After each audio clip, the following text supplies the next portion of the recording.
Mississippi single mom Olivia Walker thinks she finally has her life balanced out. Until she meets a man who's quick to write a check she's all too willing to cash. He's very confident, very sure of himself. And when she invests more than just her heart, her new man quickly goes for broke. She wanted to make Kenyatta happy, but things just went completely wrong. Olivia went out on a limb. Her children, everything, she jeopardized that, all for this man. And later, halfway across the globe in Bali, Indonesia, Heather Mack has been handed the world on a platter. She had the silver spoon in her mouth and received any and everything as an only child. But Heather wants more than love and attention. She wants it all. Heather would not stop till she got access to her mother's money. And it's kind of like, I'm gonna do it for my man. I'm gonna make our life right for him. Growing up in a stable home in the small town of Ridgeland, Mississippi, Olivia Walker's planned every step of her life. Olivia's parents were very clear with her. The keys to success were good life, good job, good friends, good family, good man. Olivia's parents were solidly middle-class people who worked really hard with regard to doing everything the right way. She really wanted to make her parents proud. Following a series of odd jobs after high school, Olivia's on the road to happiness when at 21, she meets the man she's certain will make her dreams come true. She got married. She had 3 children, and things seemed to be on the normal, average path. Unfortunately, there are some bumps along the way. Olivia has married too young, and when things don't work out, the 30-year-old finds herself divorced and raising her beloved kids all alone. The studies show that the younger they are, the more the relationships don't work out. But in another way, her parents had ingrained in her that marriage was part of that formula of success. Olivia has yet to find her knight in shining armor, so instead, the former stay-at-home mom focuses on finding a career rather than true love. In no time, the young professional lands a job as a part-time teller at a credit union in her hometown. She was dependable and dedicated at her job. Her bosses loved her. Her clients loved her. People knew her. She was one of the people in the neighborhood that you could count on. Before long, Olivia's friendly, can-do attitude skyrockets her from part-time teller to full-time bookkeeper, and on the fast track to management. When Olivia got her new duties, that involved, number one, she had the combination or the access to the vault. She also balanced the books, and she would be in charge of ordering hundreds upon thousands of dollars when the bank needed cash. Olivia had an incredible work ethic and in many ways took the straight path right to the top. She was extremely bright, and more than anything else, she was really trustworthy. With so much on her plate, Olivia doesn't have much time for fun and games. But working at a bank affords her the opportunity to meet all kinds of people. And she's instantly smitten when 29-year-old Kenyatta McGee, a dapper young man 2 years her junior, comes in to cash a check. He worked at a pharmacy. He's manly looking. He was broad of shoulder and square of chin. He was sexual chocolate. And there was definitely a connection between these two. I'm gonna write my phone number down for you. The pair strike up some chit-chat, and it turns out a fluttering heart isn't the only thing they share. Yes, you will. For one, they both had children. For two, they were both married and perhaps were not very happy in their marriages, especially with Kenyatta, who was involved in a divorce, and things were really sucking him dry, not just financially, but emotionally too. After just a few weeks of getting to know each other, the two become an item. For the first time in a long time, Olivia's life seemed to be in good balance. She worked her way up to a management position. She had this man in her life, and life was good for Olivia. But as quickly as things heat up, they take a chilling turn when Olivia finds out Kenyatta's got much darker plans in mind for their future. There was no length to which Olivia would not go to make sure that she kept her man. Love will make you do crazy things. In Ridgeland, Mississippi, 31-year-old Olivia Walker has finally found the man of her dreams in Kenyatta McGee. Olivia and Kenyatta had a lot in common. He charmed his way right into her heart. She didn't know, though, that Kenyatta had a dark side. Kenyatta had a criminal history. He had a criminal record. He had served time for a felony as well as some minor drug charges. Had Olivia known about Kenyatta's priors, she wouldn't have given him the time of day. But love can be blind. And in just 3 months of dating, Olivia has only seen the innocent side of Kenyatta. Olivia would have done almost anything to keep her man happy. And when he shares with Olivia a secret about his bank account, her loyalty is put to the ultimate test. Really broke right now. I'm down and out. Kenyatta confides to Olivia that his upcoming divorce is just bleeding him dry. And he's really struggling financially because of it. Olivia is sympathetic, and she feels that this is something that she can really empathize with him about.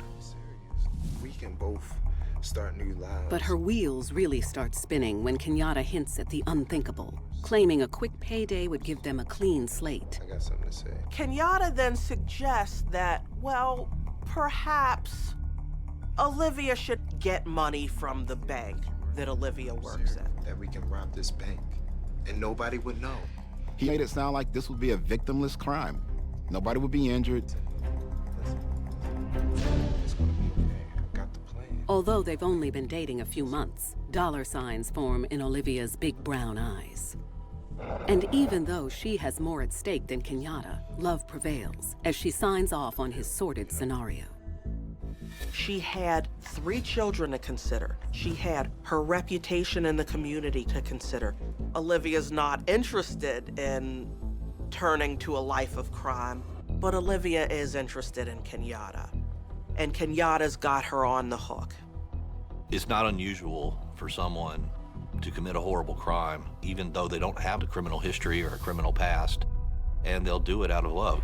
On a steamy September afternoon, Olivia gives Kenyatta the code to the bank's back door, and he calls his cousin, who agrees to act as a getaway driver.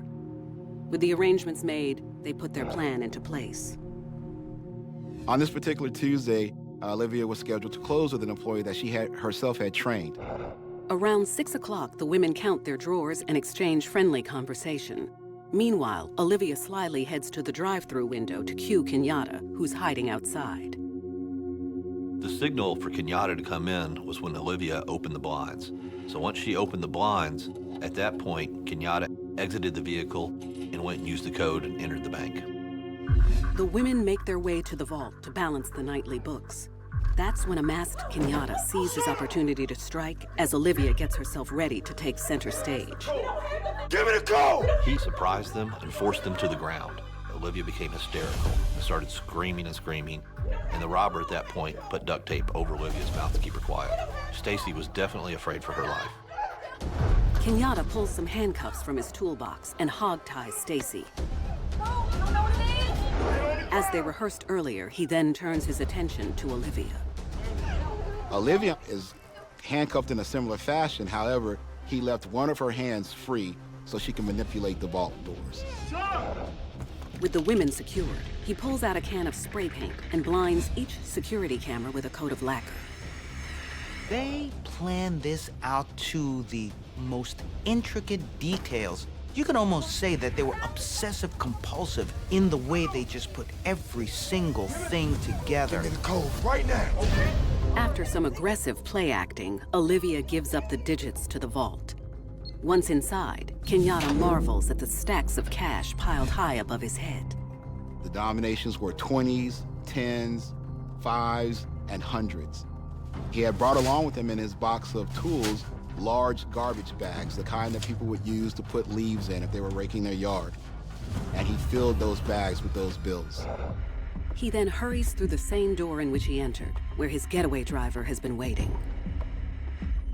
After Kenyatta left the bank, Olivia had to continue with the act. She had to continue screaming, she had to continue crying, she had to continue to look like a victim. She also knew she had to give Kenyatta enough time to get out of the city. So she took her time composing herself before she dialed 911. Ma'am, calm down. I can't understand you like that. Minutes later, police arrive on the scene and quickly untie the women, hoping to find out exactly what happened. They start by speaking with Stacy, who's got a surprising attitude given what just went down. When Stacy was interviewed, of course, she was scared, she was rattled, but she had a calm demeanor about her and was able to give a nice statement. Olivia, on the other hand, is a basket case. Even though this was a traumatic experience, I believe Olivia's reaction to it was a little bit exaggerated. It was just completely unnatural. At that point, we decided that it wouldn't be a good idea to try to talk to her that night, that we need to talk to her on a separate day. Officers tell Olivia to go home and get some rest, but instead she immediately makes her way to Kenyatta's place, just outside the city limits, where her man is waiting anxiously with their haul. What? There was more money in these bags than either of them had ever seen and would ever see again. And that had to be an amazing rush for them both. Given her effortless leap from everyday bank teller to bank robber, there's no limit to what Olivia might be capable of with Kenyatta by her side. Kenyatta instilled this in her minds that if we do this, we'll live to be cliche, happily ever after. After this heist, there was no telling what Olivia would be willing to do next. And later, in Bali, Indonesia, Heather Mack will also learn that listening to a smooth talker with a forked tongue can ruin even the most idyllic lives. She was bludgeoned to death. It was really a gory sight. It's kind of like, I'm gonna do it for my man, you know? I'm gonna make our life right for him. As the robbery scheme takes hold, it's clear Olivia only cared about Kenyatta and herself. The one thing that makes this crime more diabolical is the fact that Stacy trusted Olivia. And Olivia knew what the plan was, yet she carried it out. She had no regard for Stacy's safety or anything. Following a brazen $1.3 million bank heist in Ridgeland, Mississippi, Olivia Walker and her boyfriend Kenyatta McGee think they're in the clear. When Olivia and Kenyatta are counting all this money, they were probably on cloud nine. Back at the crime scene, police have a feeling it's an inside job. It's either an employee or a former employee has some involvement, especially when they have a code to enter the building. And when detectives unearth some evidence that points to Olivia just a few hours after the robbery, it puts them hot on her trail. As we were going through the evidence, analyzing the evidence, one thing stood out about the handcuffs that were used to secure Olivia and Stacy. The release was a lever as opposed to a keyhole. So we knew at that point that they weren't real, that they were some form of novelty handcuffs. We began to wonder, where could these be sold? A quick online search leads detectives to a local party supply store where they discover a stock of the same imitation handcuffs. As they comb through the shop's surveillance video, they find something that confirms their suspicions. We observed a female that resembled Olivia. She was with 3 small children and an unidentified male wearing a white t-shirt and dark colored pants. Our next move was to confront her with the evidence. Okay. 24 hours after the heist, Olivia arrives at the police station to give her statement. We didn't play all of our hand at once. We eased her into it. Once she admitted that she did go shopping, we then hit her with the video. I think it's strange that you end up with some handcuffs on you and you purchase some handcuffs. And at that point, Olivia began to break down a little bit. She began to cry. She began to become uncooperative. She had played the role of innocent victim and had the crocodile tears. At the end of the line, she, in fact, was just as manipulative in committing this crime as Kenyatta was. She knew the jig was up. Even though Olivia refuses to come clean, police have enough to formally charge her. You want to place me under arrest? Listen, Why? we have more than a proper cause to believe that you're involved in this particular robbery. Oh my Oh, wow. In the face of jail time, Olivia will only give up her accomplice's name, but no information on his whereabouts. His name is Ken. Ken what? Ken McGee. The former teller has no intention of leading police right to her man's doorstep. Her love runs too deep, and if she can't be happy, at least he might have a shot. He asked her to do this thing, and she was going to see it through because he was her man, and she was going to stand by him and do her best so that he didn't have to suffer for the fact that the heist went wrong. Olivia was protecting Kenyatta by not coming clean, saving herself, maybe doing less jail time. Again, as we see so many times, doing it in the name of love. Fortunately, when police do some digging with Olivia's friends and family, they learn all they need to know about Kenyatta and his relationship with Olivia. And when they pull his old mugshot, it's game over. We compared that mugshot to the image on the video and knew that we had a match. After searching all the addresses linked to Kenyatta, they track him down just 6 days after the robbery. He's nabbed nearly 400 miles away in Gainesville, Georgia, at his ex-wife's house, the very wife he was complaining to Olivia about. He had all the cash with him, except $100,000. There was no indication that his wife knew what was going on. The evidence seems to show that he showed up there with the bags and the money. In fact, she made him sleep on the couch. That's how they found him. I found it very ironic that we would find Kenyatta in Georgia with his ex-wife because Kenyatta had promised Olivia that they were going to make a life together with the money that they had secured from the bank robbery. Olivia was going to be his princess, and he was going to be her prince. Even though he refuses to come clean, Kenyatta is arrested and charged with robbery, conspiracy to commit robbery, and kidnapping. And when they go back to Olivia and mention where her so-called boyfriend was found, she flips. I am telling the God the truth. I didn't know what he was going to do. I promise I did not know. This was the ultimate betrayal. She gave up her life, her children, for this guy who was nothing more than a double-crosser. When Olivia heard where Kenyatta had been, there are canaries who wish they could have sang as prettily. That's when she decided that she was going to tell everything she knew and explain that Kenyatta was just as willing a participant in this whole heist. It wasn't all her after all. Her man had done her wrong. With a mountain of evidence against him, Kenyatta pleads guilty to robbery, conspiracy, and kidnapping. He's sentenced to 50 years in prison, with the final 15 years suspended. Olivia also pleads guilty to robbery and conspiracy and is given 15 years behind bars. During her stint in prison, Olivia has shown remorse for her actions. And those who know her best realize this isn't the real Olivia. Olivia probably learned the harshest lesson of love there is. Just because you love someone does not mean they'll love you. It's clear that Olivia's involved with a man who is manipulating her. And Olivia, based on her criminal history, wouldn't have done this but for her man. Get on the ground!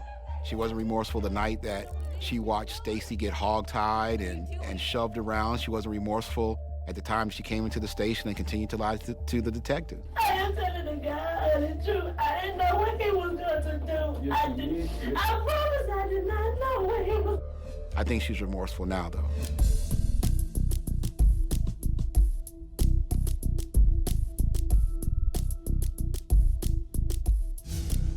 Olivia Walker's dreams of making a quick buck with her man forced her down a dark path from which there's no return. Overseas, in Bali, Indonesia, Heather Mack also proves that love and greed make for a deadly combination. Born in the lap of luxury, Heather Mack has it all in the heart of Illinois. Heather and her family were from Oak Park, which is a pretty prominent and sleepy suburb here outside of Chicago.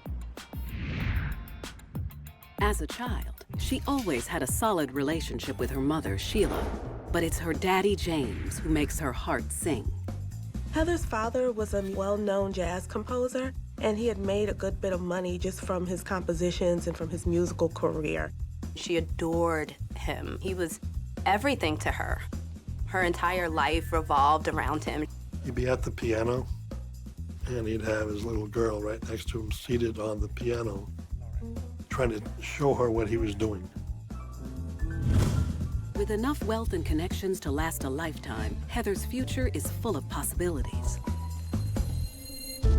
But it all comes to a screeching halt on an otherwise picture-perfect August Sunday when she's just 11. James died while they were in Athens, Greece. He was walking through a hotel and suffered from a heart attack and just died instantly. In just 5th grade, Heather isn't emotionally ready to handle life without the one person she loved most in this world.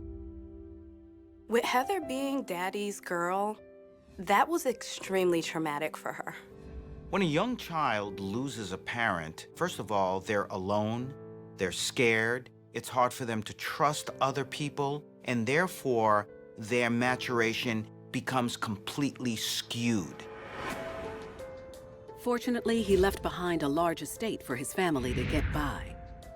When James Mack died, he left his daughter a great inheritance. She had a trust fund worth $1.5 million. The money becomes rightfully Heather's when she turns 30 and will leave her set for life.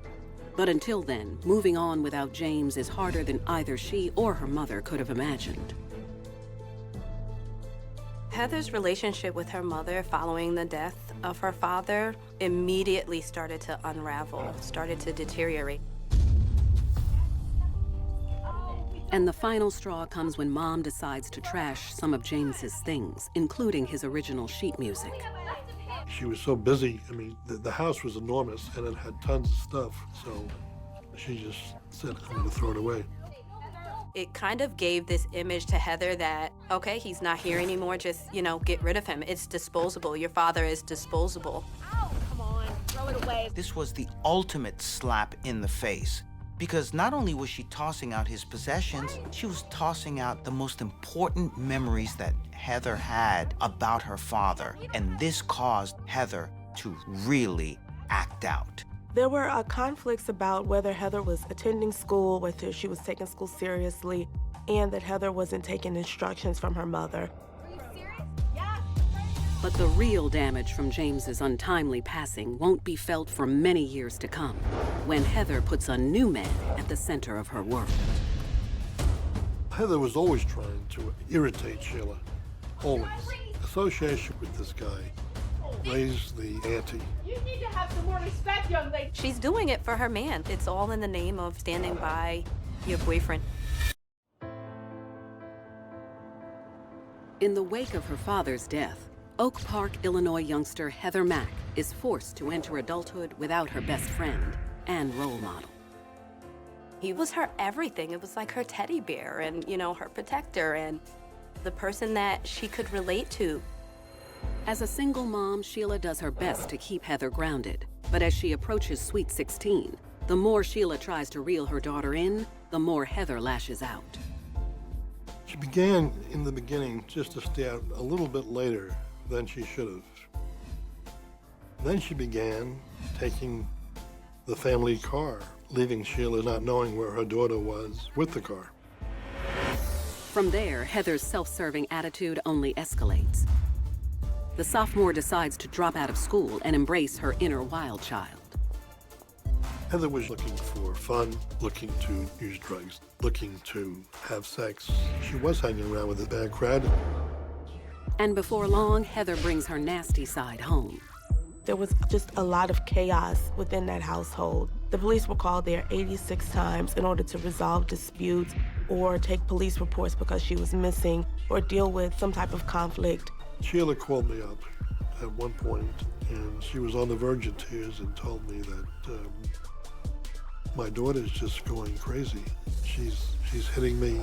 She told me Heather broke her arm, pushed her down the stairs. As Heather's relationship with Sheila declines, she searches for the one thing missing in her world, love. And she finds it at the center of her clique in unemployed 21-year-old Tommy Schaefer. The second she lays eyes on Mr. Tall and Handsome, her life changes forever. And it seems like these hearts and Cupid are like flying all around, and it's like this kind of love at first sight. Tommy was physically in shape, really nice on the eyes, and kind of your stud. Heather is so head over heels she doesn't care that Tommy's currently on probation for his dark past. Tommy was convicted on an assault charge. And this wasn't some slap on the wrist. This was something that was followed through with court supervision. To make matters worse, Sheila couldn't be less impressed by her daughter's taste in men. What is he doing here? Sheila had an instant dislike for Tommy. I think it was her instincts telling her that this guy was using Heather. If Heather didn't have the money she had, Can you just show up? Tommy would not have had any interest in her. Seriously, we are going to talk about this later, young lady. You have not heard the end of it. After just a few short months of dating, the new couple are madly in love. But the real trouble is born when Heather starts shopping for onesies. Heather finds out that she's pregnant. And looking at it from Sheila's perspective, it's kind of like there's no getting rid of this situation. There's no outgrowing this. Once you have a baby with an individual, they're in your life forever. When Heather's mother found out that Heather was pregnant, that was the straw that broke the camel's back, and the tension at that point was just off the Richter scale. During the first 2 months of her pregnancy, Heather's relationship with Sheila continues to suffer, and she and Tommy are attached at the hip. So Sheila makes a last-ditch effort at winning back her daughter's heart by scheduling a 10-day vacation to Bali, Indonesia. She called me, she said, I'm really hoping that this is an opportunity for me and Heather to be alone, away from any influence of anybody, where we can have a heart-to-heart and have a good time in the process. On a picturesque August morning, Sheila and Heather land in Bali and make their way to the swankiest hotel on the island. It has a very luxurious lobby. The rooms are enormous. The facilities are extensive, beautiful swimming pools, exotic plants, a great concierge to take you on all kinds of excursions in Bali. It was paradise. But it doesn't take long for the sweet getaway to turn sour. They were in the hotel, and Sheila was in the room, getting up. Heather said she'll be right back, and she left and disappeared. Heather, you here? Fearing Heather ran off looking for trouble in a foreign land, Sheila searches the hotel grounds high and low. Just then, she spots her missing daughter, and she's not alone. Sheila's walking in. Lo and behold, she sees Tommy. There you are. You know, I have been looking for you for hours. Sheila almost lost her mind when she saw Heather with her boyfriend, Tommy. And at this point, she knew that there was some real trouble that she was going to have to deal with. Your ticket? You've got to be kidding me. Sheila doesn't hesitate to get right in Tommy's face, ordering him to explain himself. He bought a ticket. I bet he bought a ticket. She asked Tommy, what the hell are you doing here? Who paid for your airfare to get here? Who's paying for your hotel? Are you checked in here? Oh, yeah, I'm checked in. He bought a ticket. I bet he bought Heather jumps in and swears Tommy paid his own way. money. With his money.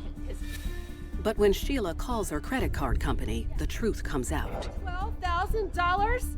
The flight alone to get Tommy to Bali was $12,000, and Heather charged that to her mother's credit card without her mother knowing about it. They had a knockdown, drag-out battle that unnerved the entire hotel staff. Eventually, Heather convinces Sheila to return to their room, promising she'll send Tommy home on the next flight if they can talk it out in private. Oh my God, I can't stand you every single time we go out. It calmed down a little, except that Heather and Tommy are texting back and forth and discussing ways that they could possibly hurt Sheila. And the following morning, Sheila finds out that Tommy didn't fly all this way simply to enjoy the fun and sun. He's here to support the love of his life, and she's standing in their way. She was a threat. She was a problem in the entire equation. Heather and Tommy thought it was just going to be a very easy solution for their issues to just go ahead and kill Heather's mother. But as we see with young people, they didn't really think this through. Heather and Tommy came up with a plan really quickly, and it wasn't fully thought out, but it was gonna get her completely out of the picture. And so they decided to use whatever they could, and Tommy grabs this fruit bowl out of his room and heads over to Sheila's room. In a hotel room in Bali, Indonesia, Heather Mack and her boyfriend, Tommy Schaefer, set a plan in motion to take Heather's mom, Sheila, out of the picture once and for all. Heather says, I'm gonna do it for my man. I'm going to make our life right for him. While Sheila takes in the ocean air from the veranda, Heather carefully opens the door as Tommy slinks inside, where he lies in wait. Tommy is in the bathroom, and Sheila is still on the balcony. Heather and Tommy are texting back and forth on their phones about what they're gonna do. As Sheila comes in off the balcony, Heather sends the fatal order. Heather sends a text now, and he comes out with this metal bowl and hits her over the head. Tommy bludgeons Sheila with a fruit vase, a big fruit vase that he used to strike her head. Sheila tries to defend herself, but she's no match for the much larger man. Tommy continues to smash and smash and smash her skull. There's blood everywhere. It was just horrible. A pregnant Heather watches with an icy stare as Tommy finishes the job. This shows that Heather did not care about her mother.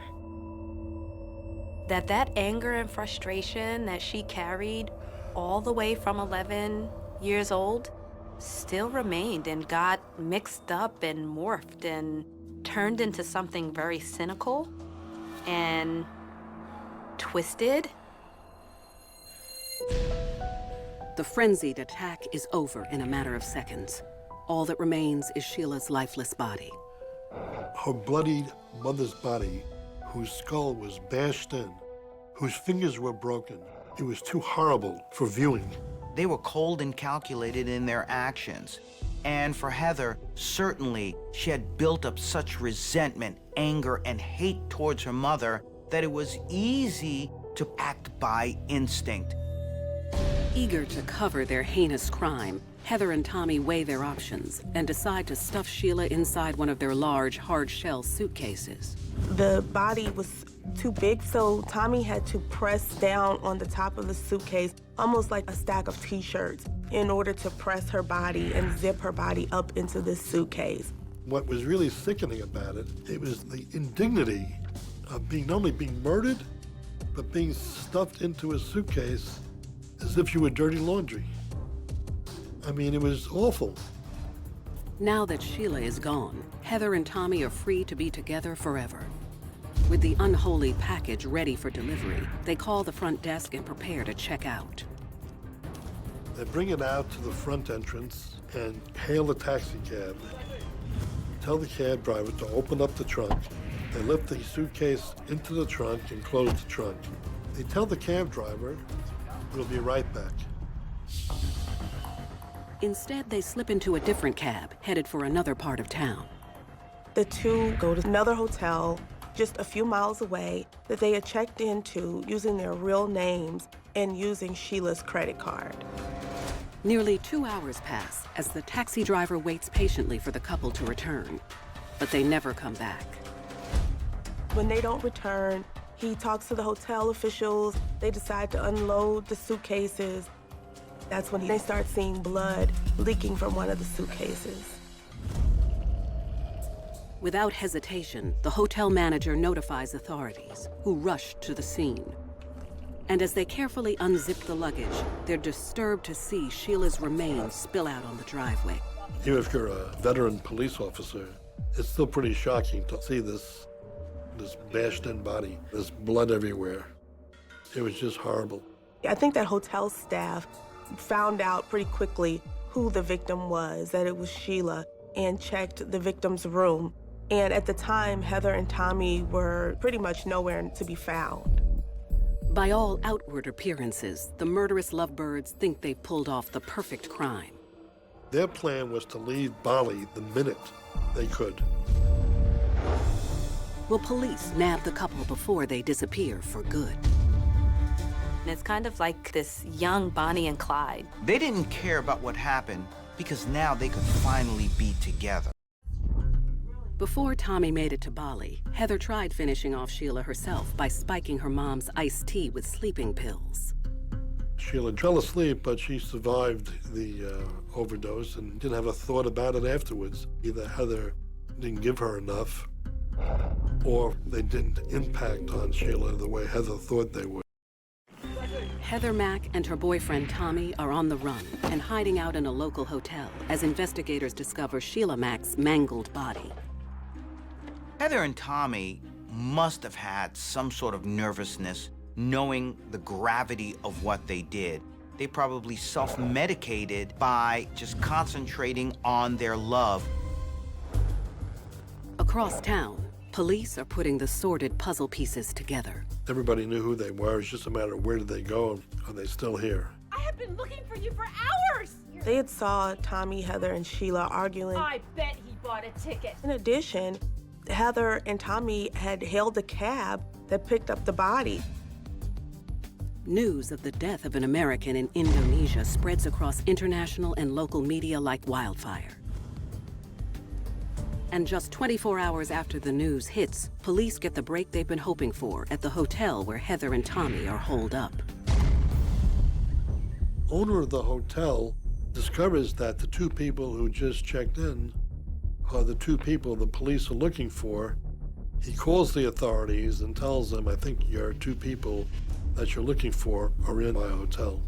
They were very immature, and they were deluding themselves into thinking that all of this was being done for love, when in fact it was being done for convenience. Authorities head to the hotel, and the manager lets them into the room where the fugitives are hiding out. Get up! And the police barge into the room and see Tommy and Heather in each other's arms. And they're both arrested under suspicion of murder. The pair is immediately booked into separate prisons in Indonesia until further evidence emerges. Just days later, police get all the proof they need when they discover the text exchange between Heather and Tommy spells out premeditated murder. They used smiley faces, they used emojis back and forth. So it was as if they were having a regular conversation and not plotting the demise of another human being. In one text message, Heather reveals that she can't wait for her mother to die. Heather and Tommy both plead not guilty. A judge suspends their trials for 2 months until Heather has her baby. That spring, Heather gives birth to a baby girl who she names Stella.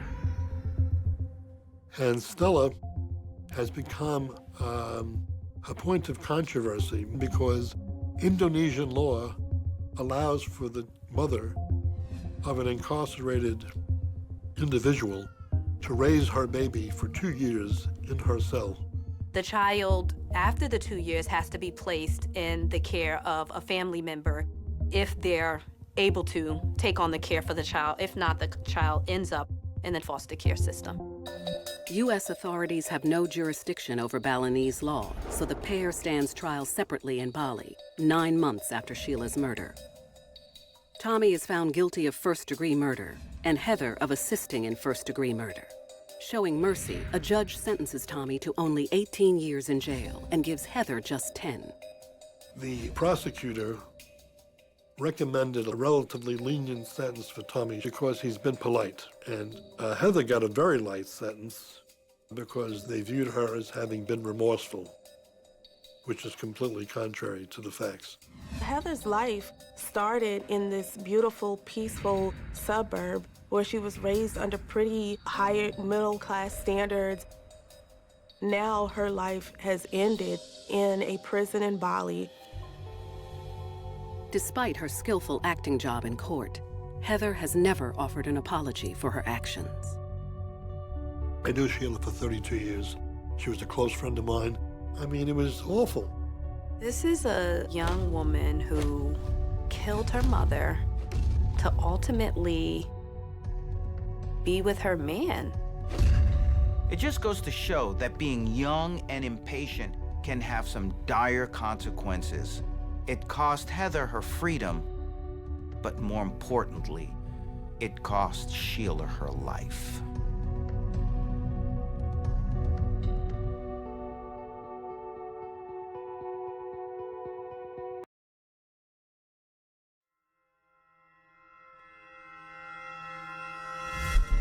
In Cedartown, Georgia, 18-year-old Khadidra Cook gives up everything to play house with a young rebel. Khadidra was brainwashed by him. She just didn't care what people thought about him. She was still going to be with him regardless. It's the cops. But when family and police threaten to break them up, Khadidra is forced out of her fantasy world into a brutal reality. She was stabbed probably about 40 to 50 times all over her body. She went along with it because that was her man. And later, in Grand Prairie, Texas, 26-year-old single mother Desiree Satterwhite falls for a man who's long in the tooth with a rap sheet to match. Charles convinced her that together they could conquer the world. But when times get tough, I can't keep living like this. Charles recruits Desiree as his partner in crime. Well, they were focusing on convenience stores, places that they could run in and run out very quickly. She wanted to please him, even if it meant putting her life and the life of others in danger. All of the cash. There are hundreds of thousands of women in prison at any given time in the U.S. These are the true stories of women who committed heinous crimes in the name of love. Marietta, Georgia. Life for Khadidra Cook takes a turn for the better when, at the age of 4, she and her sister move in with their dad after their parents' divorce in the wake of a rocky relationship. Very close to our dad because pretty much he was there for us. He done everything with us. He made sure we went to school every day and made sure we kept our grades up. At a very young age, the only stability that Khadidra had was provided for her by a man. But their sweet life with the perfect parent comes to a tragic end 4 years later, when an aneurysm takes the life of Khadidra's father. It happened very suddenly. It was not something they were prepared for. It's a stunning blow to the two young girls. Now, with their father gone and their mother long out of the picture, Khadidra and Jessica are practically orphans. At the ages of 8 and 11, they move in with an aunt on their father's side in Cedartown, some 40 miles away. Moving with our aunt was going to be, hard because we barely know her, so we just felt like we was going to go live with a stranger, pretty much. A stranger who can now collect their father's Social Security benefit checks until Khadidra and Jessica are of legal age. Their father was very caring, very loving. The aunt was a little different, so she knew that she could get that Social Security check and provide some stability for them. So the stability was really strict rules and not allowing them to do really much of anything. Khadidra goes from being the center of attention from her father to now being in a crowded home, taking up space, and she's there just for a check. So not only does this become a hardship for her, but it also keeps her from getting over the absence of her father. No longer a recipient of the love and attention she was raised with, by the age of 17, Khadidra grows into a troubled young lady. She kind of lost her drive, her focus. She started smoking cigarettes and drinking, not really being a participant in much of anything, kind of rebelling against everything. As Khadidra's 18th birthday nears, a light at the end of the tunnel presents itself when her older sister, Jessica, now a single mother of twins, asks her to move in with her. I was like, I don't really care too much what you do as long as you don't get in trouble and you stay in school. And she agreed with it. She said, okay. And so I ended up getting us a 2-bedroom. It was me, her, and my daughters. No longer a minor under her aunt's guardianship, Khadijah is able to stay in high school thanks to the $846 a month she now receives from her father's Social Security death benefits. Everything was good at first, and then all of a sudden, here comes Eddie. 15-year-old Eddie Lee Clark is a boy with a reputation that exceeds his years. He was someone that the neighborhood knew who he was, the girls knew who he was, the adults knew who he was, and the police knew who he was. He had been in trouble numerous times as a juvenile. Of course, those records were sealed in Georgia as a juvenile, but basic thefts, robberies, those sort of things was what he was suspected in. I'm not sure how they met. I don't know if it's just from the streets, from family members. Eddie's rumored to roll with a local street gang. Rumor has it that he was exposed to and saw at a very young age. A lot of illicit activities in and around the home where he lived. He didn't do like kid stuff. Like he wasn't even, I don't even remember ever seeing him going to school. So I just thought he was older. He would drink, smoke. The relationship developed pretty quickly. I think at probably at first glance. Once they realized they liked each other, they probably became quickly committed to one another. Why is she always tripping? Eddie catches Khadijah's eye because they like to do some of the same things. Just like him, she likes to drink, smoke, hang out. And in many ways, this is the first time that she's had the approval of a man since the death of her father. Although he lives with his mother only 1 block away, Eddie spends most of his time in the home Khadijah shares with Jessica.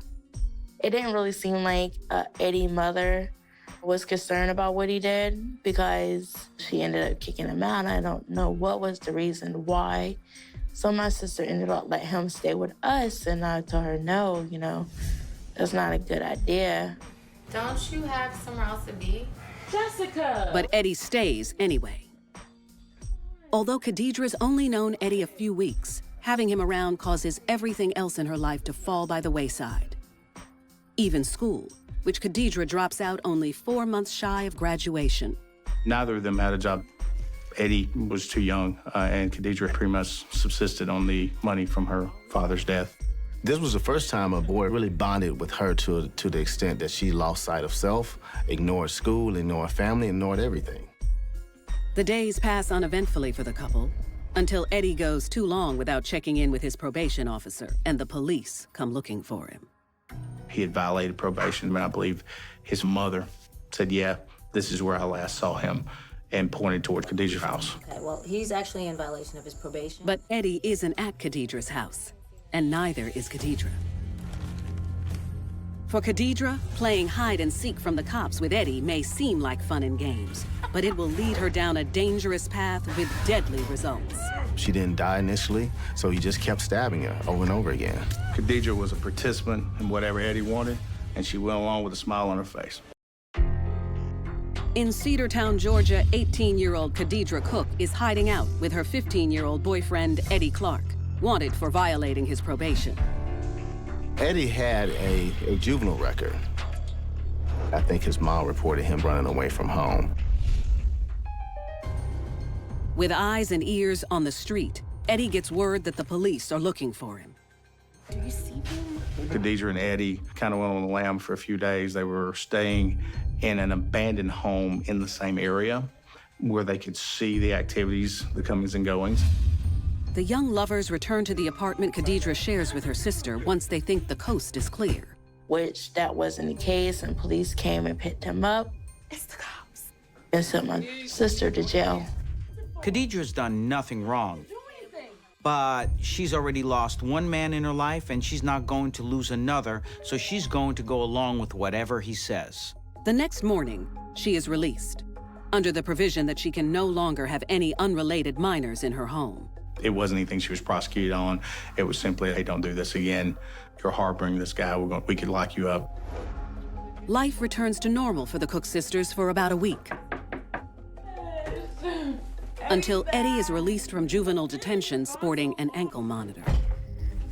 She still hung with Eddie, and that's when I just call it quits. I was just like, I can't do it because I'm not finna go to jail behind him, or I'm not getting my kids taken away. The police said he is not allowed to be here. With Eddie, Khadijah sees the us versus them mentality by being with him. So when Jessica gives her this ultimatum, it goes exactly the way that one would expect. You're gonna regret this. 4 months after moving in with her sister, Khadijah uses her monthly death benefit payment to move into her own place and quickly blows through the money. She gets her check, which is $846. Rent is actually $300. And she also had to pay for utilities. She had to pay to cut on water and gas for the first time. Within 4 days, all $846 of it is gone. Khadijah's playing house, but the reality is that she's never been on her own. She's never had a job. She doesn't even know how to handle money. She's just going through the paces. Eddie's only 15, so really these are just youngsters playing the role of adults, and they're really not prepared for what it means to be an adult, to be on your own. This is the last of it. To make matters worse, Eddie has secretly moved in and has also cut off his ankle monitor, alerting the authorities who are now looking for him. He knew he did not want to go back to court. He did not want to go back to jail. And Eddie sort of had an attitude that Eddie did what Eddie wanted to. Between the pressure from her family and law enforcement's attempt to keep a constant eye on him, Eddie suggests they go to Mississippi, where he claims to have extended family. 15-year-old's thought process is thinking that, okay, I can go to Mississippi, live with my family, and the police won't bother me there. And Khadijah was all for it. They could live happily ever after. Khadijah's mind is wrapped up into this romantic ideal as to what a relationship should be. So when Eddie gives her a plan as to how the two of them can run away, she embraces it. In many ways, subconsciously, it reminds her of her father taking control, so she goes with it. But with nothing left from the monthly benefit check, the two can't leave town, which makes it even more unusual when Eddie tells Khadijah to order some pizza. We don't have any money, Eddie. Listen. She said she didn't understand why, because they didn't have no money. Khadijah believed that he had gone home to his mother's home to get some money from his mother. But Eddie has something else in mind. Half an hour after Khadijah calls in the order, 27-year-old Elizabeth Hutchison arrives with the pizza. The driver was engaged to be married. She had a 4-year-old child. She had taken this job just simply as a way to make a little extra money. She got no money in the Khadijah's in the kitchen. First thing she really heard was the doorbell, and then Eddie answering the door and stating to the pizza delivery person, she's in the back. Where'd you say she was? And all of a sudden, Khadijah hears a scream. Khadijah rushes towards the sound, and what happens next shocks her to her core. She sees Mr. Clark stabbing and hitting the pizza delivery driver. He used 2 different knives. One knife was a pocket knife that he always carried around, and then the other knife was a kitchen knife that he probably just saw sitting around and just picked up. And he proceeded to keep stabbing and stabbing and stabbing. We gotta go. Eddie started to leave. She was in a complete state of shock. Her ability to really understand what's going on is pretty much gone at that point. She's sort of in a fight, flight, or freeze mode. The two disappear into the night. They got away with less than $30. Moments after Khadijah and Eddie flee, a Cedartown police officer arrives on the scene after hearing her agonizing screams during a routine traffic stop up the street. I just heard some suspicious activity. So the police show up and see Elizabeth there being a pool of blood, and they talk to her. I think she's saying something. She gives a description of both Khadijah and Eddie. She's gone. It is the last thing Elizabeth Hutchison will ever say. She expired there at the house. And now Khadijah and Eddie are on the run for a lot more than a parole violation. They're wanted for murder. The night of the murder, I got a call from the friend that I was staying with. She ended up calling me, and she said, police are down here at your sister's house. They're saying that she killed someone. My heart dropped, and I just dropped to my knees, and I just cried because I said, this can't be happening. And later, in Grand Prairie, Texas, 26-year-old Desiree Satterwhite falls for the charms of an older man with a violent past. He had a significant number of were theft, firearms violations, burglary, and aggravated robbery. And when he returns to his criminal ways, Desiree is more than eager to go along with him. Charles introduced Desiree to what he used to do and talked about how they could do it together. In Cedartown, Georgia, teen couple Khadijah Cook and Eddie Clark are on the lam after police link them to the murder of a pizza delivery woman. And it was pretty easy to connect them. Khadijah called from her house. The lease was in her name, and everyone there in the town knew that Eddie and Khadijah were always together. Everybody started calling me. They was like, do you know where your sister at? I'm like, no, like, I'm looking for her. Like, I just found out. Like, what's going on? It really just hurt. Khadijah and Eddie frantically call friends, looking for a place to hide out. But no one wants to get involved. Come on, man, I need your help. What? Most of their friends had their own stuff going on. It may be legal or illegal, and didn't want the police finding out what they were doing. With nowhere to go, Khadijah and Eddie spend the night in yet another abandoned house, and then are spotted the next morning a mile from the crime scene. As word of their capture gets out, family and friends are in shock. I wanted to think the best, you know, well, maybe, you know, she wasn't there. But I was like, no, then if she wasn't there, then how she end up with Eddie and why are they running? Once in custody, Khadijah and Eddie are separated, and Khadijah pleads ignorance. Khadijah says that I didn't know what was going on. I just made the phone call to the pizza place. That's all that I really know. She was acting pretty confused, hoping that everything would go away and there would be no other questions asked. But that wasn't the case. She had no idea what they'd done. She had no idea the severity of it. She was inquiring with me about the possibility of a bond. And my comment to her was that, in fact, Georgia still had the death penalty, and this could, in fact, be a death penalty case. She should be concerned with what sort of sentence she could be facing.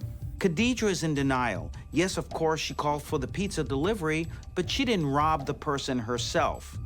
In her mind, she's not guilty of any kind of crime. Less than 48 hours after the murder of Elizabeth Hutchison, Khadijah and Eddie are both charged with aggravated assault, aggravated robbery, and murder. She ended up pleading to felony murder. She received life. When I went to go visit her in jail, she just kept saying, like, how could I be so stupid? Everybody tried to tell me, look what type of situation I'm in. Although Eddie is a minor, the severity of the crime enables him to be tried as an adult, but without the possibility of a death sentence. Eddie also strikes a deal and pleads guilty. At the age of 17, he is sentenced to life with the possibility of parole after 50 years. The once enamored couple never communicates again. That love that she had for Eddie was lost very quickly, soon as the reality set in that she was going to rot in jail. I believe if Eddie Clark hadn't been in her life, I don't believe she'd be sitting in prison. I think Khadijah Cook was simple with the ways of the world, and I think she had some growing up to do. And unfortunately, it happened way too fast, and now she's going to have to grow up in prison. Khadijah is a very young woman, but she spent more time in jail than she actually spent in the relationship with Eddie. So one could imagine that the only thing she's concerned about right now is to how she's going to get through this prison sentence, how she's going to stay safe, how she's going to live her life. I wish she had never met him. Her life would have turned out totally different.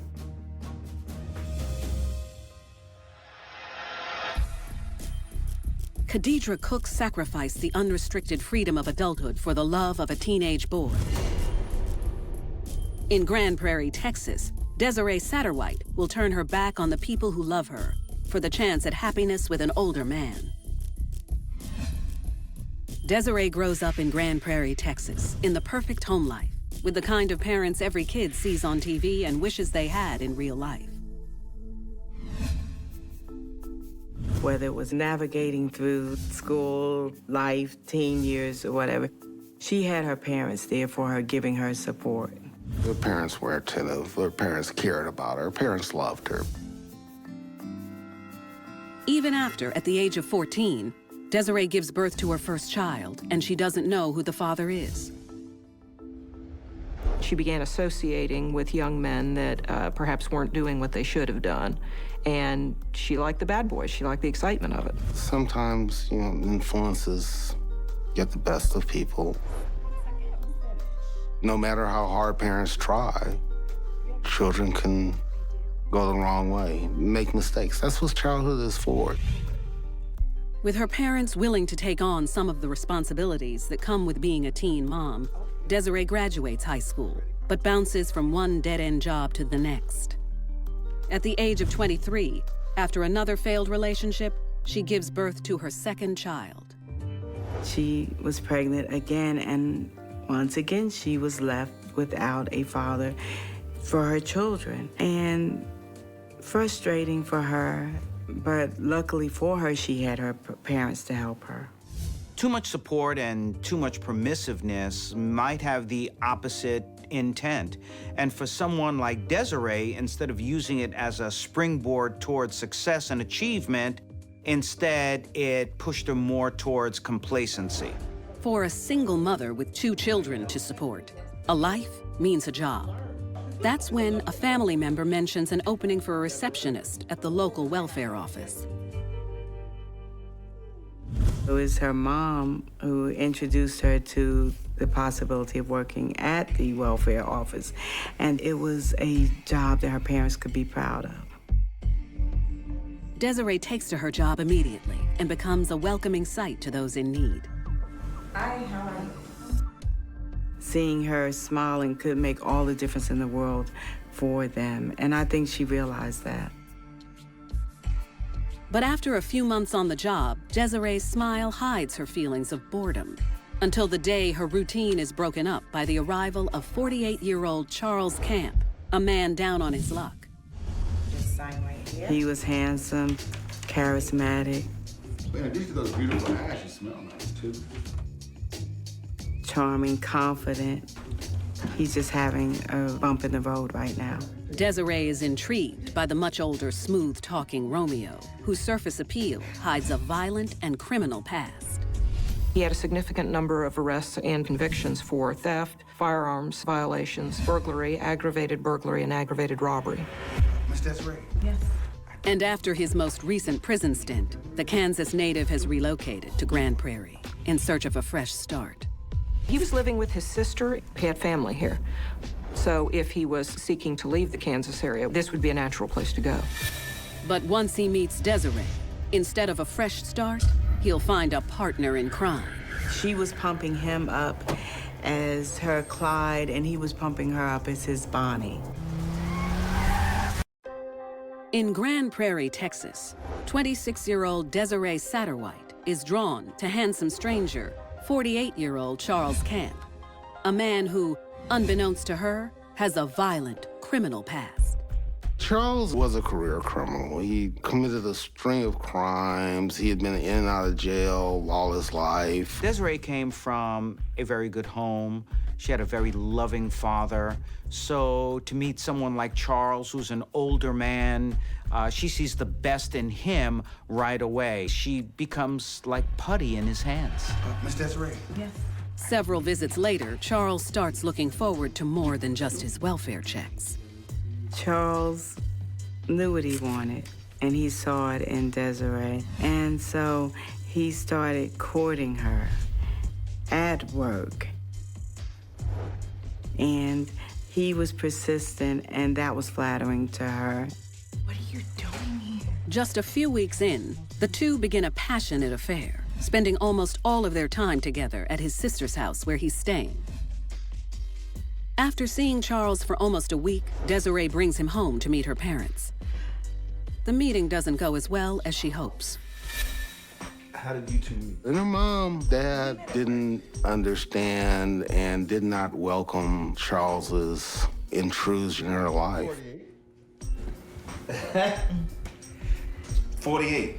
Was enough to give them pause and threw up a bunch of red flags for them. Desiree's parents really don't like Charles. They see him as a predator. After all, he comes from their generation. He's got a lot more experience than she does, and they know that she's really naive to the ways of the world. Over the next month, Desiree spends more and more time with Charles, and less time at home.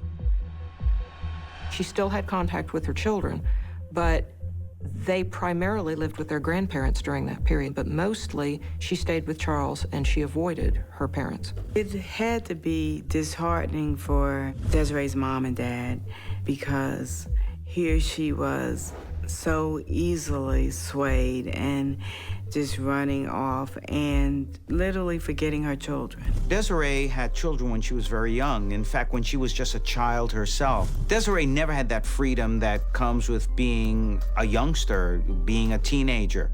Now she has that with Charles. But she did have parents who tried to keep her on the right path, the path of responsibility. All seems well for the couple, until cutbacks at the welfare office forced Desiree out of work.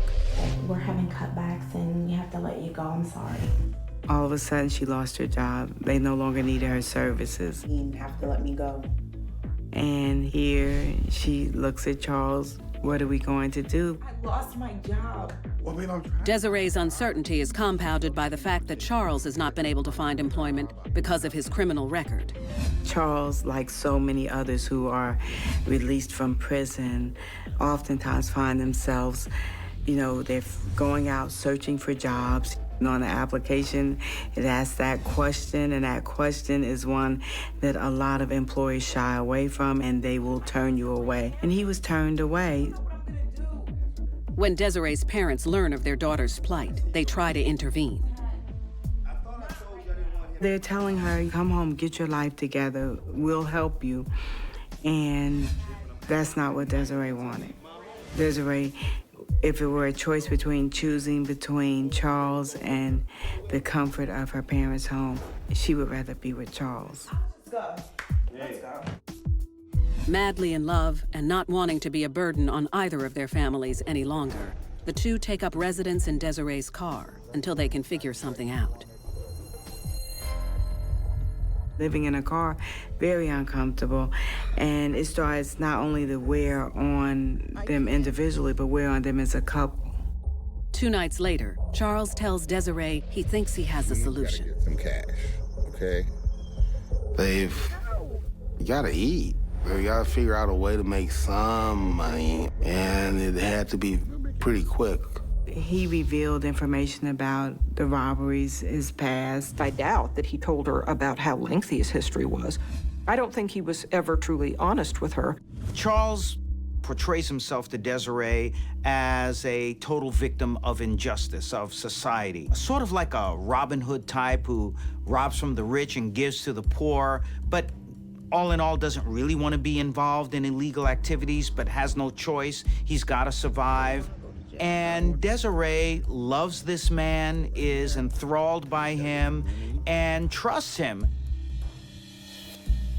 Charles tells Desiree how he went about robbing small businesses, and how it'd be a lot less dangerous to pull one off now if he had someone to scout the place out prior to him going in. Me? You want me to help you? He's pulling on her hard to get her to say, okay, I'm going to come in with you. And so perhaps she's willing to do what she has to do in order for him to successfully get through a robbery. With Desiree on board, there's only one more thing Charles needs: a gun. And she tells him she knows where they can get one.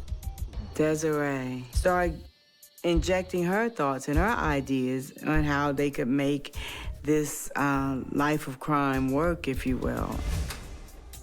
The next day, Desiree and Charles make a surprise visit to her parents' house. So she knew her mother had a gun, and she volunteered her mom's gun to be used as they committed their crimes. Desiree had only brought Charles to her parents' house 3 times. The last time she brought him over there, he stole the gun. Desiree and Charles think they found the solution to their problems, but they'll soon find out. Kind of slow today. If you play with fire, you're going to get burned. She had family and children and everything in the world to live for. And she disregarded that for, easy money. She put everything on the line for him.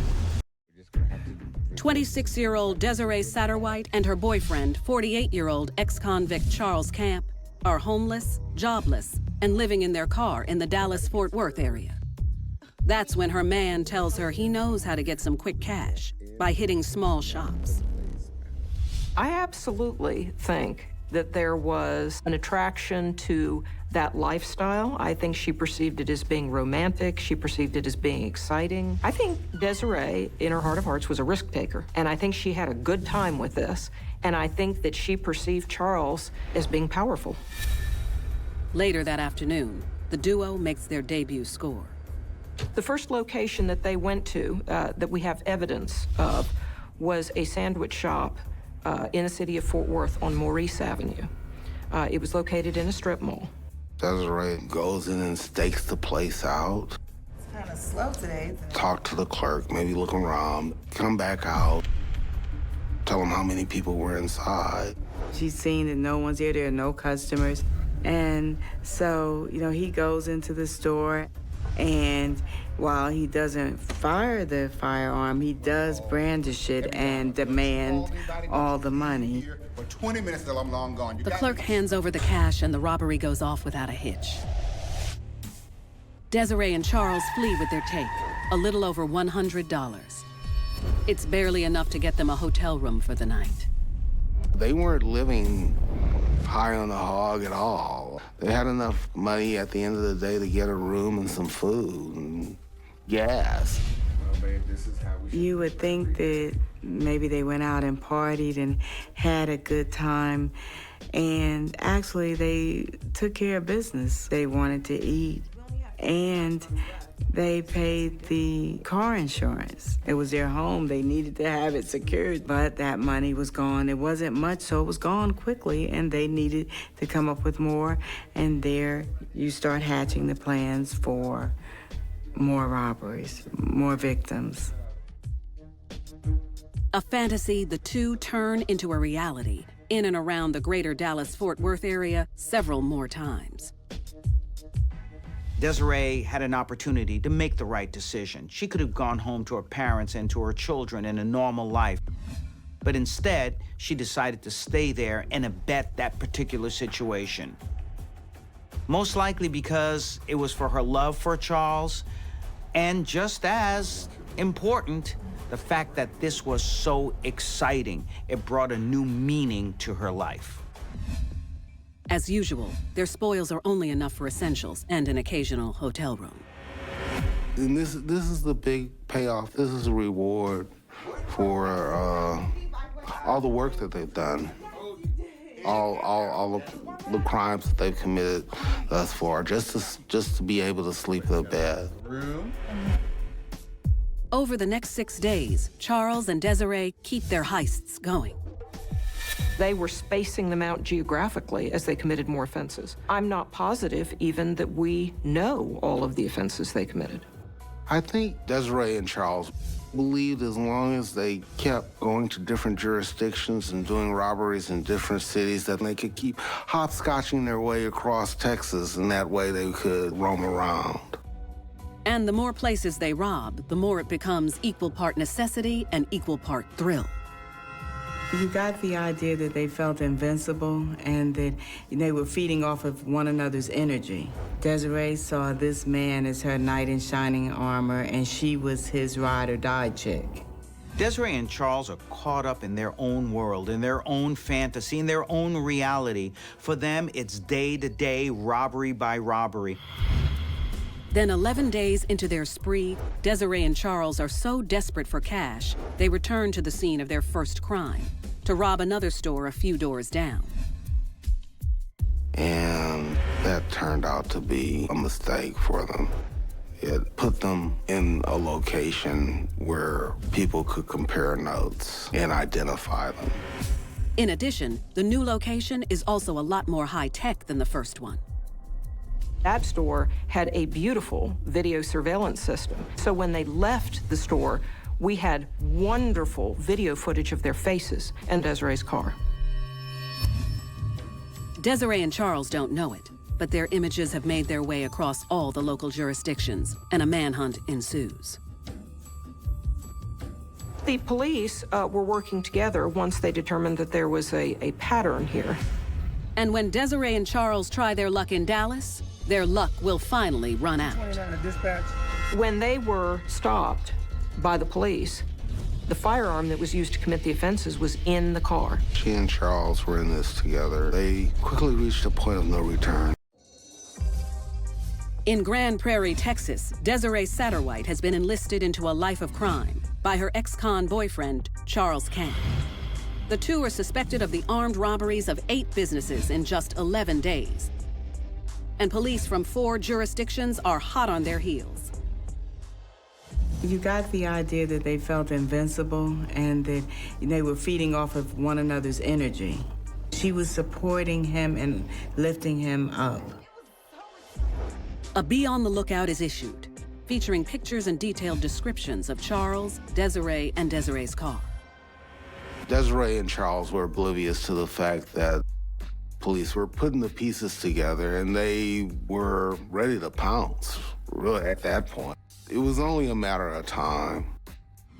So far, they've been able to skirt the law, but one crisp morning 18 miles down the road in Dallas, their luck runs out. 29 to dispatch. A police officer observed them scoping out businesses in Dallas and saw the vehicle and saw the individuals in the vehicle and realized they were identical to the description that had been given. As officers move in, Desiree and Charles's gun is in plain sight. It was right there in the car and was within arm's reach of both defendants when they were stopped. It is very lucky for those police officers that they didn't decide to run or to shoot. Desiree and Charles are arrested without incident and taken into custody. Under the interrogation spotlight, Desiree covers her own skin. Initially, she denied responsibility. Then she minimized the situation significantly. For example, she told the police that she'd only known Charles for 2 to 3 weeks, when in fact she'd known him for longer than that. When investigators tell her she's facing felony charges, Desiree's flabbergasted. She hasn't done anything illegal as far as she's concerned. She's just kind of been a passenger along on a joyride. Because she was thinking she did not have any firearms, she did not threaten anyone. All she did was go in and case the place and drive away. This is what Desiree may have been thinking all along. I'm not the one with the gun. I'm not the one demanding the money. I'm not the one committing the crime.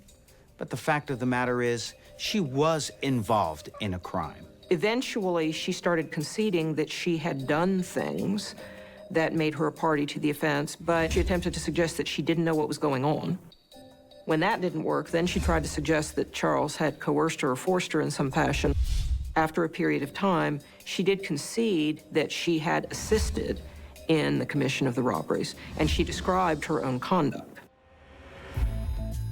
But Charles is not as uncaring toward his love of 1 month.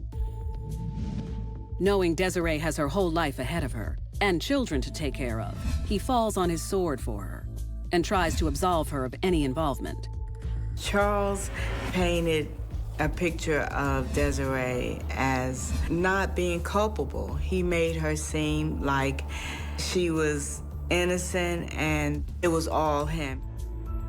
Charles constantly tried to convince us that she was not involved and that she had no responsibility for it.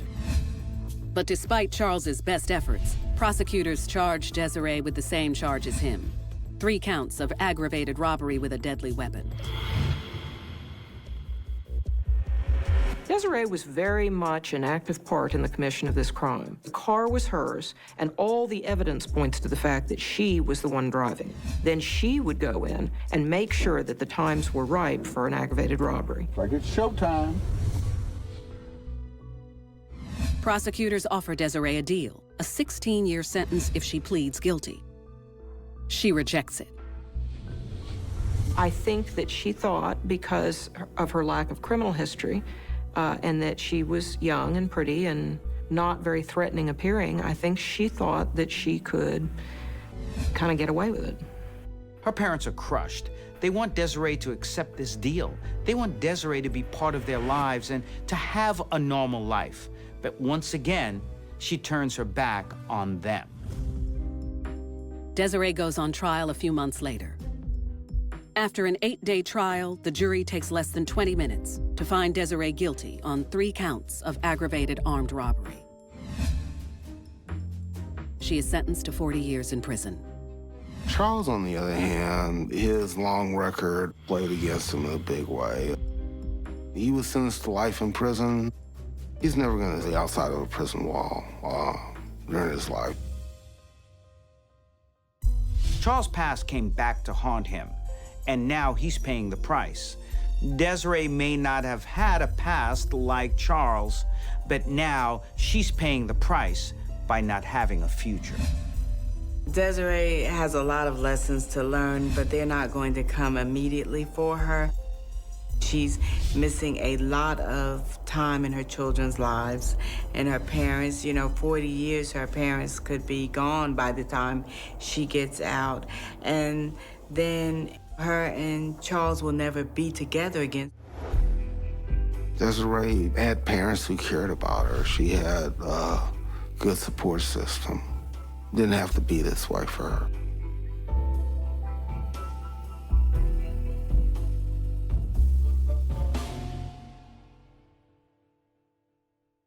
New Orleans police officer Antoinette Frank becomes obsessed with a man on the wrong side of the badge.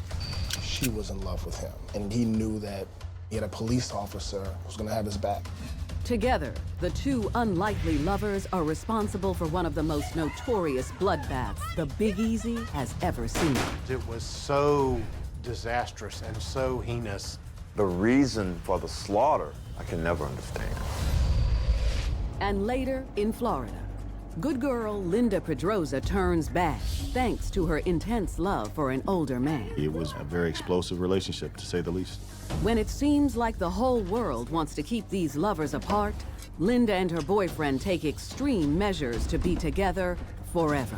She was down around in the sweater. Linda was willing to do anything she had to do to be with Antoine. He told me I was losing if I didn't do it.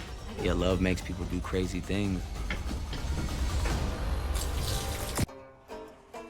In the bustling big city of New Orleans, Louisiana, teenager Antoinette Frank's daily life is as unpredictable as the southern wind. Antoinette had a chaotic upbringing. Her father, he was a Vietnam vet.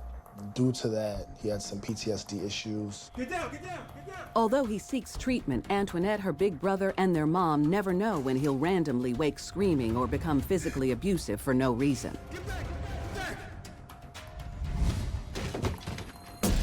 Post-traumatic stress disorder, or PTSD as it's known, is a very serious psychological issue. The symptoms include nightmares, flashbacks, and sometimes violent outbursts. She does her best to stay out of her father's way and under the radar. Coming from that type of chaotic background, it's very difficult to develop healthy interpersonal relationships because they don't trust anybody. Antoinette did not spend time with a whole lot of people. She was a relatively quiet kind of person. All Antoinette can do is hope and pray that someday she'll find a way out of this nightmare. Then one afternoon at school, she learns about the New Orleans Police Department's youth program. The 16-year-old jumps at the chance to join. And as we know with law enforcement, it is about rules and regulation and order. And therefore, by going into law enforcement, she can begin to get that structure that was missing in her early life. The young teen falls in love with the idea of working as a cop. She wanted to help and protect people because her life experience was so bad and negative. She can't wait for the day she's old enough to serve and protect. Finally, at 22 years old, her big day arrives. Antoinette graduates the police academy. Officially a New Orleans police officer, she's assigned to one of the largest districts in New Orleans East. It's a dream come true, rescuing people in trouble. 625 en route. She was a patrolman. She did not have a partner. She was in a car by herself. Her only problem is paying the rent. The police force didn't make a whole lot of money. So police officers would often do security details at restaurants. And Antoinette's no different. Her part-time gig is at a Vietnamese place 2 miles from the department, owned by the Vus, and she quickly becomes one of the family. The Vus were caring and giving, and they pretty much treated Antoinette the same way. And the restaurant was in need of security. A lot of immigrant people don't trust banks, and so they pay everything in cash. So there was a good bit of cash at the restaurant.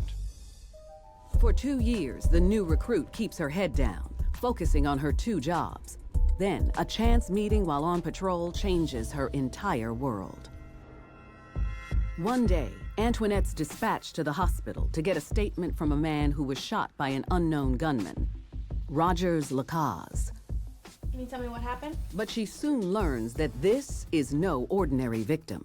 Rogers was straight up gangster. He wanted to lead the thug life, and that's the kind of life he led. He was 18 at the time, and he was already involved in a lot of criminal activity in New Orleans. He was definitely involved in drugs. Rogers had some history of arrests for assault. But as the two talk, the normally tough-edged Rogers opens up to the pretty patrol officer. He tells her that he never graduated high school, lives with his older brother, and has no choice but to work the streets to get by. Antoinette can't help but feel bad for the teenager. She relates to his hard upbringing, and his story pulls at her heartstrings. Antoinette seemed to develop a real interest in him. She may have seen this young man who obviously had somewhat of a troubled past, and she wanted to try and be a good influence on him. He was a skinny, scrawny little guy, but she was attracted to him. Days after their first meeting, she still can't get Rogers out of her mind. When he's released from the hospital, the young officer finds herself visiting him frequently. Even though she knew it was wrong, she wanted to preserve the relationship. She was so enthralled with Rogers, so much under his spell. As she falls for this suave criminal, her passion borders on obsession. He's given her the attention that she wants, so she doesn't want to lose that, so she starts going along with anything he wants to do. She was buying things for him. She did buy him clothes, and she bought him a cell phone. He was riding around in her police car. He was going on calls with her. If anyone questions his presence, Antoinette's quick with an answer. She would introduce Rogers to people as a trainee. She also introduced him as her nephew. Just my nephew. She was in love with him. Now, Rogers, I think he may have just been using her so that he could basically do whatever he wanted in the city, and he had a police officer who's gonna have his back. Now that she's got the badge and the man, life couldn't be better, until her boyfriend puts her loyalty to the test. A few months into her relationship with Rogers, after finishing her security detail at the Vu's Vietnamese restaurant, Antoinette heads to his apartment as usual. But when she gets there, she can see the teenager has something on his mind. He asks her how much money she thinks the Vu family has. Somehow, Rogers got it in his mind that the Vus had money. And so he became obsessed with getting that money. Rogers says he wants to rob the Vu's restaurant. I think we should just go in there and rob the place. What? But he'll need his girl by his side. She's familiar with the restaurant and how it operates. She knew apparently where the hiding place was for the cash. As a police officer, Antoinette's conflicted by the mere thought of being involved in a crime. Her job is to protect and serve. Trust me, I got you. She had already put her career on the line, getting involved with someone who had a shady, perhaps a criminal past. But she also knew that he was going to commit this crime anyway, and so she wanted to perhaps not only save the relationship, but save him from going to jail. Not ready to lose him, she makes a deadly decision. Let's do it. Give us the money! Antoinette was just willing to do whatever it took to keep Rogers happy. That's pretty much the ultimate betrayal in the police force. In New Orleans, Louisiana, police officer Antoinette Frank and her gangster boyfriend, Rogers Lacaze, plot to rob the Vietnamese restaurant where she's been working night security for the last 2 years. I think it was a crime of opportunity. Rogers and Antoinette were looking for easy money. She had pretty much access to the restaurant. She can come and go as she pleased. 1 week after the young criminal convinces his cop girlfriend to help with the robbery, the unlikely pair put their plan in motion. Around midnight, the two head to the restaurant in her off-duty car. They grab a table to scope out the place. Working the night shift are 4 siblings from the Vu family who own the restaurant. And tonight's security is being handled by a fellow off-duty police officer, 25-year-old Ronald Williams. I don't think that he and Antoinette were ever partners, but they certainly knew each other from working details at the restaurant. Rogers and Antoinette sat at the table for a while. They ordered. She and Rogers started eating, but then Rogers did not like the food, and so they left. There were words exchanged about who was going to work the detail the next night, and Antoinette was told that her services were not needed, and she was not happy about that. The couple takes off, and 5 minutes later, they pull right back up to the front of the restaurant. Armed with her service revolver, she slowly walks up to the door, while her boyfriend anxiously waits in the car with a 9mm. Peering through the glass, she watches as the Vu siblings close up for the night. The 2 older Vus, they were in the front of the restaurant. She spies the oldest sister, Khan, counting the money, while the other brother, Pin, talks with Officer Williams. The 2 younger ones were already in the kitchen cleaning up. 17-year-old Kwang and his 24-year-old sister, Ha, are completely unaware of the nightmare to come. Antoinette was casing this restaurant and obviously was identifiable to the people who are inside. Suddenly, Khan sees Officer Frank is back and gets a bad feeling. She grabs the cash and disappears into the kitchen. She apparently sensed something was not right and didn't have time to hide the money anywhere but in the microwave. And it was about $10,000 in cash. When she sees Khan take off, the crooked cop knows it's now or never. Antoinette got into the restaurant. There's some conjecture that Antoinette had stolen keys to the restaurant. Keeping her gun in her pocket, she rushes past Officer Williams and pushes Khan and Pin into the kitchen, where their younger siblings, Kwang and Ha, are cleaning. Before Officer Williams can figure out what's going on, Rogers enters and points a 9mm at the back of his head. That's when Rogers shot him through the neck. Then the teenager fires 2 more times into his head and back, ending the young officer's life. As the shots ring out through the restaurant, Antoinette races towards the front to make sure her man is okay.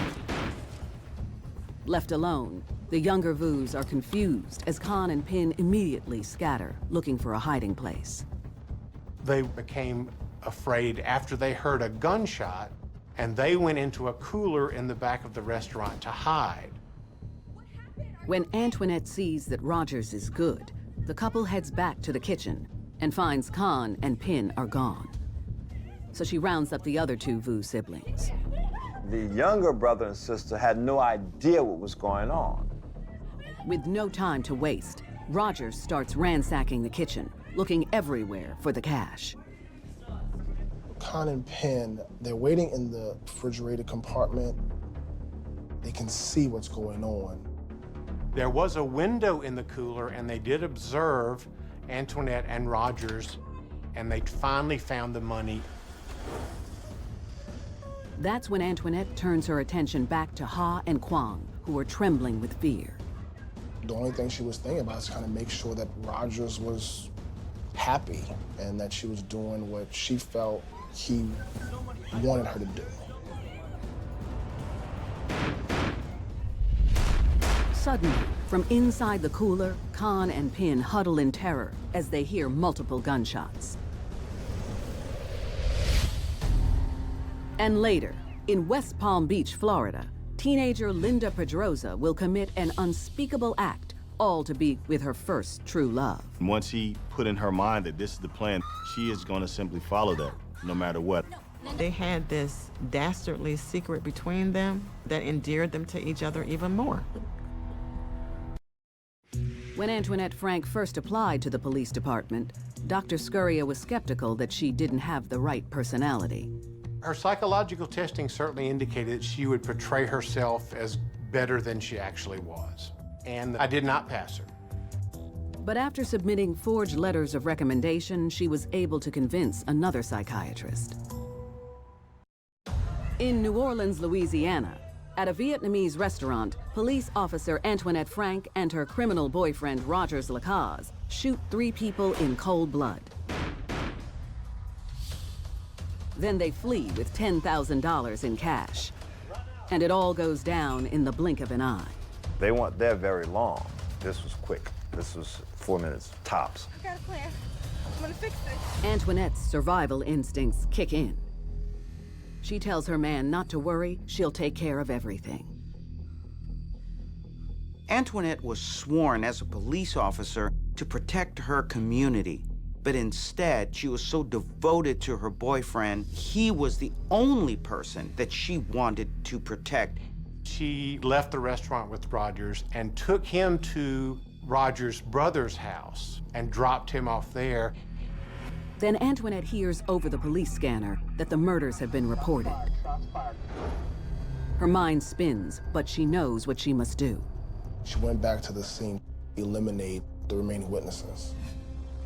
She pulls up to the restaurant. She's too late. Police are already on the scene. Inside the restaurant, the first responders discover the body of Officer Ronald Williams in the dining room. And in the kitchen, in a pool of blood, are Quang and Ha Vu. They had a wound in the back of their head, as well as, I think, 1 or 2 shots in their chest and abdomen. So it appears that they were shot execution style. Antoinette boldly enters the grisly crime scene. She wanted to make it look like that she heard the call over the radio and started asking what happened, what happened, what happened. But she can't keep the charade going for very long. Con Vu appears out of nowhere and blames Antoinette for the crime. The girl looked at her and said, "You know what happened. You were there. You did this." Khan speaks up to tell them that Antoinette was the actual perpetrator of the crimes. It's hard for the officers to believe that, to think that it was another officer that did this. But with an eyewitness fingering their fellow officer as the perp, they have no choice. They arrest Antoinette for murder. Are you okay? Are you hurt? She was brought in for questioning, and that's how they came across Roger Lacaze's name. Antoinette put it all on Rogers. She even said that her life was threatened if she didn't go along with this crime. She admits being at the restaurant with Rogers when he suddenly started shooting and demanding money. She went up to the 2 older Vus and wanted to talk to them, and then Rogers came in and did the shooting of the police officer. Then Rogers made her shoot the 2 other Vus. That's what her statement was. I did it, but Rogers made me do it. I was afraid that he was going to kill me. Her fellow police officers are skeptical. She had a .38 revolver with her. She could have shot him had she wanted to stop this carnage. She's supposed to be sworn to protect the people. She's supposed to protect this restaurant. Meanwhile, investigators track down Rogers at his brother's apartment and bring him in. The young criminal doesn't waste time. He throws his girl right under the bus. Rogers' story is basically that Antoinette killed them. He blames her for the entire crime and tells police that she was upset at Officer Williams for taking all of her shifts at the restaurant. So she went in and shot the place up. At this point, love was thrown out the window. It was about self-preservation. They knew that they couldn't get out of it. They now were against one another. But it doesn't matter who pulled the trigger. Investigators have enough to charge both Antoinette Frank and Rogers Lacaze with 3 counts of first-degree murder. That summer, Rogers Lacaze has his day in court and is found guilty as charged. he is sentenced to death. Antoinette Frank goes to trial 2 months later and is also found guilty. She receives the same fate. They gave her the death sentence in under 40 minutes. She has yet to show any remorse for her actions. This person who is sworn to uphold the law has not only committed a robbery and murdered 2 innocent civilians, but also has murdered one of her fellow officers. I don't think she would have committed a crime like this had she not met Rogers. She was easily influenced. It doesn't surprise me, given his history, being in New Orleans at that time, that he was already committing crimes. This was a young woman who came from a very chaotic background.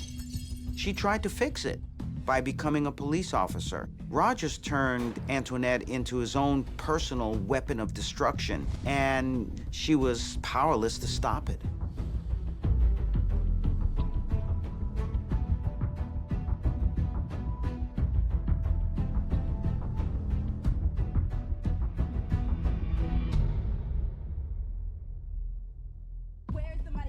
Antoinette Frank let blind love turn her from a protector into a killer.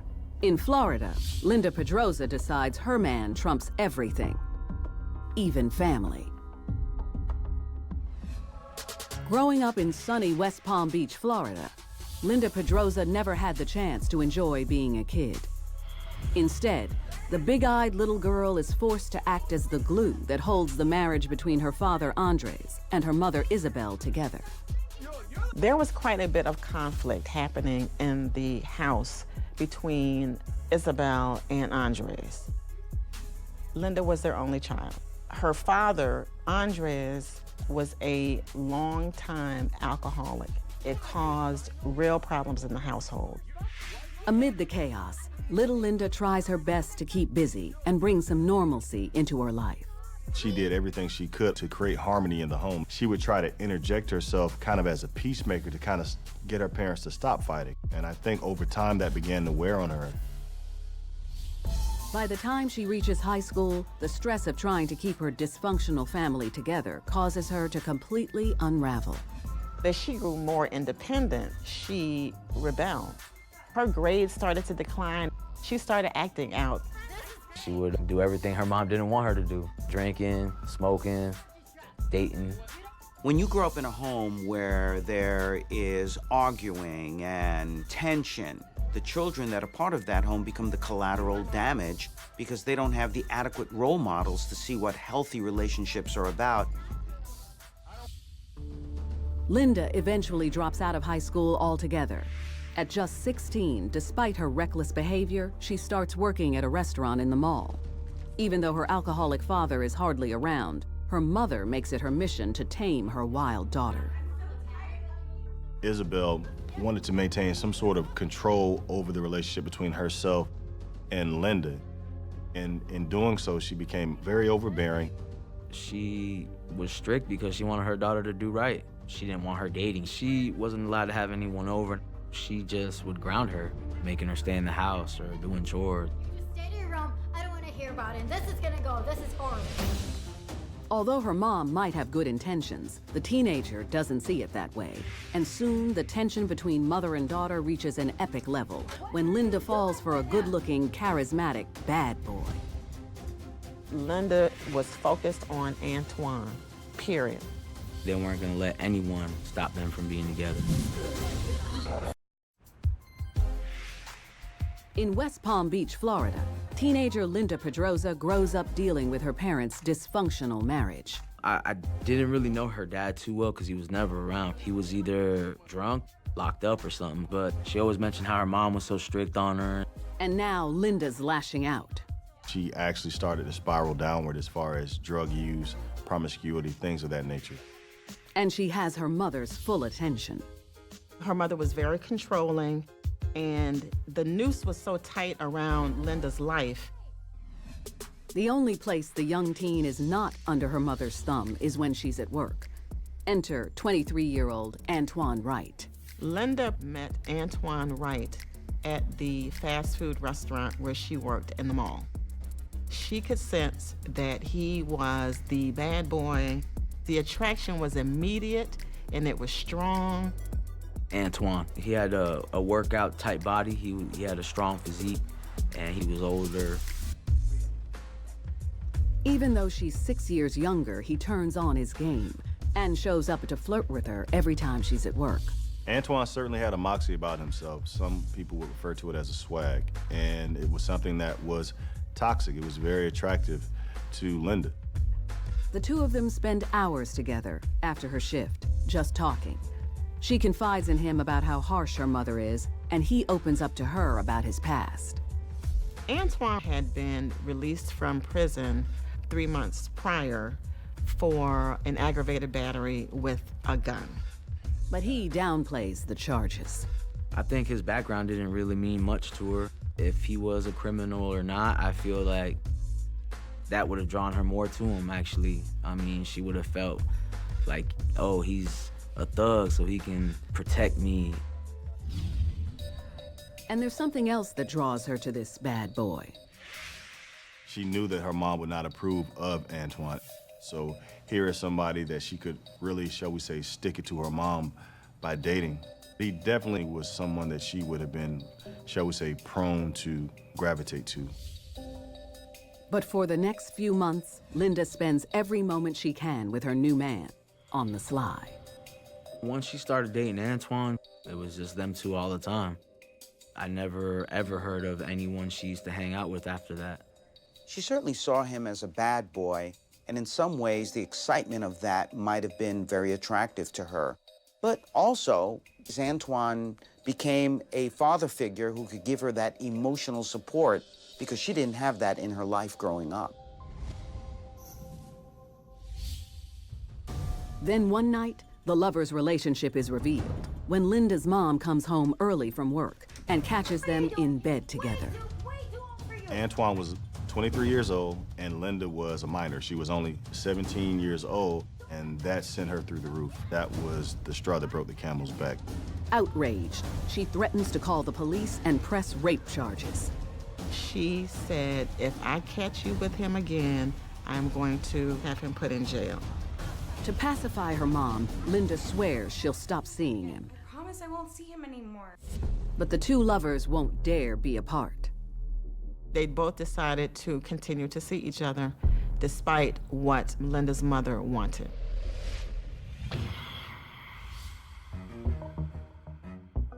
Just as Isabel has her hands full with her rebellious teenage daughter, one night Andres shows up demanding money. He wanted to go out and drink, and he wanted his wife, Isabel, to give him the money. And she's like, no. When he starts to get violent, Isabel decides enough is enough. And she ended up calling the police, and he was arrested. With her husband behind bars, a few days later, she returns her focus to Linda and learns some disturbing news. Antoine is still in the picture. Neighbors or friends of her mom's would see her out and about, maybe drive by the house or something and see what's going on, and they would tell her mom. She knew that Linda was lying to her. The relationship was really troubled. It really was, and it did not get any better. The more Linda's mother clamped down on her, the closer she got to Antoine. Soon, Linda and Antoine grow tired of sneaking around. They were committed. They loved each other. The only thing standing in the way was Isabel Pedroza. One night, the forbidden couple are stealing some alone time while her mom is at work, when Antoine brings up a solution to their problem. He said, yo, we gotta get rid of your mom. You know what I'm talking about. Because that's the only way we're gonna be together. At first, Linda is stunned. She tells him to be patient. Soon she'll be 18 and they can run away together. I'll be behind bars before you're 18. But he insists that Isabel will only send the police after him and he'll end up back in prison.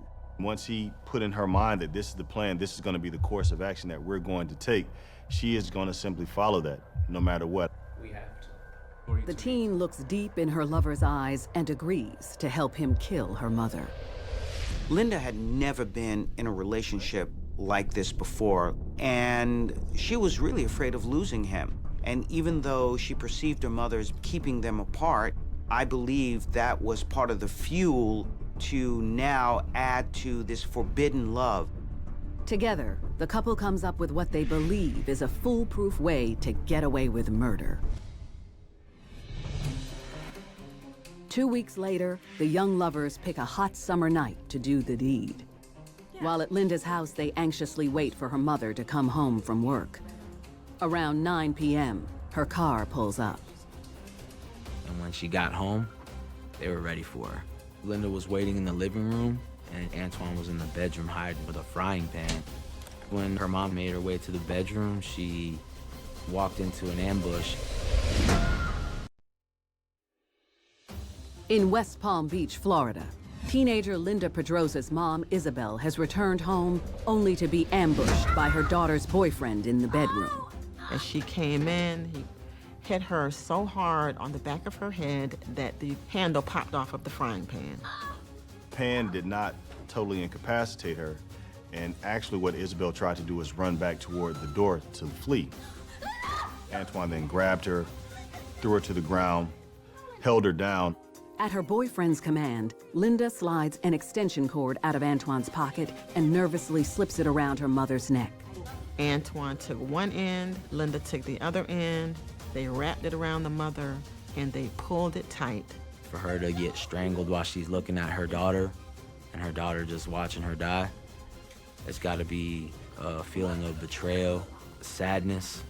After just a few moments, Isabel takes her last breath. I cannot imagine what it was like in that room. I really can't. One can only think that what was fueling that was the intense anger, perhaps even hatred that she had for her mother. At the same time, she was doing this for Antoine. She was completely under his spell.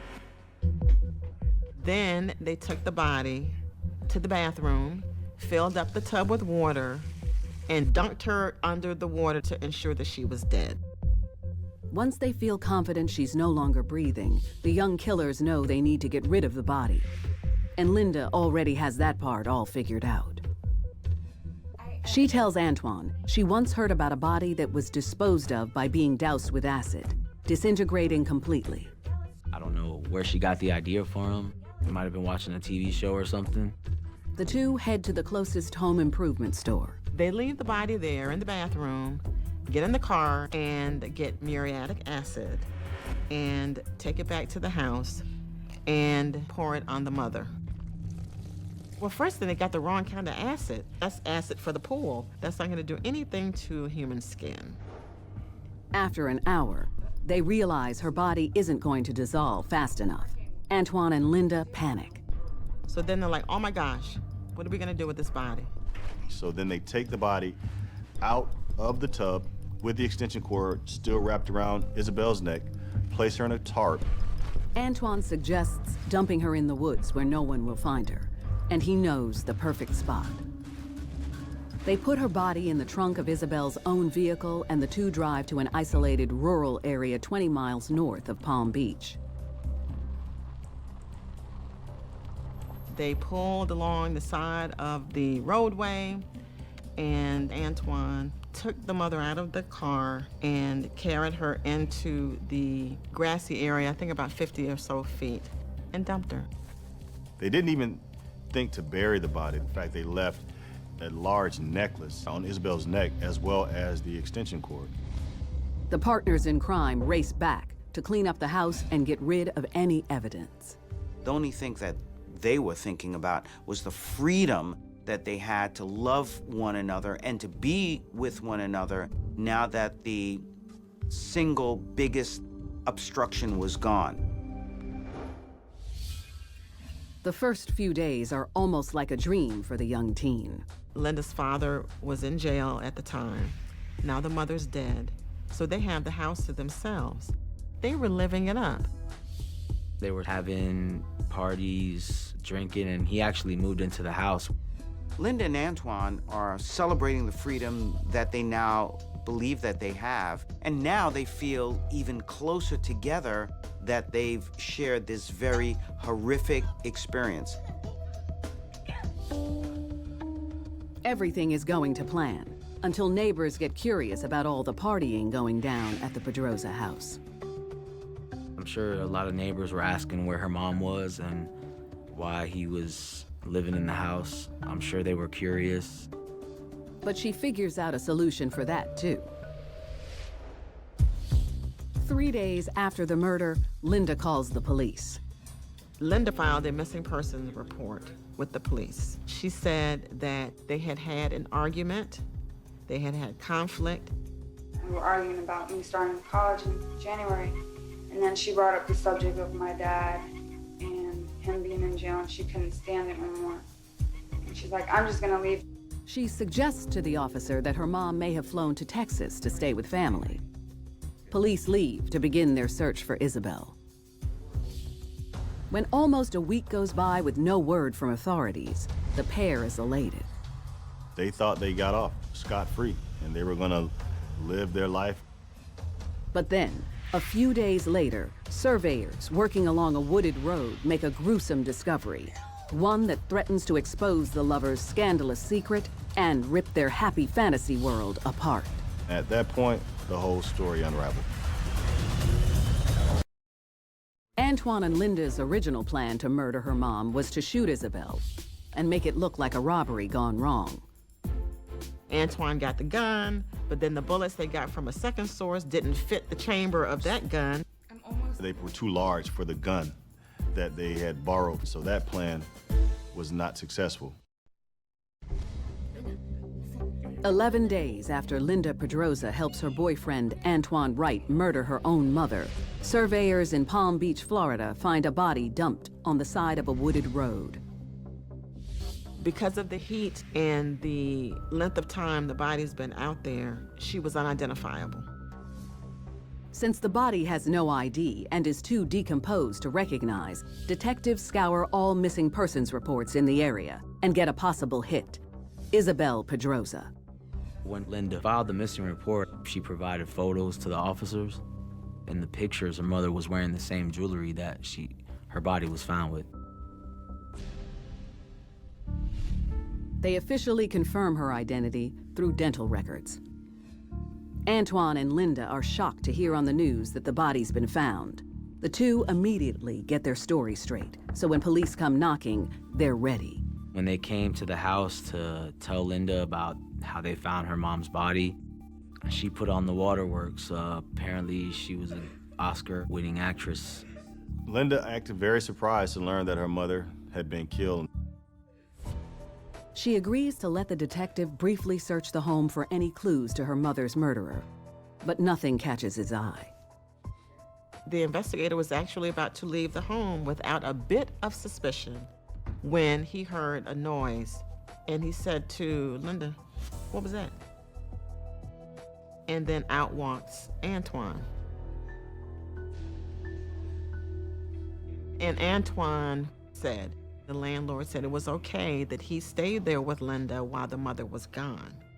And that was the first sort of, that the investigator had. The detective gets a strange vibe from Antoine, and Linda's boyfriend moving in while her mother is missing seems suspicious. He asks them to come down to the station for further questioning. Initially, the young lovers stay strong. Neither one of them gave any indication of anything other than what Linda had said, which was her mother left for Texas following an argument. That was their story, and they stuck to it.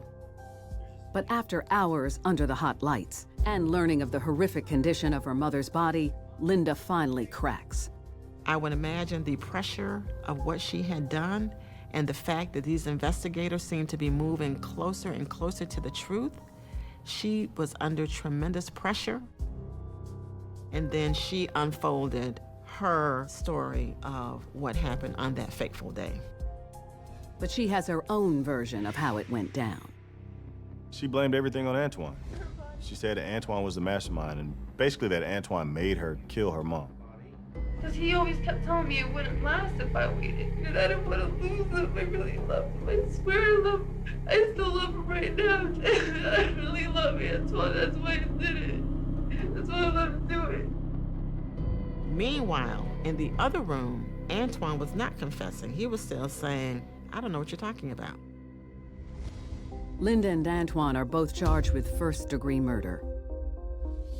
And when Antoine learns that his girl turned on him, and he's facing the death penalty, he decides to make his own deal.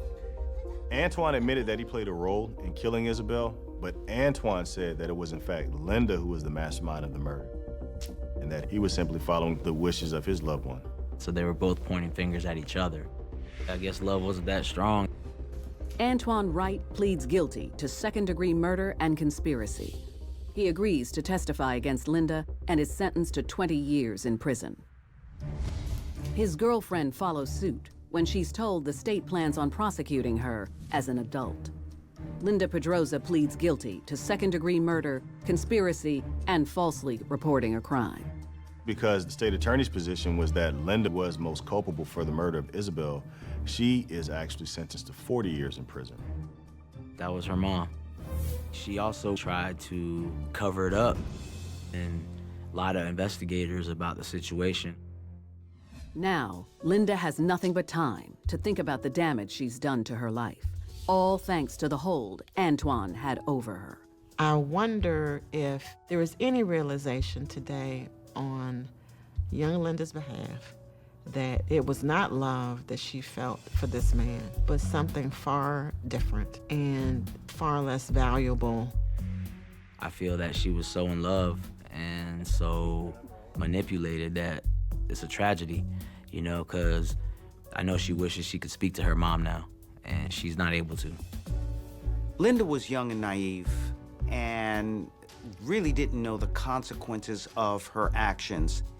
And the irony is, the one person who could have helped Linda live a productive life is now gone.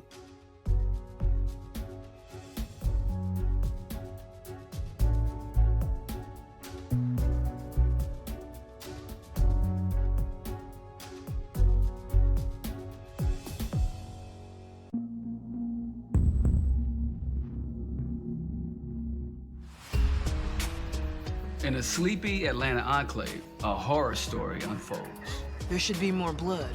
We're talking about 13 bullets through a person's body. A tireless detective. Victim had to know the killer. My goal is to take somebody off the streets that doesn't need to be on the streets. Must uncover clues. It's like his body just fell out of the sky. In a puzzling murder mystery. He was starting with zero. I am under the impression that he was set up. I feel like you're holding something back from me. I'm not. Uncovering the truth. I noticed this on the night that it happened. Leads to an unexpected twist. Was the victim living a double life? Who had your car? My boyfriend had my car. She was lying. They're trying to hide something, and what better than to hide than the crime of murder? And a killer with nothing to lose.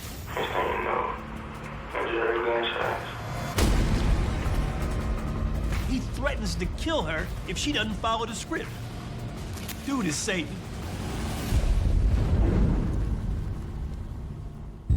We spent our careers solving Atlanta's most puzzling homicides. But there are other investigators just like us. With the passion and skills needed to solve the most unbelievably challenging murders. These are their cases.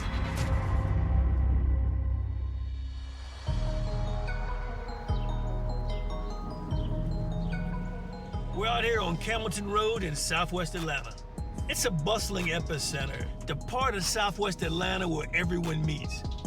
It's a great place to raise a family, but like any other neighborhood, it's got a dark side. It was on this sleepy section of roadway back in 2015 when police caught a case you hate to get as a homicide detective. It was a straight-up whodunit murder mystery.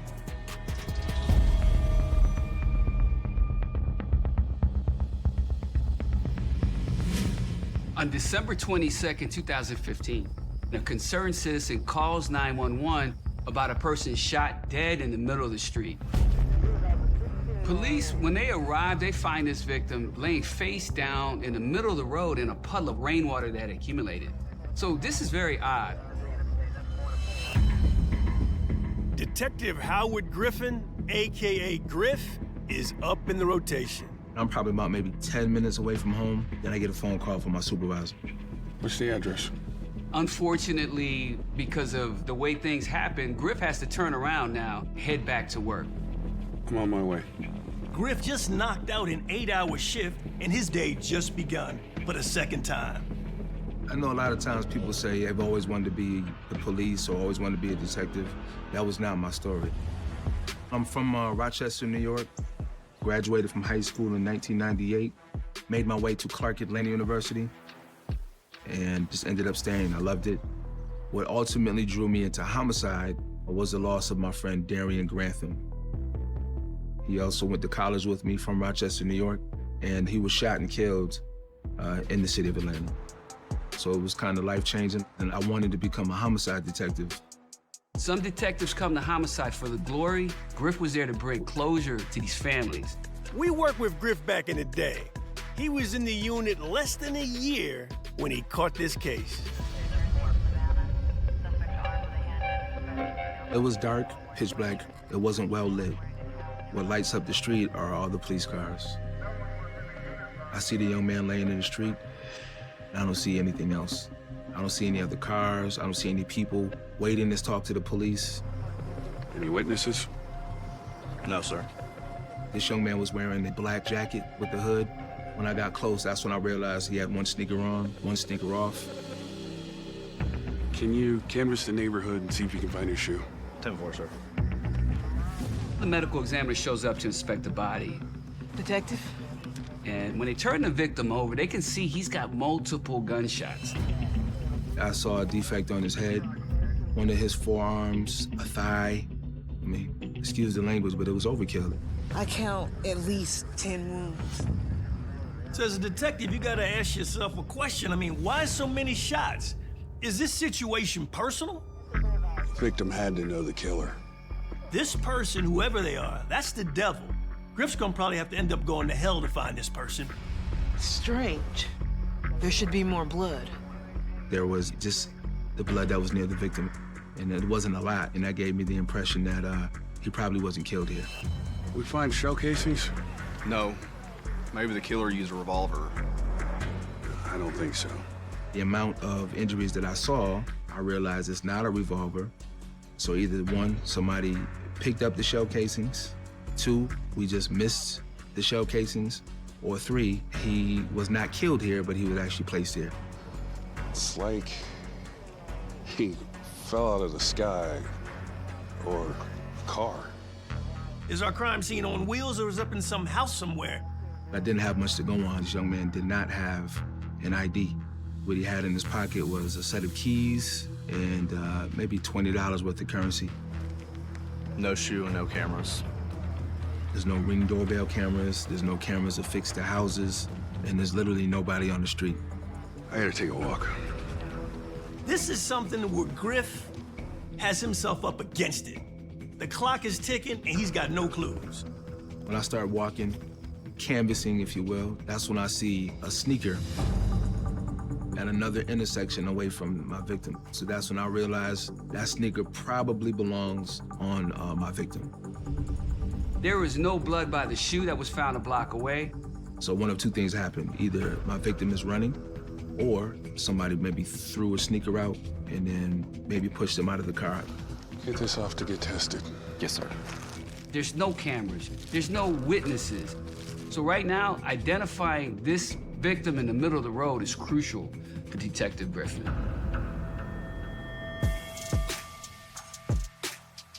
Griff, what's up, my guy? Vinny, what's up, brother? We met with Griff to learn how he moved this investigation forward. This is a pretty challenging case. What's going through your head, man? Like, what's your plan? What's next? One, I gotta figure out who he is. I didn't know what I was gonna do, and out the blue, I get a phone call from the medical examiner's office. And then that's when they tell us our victim is 22-year-old Elijah Wallace. Ooh, wow. And this young man's mom, she was an involved parent. So she started calling around, started calling hospitals, and eventually that led to her calling the medical examiner's office, and she had to identify her son. So, now we know he's been shot. Autopsy reveals what? So the medical examiner and informed me that this young man was shot at least 13 times. Wow, 13 times. Was this brother in the streets at all? Did he have a criminal history? He had nothing. And that's what was so strange about this. Somebody who doesn't have any interactions with the police, why was he killed so violently? I did a little background check on him. Then I realized that this young man used to live in the neighborhood that I raised my family in. Oh, wow, really? Yeah. I mean, I got married 300 feet away from his house. So this is your neighbor, man. This is your neighbor that got killed. This young man actually is the same age as my oldest son, and they went to the same high school. They didn't know each other, but, you know, it hits a little different. Wow. Yeah. Now, the next thing, of course, I learned from brothers like you. Now I have to go speak to his mom. Griff meets with Elijah's mother. Thank you for meeting with me. Just find who did this. She put her heart on hold, like she put it on the table. And she's like, I'm business. I want to find out what happened to my son. Why don't you tell me about your son? Well, he was taking a semester off from school. I didn't find anything negative or alarming. It just seemed like he was a young man who went to college and just trying to figure out life. Everybody liked Elijah. He was a good kid, squeaky clean. But somebody wanted Elijah dead so badly that they shot him 13 times. It just doesn't make any sense. When was the last time you saw your son? Around 9:30 that night. Me knowing that we got dispatched to the location at 12:47, that's helpful because it helps me with my timeline. He was going to a kickback. Now, a kickback is a small gathering, just some close-knit friends doing video games, playing cards. Nothing too big or too outrageous. Do we know who was there? I'll make you a list. She identified one particular friend, a guy named Ronald Edo, who actually picked Elijah up to take him to the kickback. This was important information. Ronald would know a lot.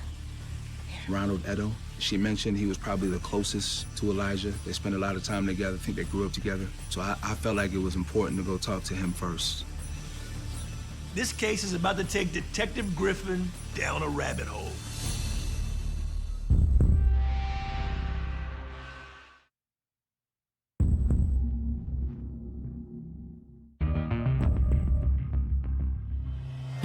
I count at least 10 wounds. Detective Howard Griffin is working the murder of 22-year-old Elijah Wallace, found dumped in the middle of the street in Southwest Atlanta. He went to a kickback? Elijah's mother provides Griff with his first potential lead. She wanted us to talk to a friend of her son's named Ronald Edo. Ronald, he'll know a lot. Ronald could put Griff in the right direction of finding out where he was right before he was shot. Griff contacts Ronald to set up an interview. Not too far from where Mom lived, there was a Waffle House. I called Ronald, asked if he'd meet me there. See you soon. We would meet our witnesses in the parking lots of gas stations, and especially Waffle House, because it's a place that everybody knows. So Griff learned that trick from me and Quinn. Hell, in Atlanta, I mean, people go to Waffle House after church and after the strip club. It's just that place.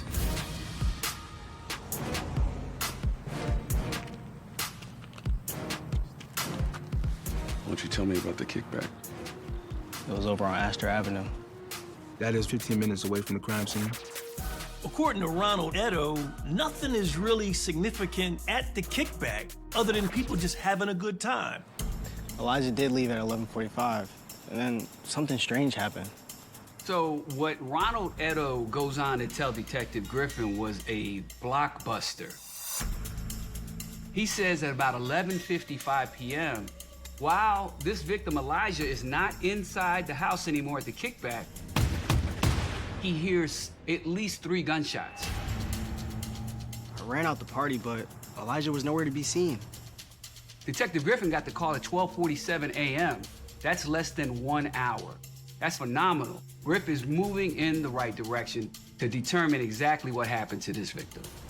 When Elijah left the party, he wasn't alone? No.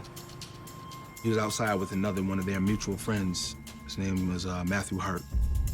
Well, that's like tagging one witness inside the house, giving the baton to the witness outside the house. Griff has to talk to Matthew ASAP.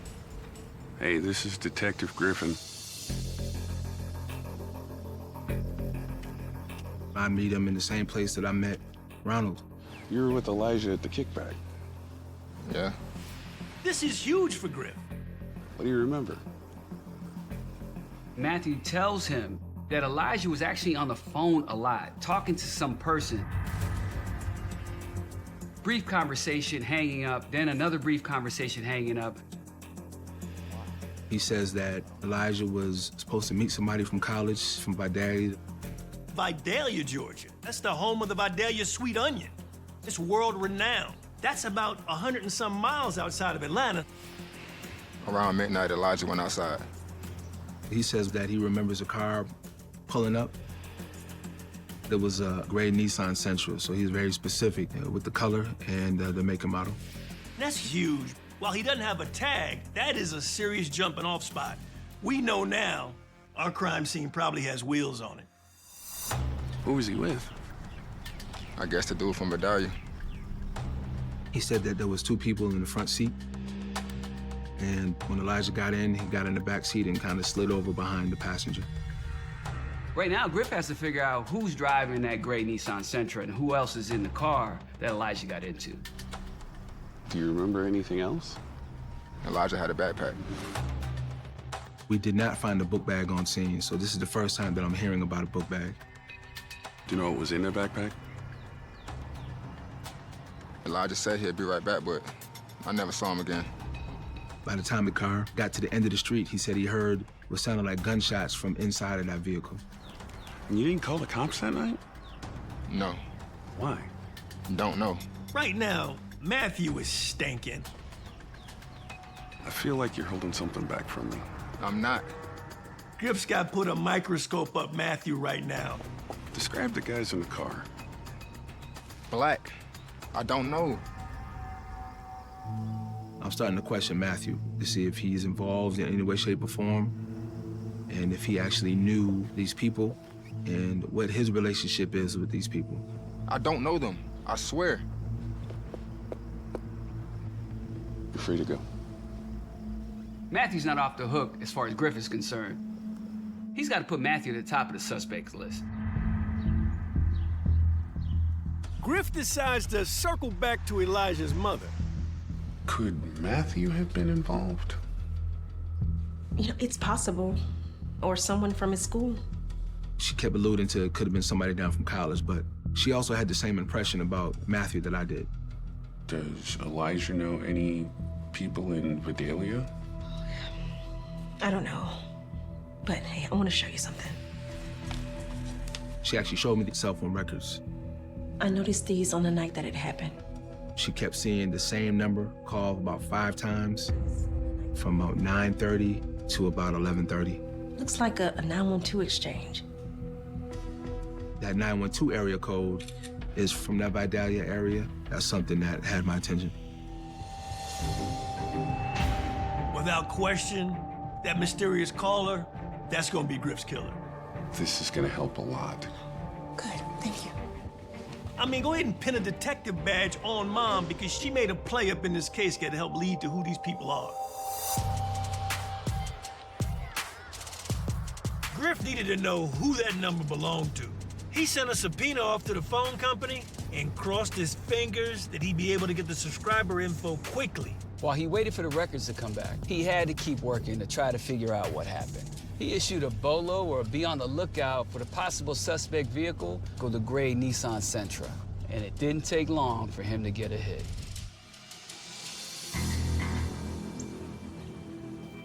I get a phone call. It'd say GBI investigator. And he said that he had found a vehicle. He immediately says that he was part of an arson investigation down in Montgomery County. It's the Vidalia area. Yeah. This has to be the suspect vehicle involved in a homicide.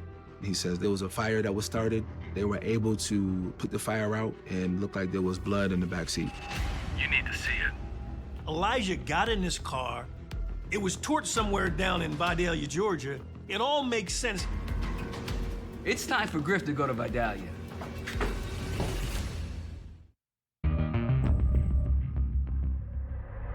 Just find who did this. Do everything in my power. When I do sit down and meet with the family, I explained to them why I do what I do, which is largely because of my friend Darian Grantham, shot and killed on the street that he and I used to play basketball on. Why don't you tell me about your son? Hopefully they get the idea that I'm just like them. I've experienced a loss. It might not be in the same magnitude, but I tell his story as often as I can.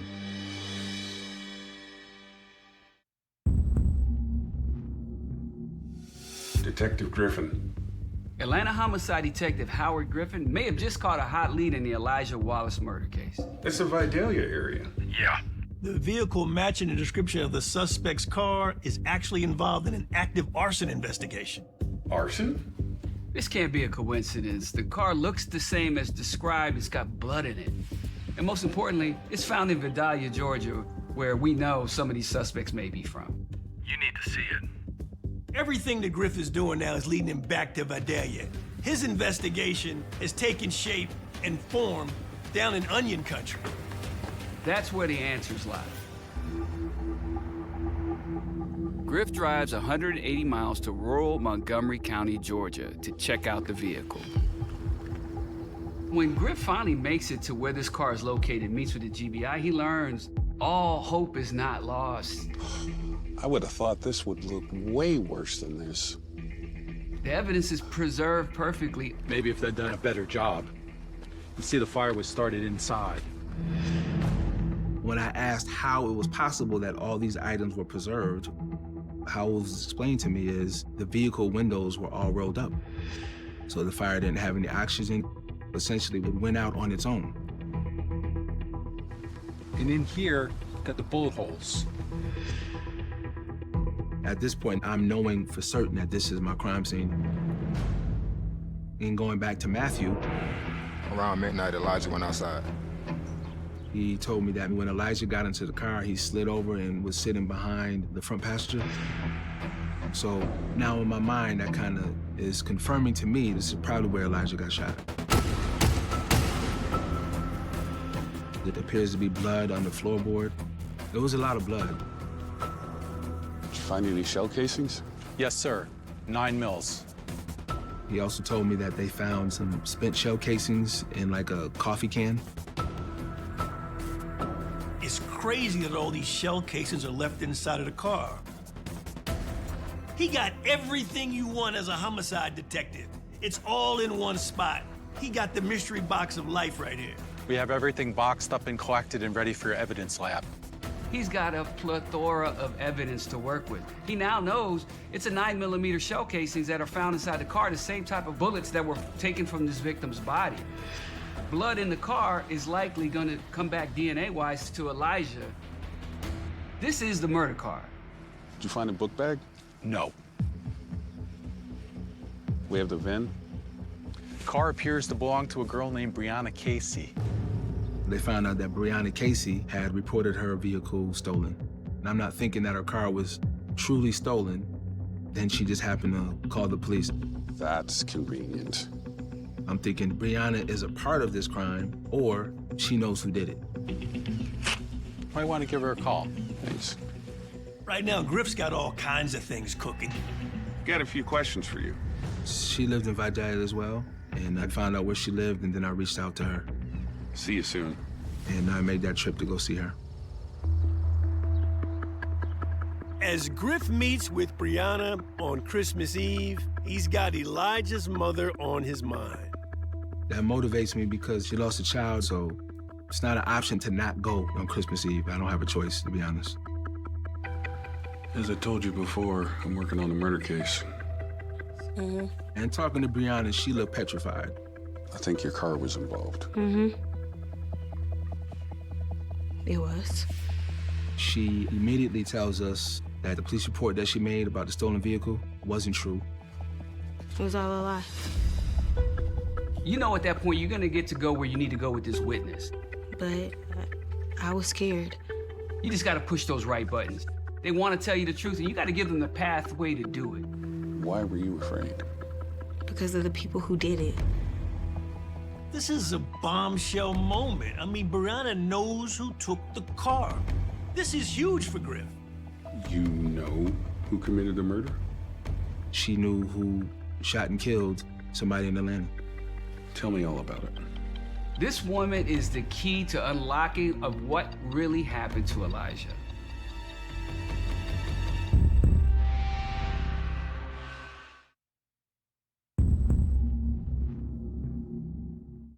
As I told you earlier, I'm working on a murder case. Detective Griffin is one step closer to solving the Elijah Wallace case. I think your car was involved. He travels down to Vidalia, Georgia, and tracks down the owner of the vehicle that he believes was involved in his murder. It was all a lie. During the interview, Brianna makes a shocking statement. The car was never stolen. You know who committed the murder? This is huge. Brianna folded like a card table. He's moving now. Tell me all about it. Look, you don't understand. He threatened to kill me. She expressed that she was afraid for her life. And when we asked why she was afraid for her life, she gave us a little bit more details of who took her car. Who had your car? My boyfriend had my car and some guy named D.A. Brianna told me that her boyfriend, Juan Foster, and his friend D.A. used her car and went to Atlanta. Why'd they go to Atlanta? I don't know, they said they had to make some money. Now, that can mean a couple of different things. We're either gonna hit a lick, we're gonna make a drug transaction, but we're definitely not going anywhere to unload trucks or do some responsible work. This is gonna be some ill-gotten gain. Look, when they got back, it was bad. When they came back, she had immediately noticed that there was like a bullet hole in her back passenger door. Brianna goes on to tell Detective Griffin that she saw a bunch of blood, but more importantly, she saw a bunch of empty peroxide bottles. Did they talk about the murder? Only that it was D.A.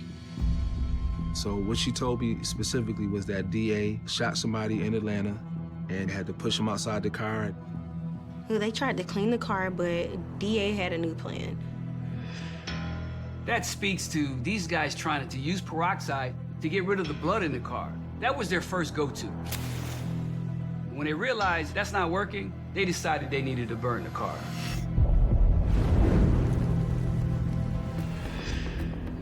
He told me to report it stolen.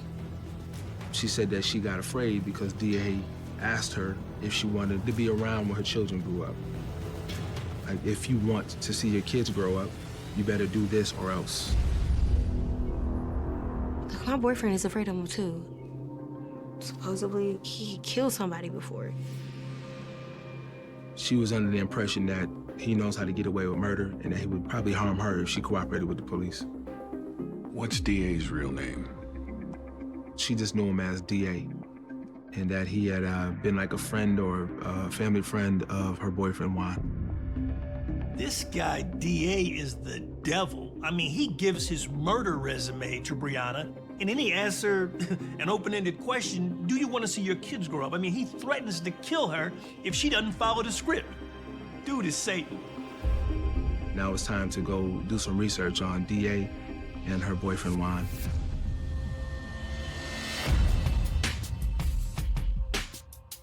Griff went back to his contact at the GBI and asked the agent if he was familiar with the nickname D.A. And the agent knew D.A. was a guy named Denzel Atkins. The agent told Griff that D.A. was a suspect in multiple unsolved homicides. On top of that, he was acquitted of a murder very similar to Elijah's. In that case, D.A. was supposed to meet somebody to conduct a drug transaction. Shortly after, that person was found shot and killed on the side of the road. Griff felt like he had to get D.A. off the streets before he killed somebody else. He pulled records for Denzel Atkins and Brianna's boyfriend, Juan Foster. He put their photos in a lineup in return for another meeting with Brianna Casey. I want you to take a look at these lineups. With those lineups, the goal is to have Brianna see if she can identify the person that she knows as D.A. And that person, I believe, of course, was Denzel Atkins. Point out if you see D.A. or Juan. And then have her confirm who the person is that she's in a relationship with. Yeah, it's D.A. You're sure? Yeah. She identified the person that she believed as D.A. So ultimately it was Denzel Atkins. That's Juan. Okay. And confirmed the identity of Juan, her boyfriend. Right now, Griff's got all kinds of things cooking. He's got 2 viable suspects. This kid Juan Foster and Denzel Atkins, everybody knows as DA. She picked out both guys. After she identified them in the photo lineup, GBI got warrants for their arrest for arson. I gotta get some paperwork started. In addition to the arson warrant, Griff gets a murder warrant for Denzel Atkins. He's got to start getting busy with trying to put somebody in jail.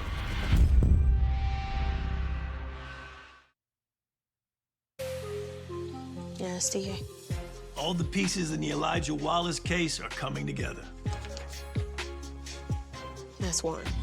Detective Griffin IDs Juan Foster and Denzel Atkins as the prime suspects. I gotta get some paperwork started. Now, all he needs to do is track them down.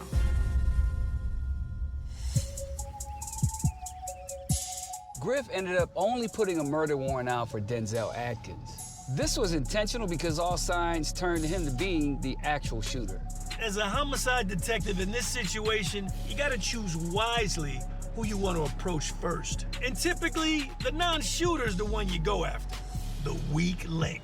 In this case, it was Juan. He already had an outstanding warrant for the arson investigation, so that's how Griff could bring him in. He reached out to Juan's family for help. Juan's mother told Griff that her son was afraid of DA. She also felt like DA was keeping close tabs on her son. So Griff told her it was important that he find Juan before DA does. Juan Foster's family agreed to negotiate a surrender. Griff now has another family member participating in his investigation. It was absolutely phenomenal.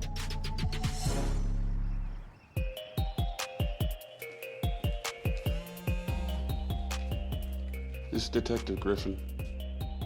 I heard you were looking for me. Out of nowhere, Juan Foster actually calls him on his cell phone. Boom! That's an explosion. Let's meet. It's time to set it up. You gotta cajole this kid over the phone to come see you down at your office. You there? Yeah. When a suspect reaches out to law enforcement, he's coming along the way. It's not a big deal. He's reconciling the fact that at some point, he's got to sit down with this detective. That's the first step. Just want to talk to you about a car we recovered. I told him that I had questions about the arson investigation and that it was important that he turned himself in. He acknowledged that it was important. I'm scared. But he also brought to my attention that he was afraid. He says that DA was somebody that he was afraid of, and he just witnessed him do something that he has never seen before in his life. So I took that as he was also afraid, just like Brianna was. Tell me where to find DA. I don't know.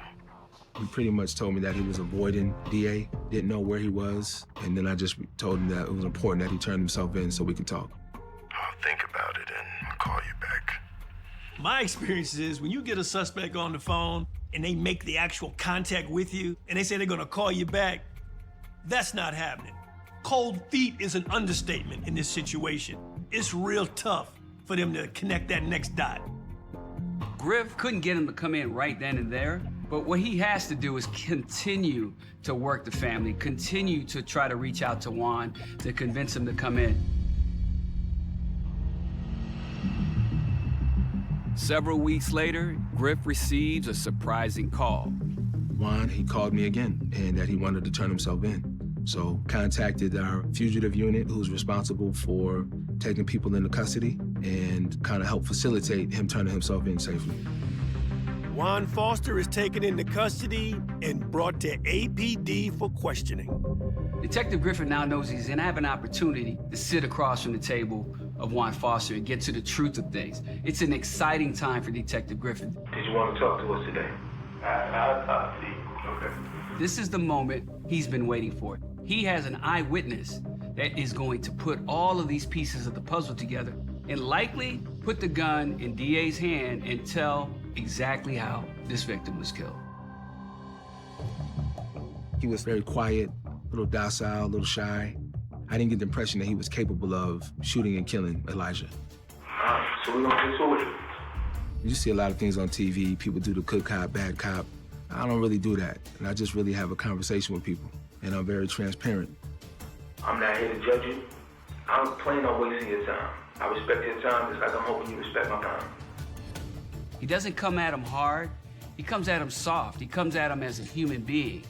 Be completely honest and tell me the good, bad, and the ugly. I wanted him to clearly understand that by not cooperating and not helping, somebody who killed somebody is still out there in the street. I'll cooperate. The first person up to the plate gets to bat the ball. So right now, Juan Foster's it.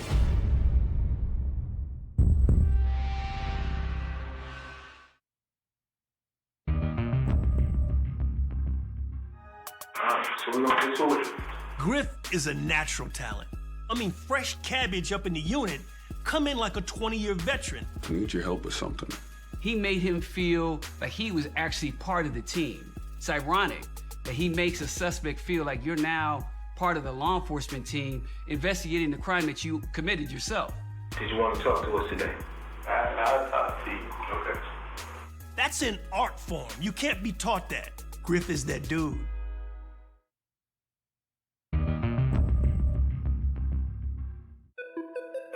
So we're gonna get to it. The Elijah Wallace homicide investigation appears to be coming to a close. I really could use your help with something. Detective Griffin has one of the suspects, Juan Foster, in custody. Did you want to talk to us today? I'll talk to you. Okay. Griff sits him down for an interview and he agrees to talk. Time to get some answers. I just came because he wanted to go to Atlanta. He told me that DA was coming to Atlanta to make some money, and he asked if he wanted to ride with him. I wasn't gonna be a part of no murder, man. From Juan's perspective, he was literally just riding with DA to pick up some money. He just said that he needed some money. What do you mean? Did he come up here to buy me? What it's looking like is Juan and DA were meeting up with Elijah to conduct some drug transaction and never really planned on paying for the weed. Alright, so how y'all gonna get up here? My girlfriend car? DA wants to take Juan's girlfriend's brand new Nissan Sentra. Who drove in? He did. When Juan, shows up to pick DA up, DA's like, nah, man, I'm driving. So right there, that just shows he's the heavy in this scenario. He's the control freak. I don't know too many people that would allow somebody to drive their girlfriend's brand new vehicle. So when I tried to understand their relationship again, I just kind of got the impression that Juan would pretty much do whatever DA said. He make a phone call or something like that, he on the phone. DA was calling the person that they were supposed to meet. Elijah was on the phone several times with somebody and mentioned Badaya. So at this point, Juan's talking about DA talking to the victim, Elijah, on the phone. We had pulled up, the dude had got in the car. And he said the young man opened up the rear passenger door and slid across the seat. So now he's sitting directly behind him. He said he doesn't know him, never seen him before. Juan goes on to say that the person that got in the back seat of the car had a backpack. We know Elijah had a backpack. It didn't stick out to me as being odd that a kid who's on a semester break from college would be transacting a weed deal. Doesn't mean he wasn't a good kid. It just happened he connected with the wrong people. He's a good kid connecting with bad people with bad intent. We rode around. I heard them talking. He said there was a weird exchange between DA and Elijah. And according to Mr. Foster, he noticed that a gun magically appeared on the lap of DA. He said this is the first time that he even realized that DA had a gun. He said that DA was kind of waving it in the air, kind of looked back at Elijah and made a comment like, "You like my gun? You like my gun?" He's like, yeah, man, I got mine too. And he had showed DA his gun. Our victim Elijah says, hey man, I like your gun. I got one too. Elijah may have been just doing roll call for firearms inside the car. Typically, when there's two people having guns, that'll kind of cancel out any aggression they might have towards one another. But that's not what happened. First thing you know, I just heard gunshots. Juan goes on to say that DA turned around and fired several shots. Described the gun as having an extended clip and just unloaded into the victim. He's in complete shock. He said he just can't believe what he just witnessed. His ears are ringing. And he just closes his eyes like in disbelief. And at that point, he tells me that DA starts to drive around. A short distance later, DA pulls the car over, gets out, and actually manually pulls victim Elijah Wallace out of the car and dumps him there. We had driven off, and then we realized some of the dude's stuff was still in the car. Juan Foster goes into detail that they threw the victim's gun out the window, the victim's shoe out the window. DA made them take their shirts off, which was likely covered in the victim's blood, and throw those out of the window. The murder weapon itself is tossed out of the window. We weren't too far from the area when we started throwing stuff out.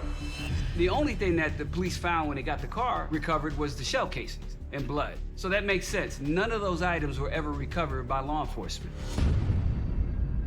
I was scared. I could have been killed myself. According to Foster, the whole ride back to Vidalia was silence. You could hear a pin drop. What do you say when you just witness somebody murder somebody?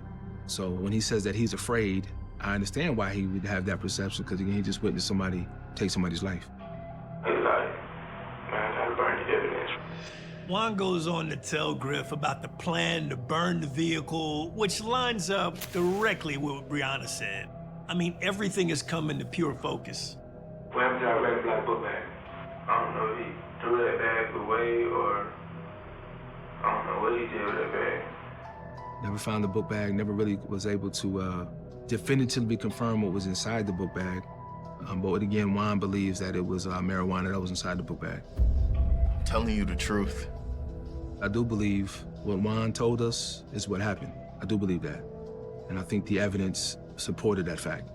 Juan is held on the arson warrant, but he's also charged with felony murder.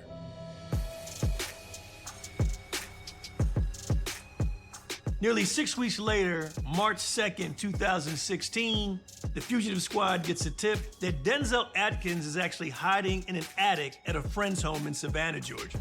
They bring him to homicide, and to no one's surprise, Denzel does not talk. Juan Foster ends up pleading guilty to his role in the crime. He's sentenced to 10 years in prison and 5 years probation. In 2020, Denzel Atkins goes to trial. Denzel Atkins was ultimately convicted on felony murder, possession of marijuana, possession of a firearm during the commission of a felony, and robbery. He was sentenced to 2 life sentences, plus an additional 15 years. My man Griff, I mean, you did a phenomenal job on this case, brother. I mean, you were a straight dog in going after your evidence. We have one black male with multiple gunshot wounds. When I think back on this case that our protege was assigned in his first year in the unit, and he worked it like a seasoned 20-year vet. You need to tell me the truth. And then when you think about the family, I look at Elijah Wallace's mom. I noticed these on the night that it happened. This lady went through the worst tragedy, losing her son, and she had boots on the ground helping with the investigation. Why were you afraid? Because of the people who did it. This case, while it was sad, it was beautiful the way it all came together. So we're gonna get to it. There were some people that Quinn and I were helping along the way that just weren't cut for homicide. Next thing you know, I just heard gunshots. Griff has homicide investigations in his blood. I gotta tell you, man, the way you did justice for this family, I haven't been this impressed in years, and I'm incredibly proud, bro. Hey, man, I learned from the best. We're gonna get up out of here, dog. My G. My guy.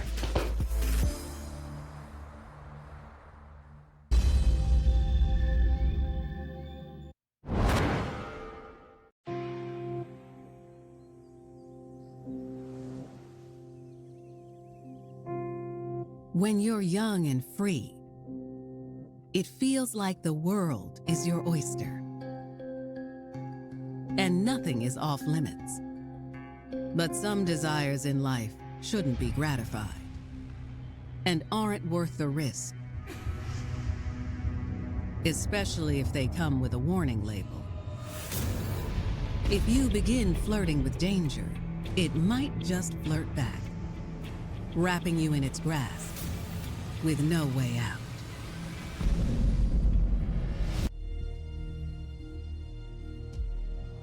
January 6, 2016. It's a chilly winter day in the bustling city of Little Rock, Arkansas. We have good shopping, good restaurants. It's a really good place. Everybody knows somebody around here. It's a smaller, big town vibe. But just before 2 p.m., a flurry of 911 calls come into the Little Rock Police Department. We had a bank robbery in progress with shots fired. Our manager's been shot. He is laying on the floor behind the desk. We need them, doctor. Yes, right. Some of your manager's been shot. Yes. Within minutes, police arrive on the scene. There was a chance the shooter could have still been somewhere on the premises, so police had to use extreme caution. Officers enter the bank with guns drawn. Anytime we have a situation where shots have been fired and we're not sure if the suspects have cleared a building, we handle it as though the suspect is still in there and still armed. Once inside, police see the bank manager lying on the floor, surrounded by blood. He appeared to be conscious, but still in a great deal of pain. The bank personnel were all very shooken up. People are so concerned because they have no idea if he's going to make it. I really, in my mind, thought we were going to lose him, and that was terrifying. Officers rush to assess the manager's wounds, while others fan out to speak to witnesses. And when they do, they'll discover the shooter wasn't alone. He had an accomplice.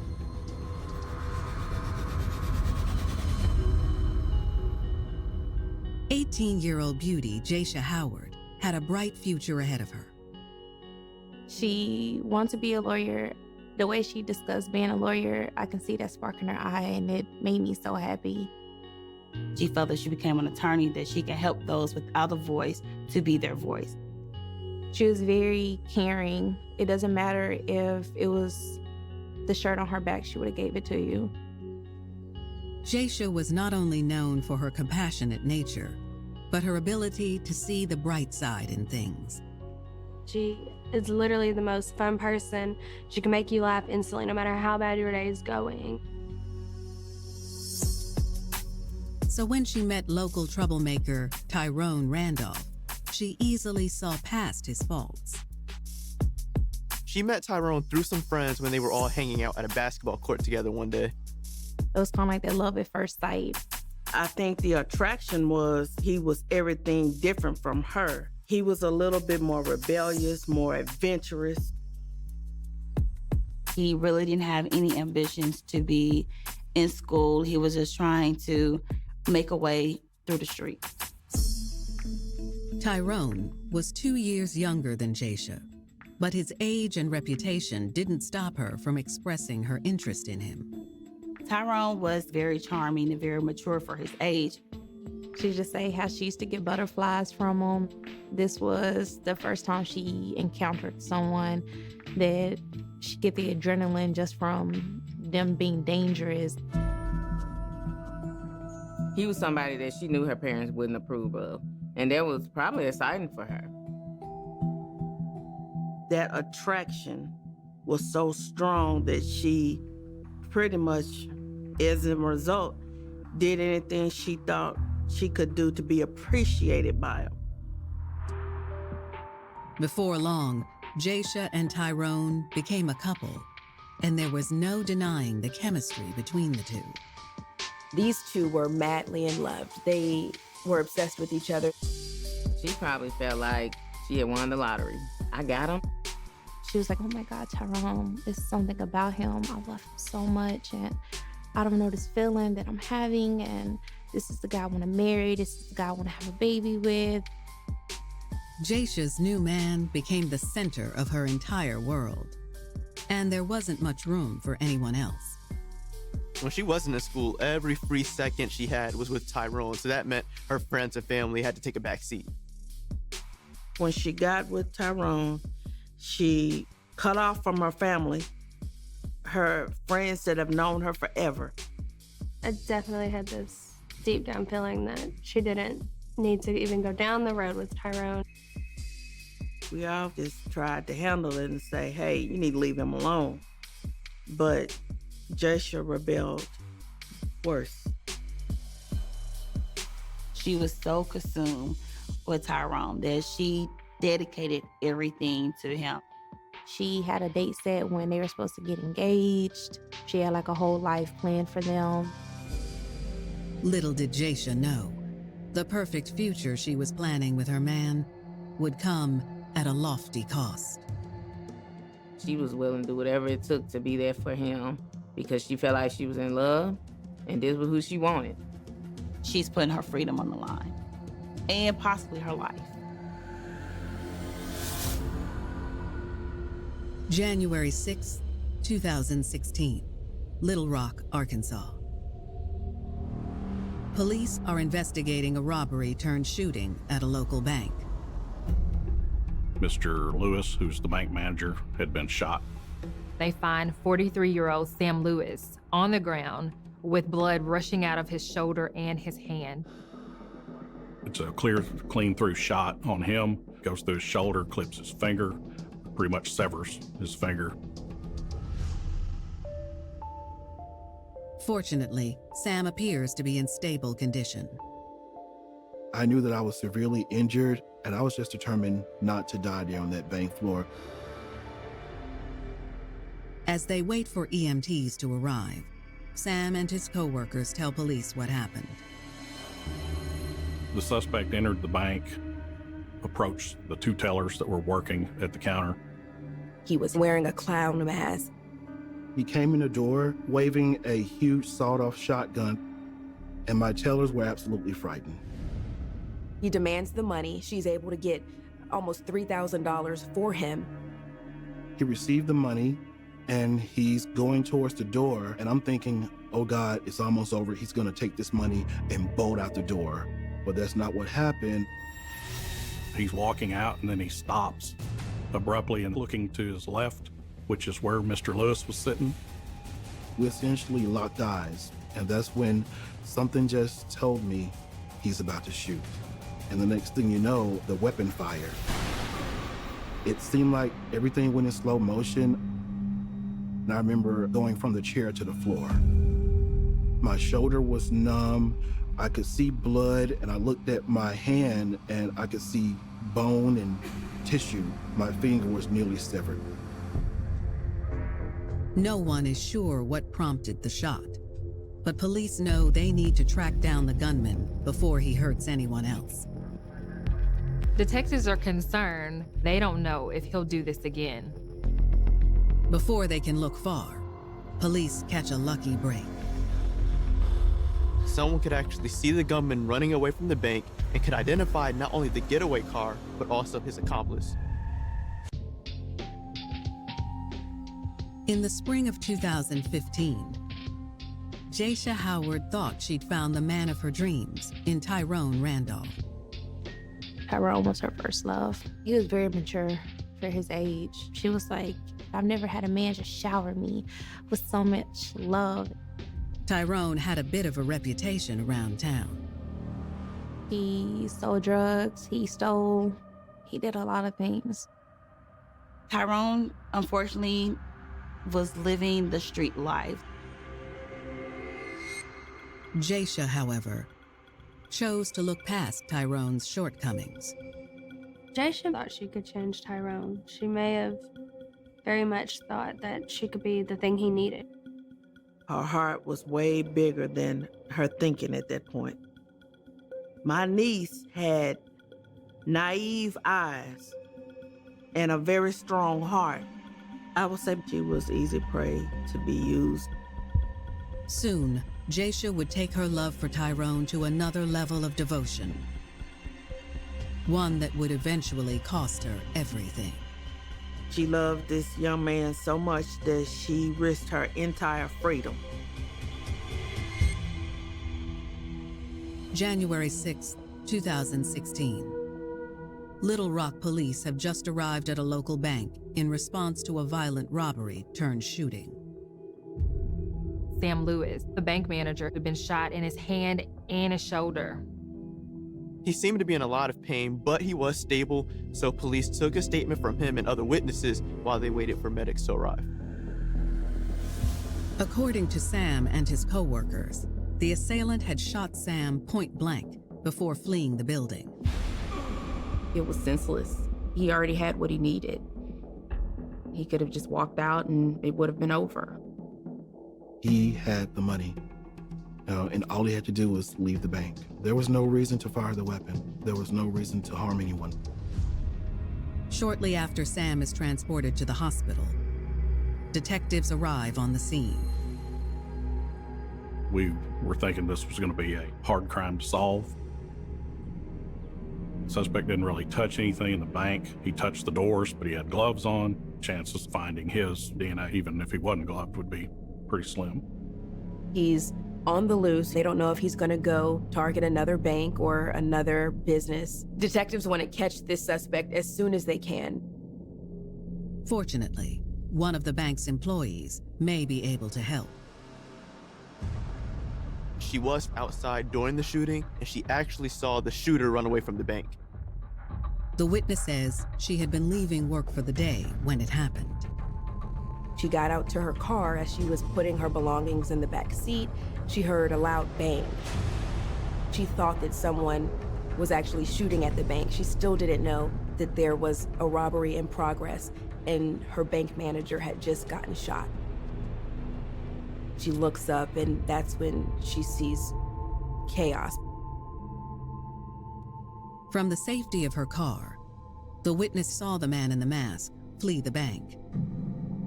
The bank robber runs outside of the bank. He gets into a maroon vehicle. The witness then saw the shooter take off his mask. She saw him without the mask. It was a young black male. The young man had an accomplice. She was able to view a biracial female driving the car.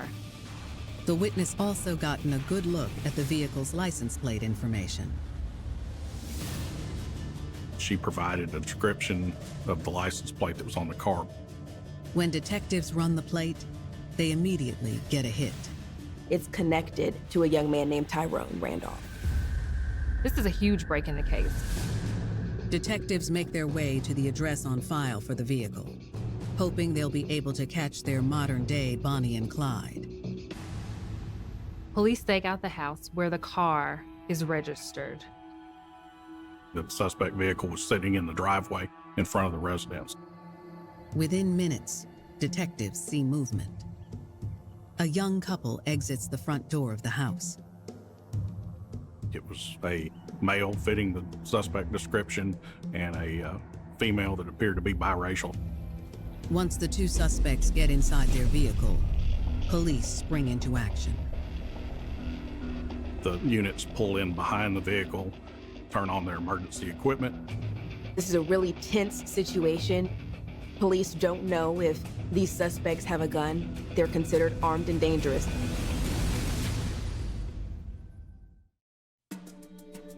Tyrone, he likely had a street mentality. With Tyrone having that type of mentality, it's very difficult for somebody like Jaysha or any woman that has goals to change them, but a lot of times we think we can. She can try to show him what else is out there and try to show him that, you know, it's more out here than just trying to commit crimes. But at the end of the day, he is who he is.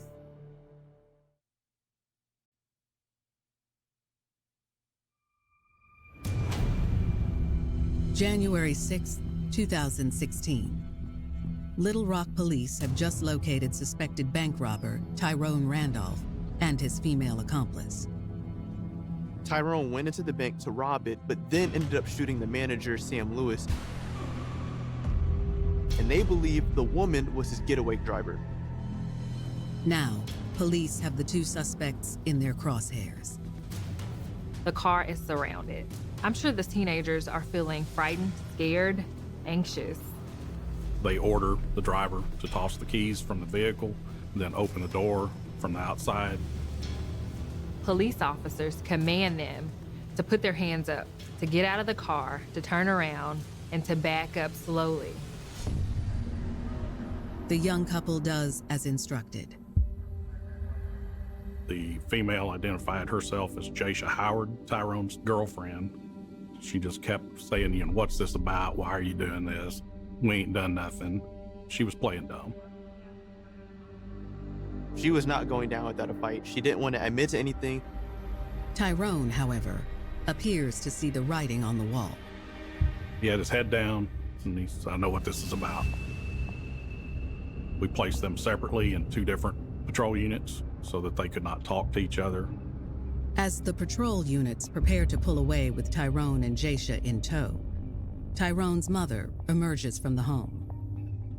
Detectives explain to Tyrone's mom that Tyrone and Jaisha are suspected in a bank robbery that's happened earlier today where someone has been shot.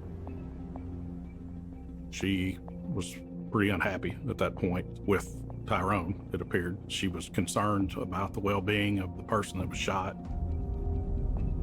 The detectives ask about Tyrone's relationship with Jaisha. She basically stated that Jaisha is older than him and that was his girlfriend, and that she stays with them sometimes there at the house. She knows that her son is a little rough around the edges, but Jaisha was a sweet girl, a good girl. Tyrone's mom said the 2 were smitten. They loved each other. Tyrone's mother says the couple left the house earlier that afternoon, but seemed fine when they returned. Nothing was out of the ordinary. The 2 didn't seem like they just robbed a bank. Detectives asked Tyrone's mother if they can search her home. I explained to her that we believed that he had possibly brought the gun back to the residence. She was adamant she did not want that gun or anything like that in her house. Tyrone's mother shows them to a back bedroom. I had her stand there and watch while I searched the room. And at that point, I started recovering evidence. It was a gold mine in there. They found everything they were looking for. The sawed-off shotgun was stuck down between the wall and the bed, and it had been unloaded. There was a spent shell casing, which would be the round that was fired in the bank. Not only do they find the gun, but they find the mask. Then, in a purse, they find money. A lot of it. They assumed it must have been Jaisha's purse. They find the nearly $3,000 that had been stolen from the bank. Also, I found a saw, which to me would indicate that's what they used to saw the barrel of the gun off with. With the evidence piling up, detectives hope the 2 suspects ultimately confess. It helps to have good, solid evidence prior to questioning. A lot of times they'll realize quick that the game's over. Back at the station, detectives start with their suspected shooter, Tyrone Randolph. You actually indicated that you wanted to talk about what happened and try to help yourself. Is that correct? Yes, sir. He was very, almost methodical in the way he spoke. He had a deep voice for a young man. He really showed no emotion. Tyrone agrees to tell all, in hopes of a lesser sentence. He is singing like a bird. He's telling them everything from beginning to end. According to Tyrone, he and Jaisha needed money ASAP because Jaisha was pregnant. He said they weren't ready for this and they didn't have the money to support a child. It kind of got to me. I don't have a job, I'm only 16, I'm not in school. Based on that, he had gotten this plan to do something to get money, which was to rob a bank. Tyrone says he knew he needed a gun to pull it off, so he enlisted Jaisha's help. Because he wasn't old enough, he got Jaisha to buy him the gun. Tyrone tells detectives that once Jaisha bought him the gun, he manipulated it. He tells police that she was in the room when he sawed the shotgun off. After that, Tyrone says Jaisha drove him to the bank. When she parked, I said, look, I'm finna go make some money. Tyrone told Jaisha he would be back in that spot in 5 minutes. He put his mask on and gets the gun. He heads to the bank. Tyrone admits that inside the bank, he was terrified. The whole time I'm thinking, Lord, please help me get through this. Just hurry up and get it done with. I was trying to get the money and go. That's all I was in for. Tyrone claims it was shaky nerves and sweaty hands that led to the shooting. He said he tried to readjust his hands because he felt like the gun was slipping and it went off. Tyrone says shooting the branch manager was a complete accident.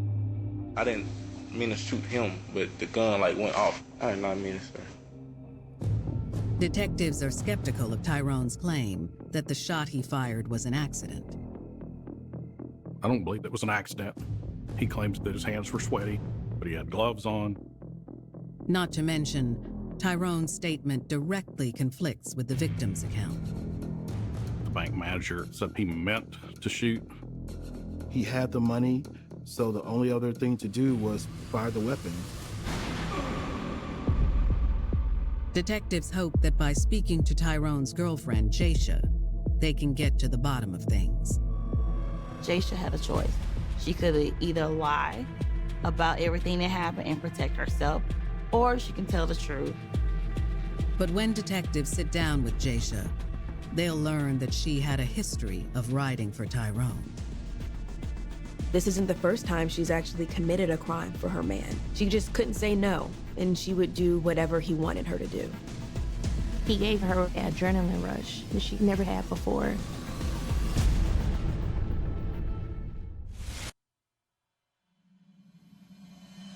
January 6, 2016. Authorities in Little Rock, Arkansas, have teenage couple Tyrone Randolph and Jaisha Howard in custody for a violent armed robbery that took place just hours earlier.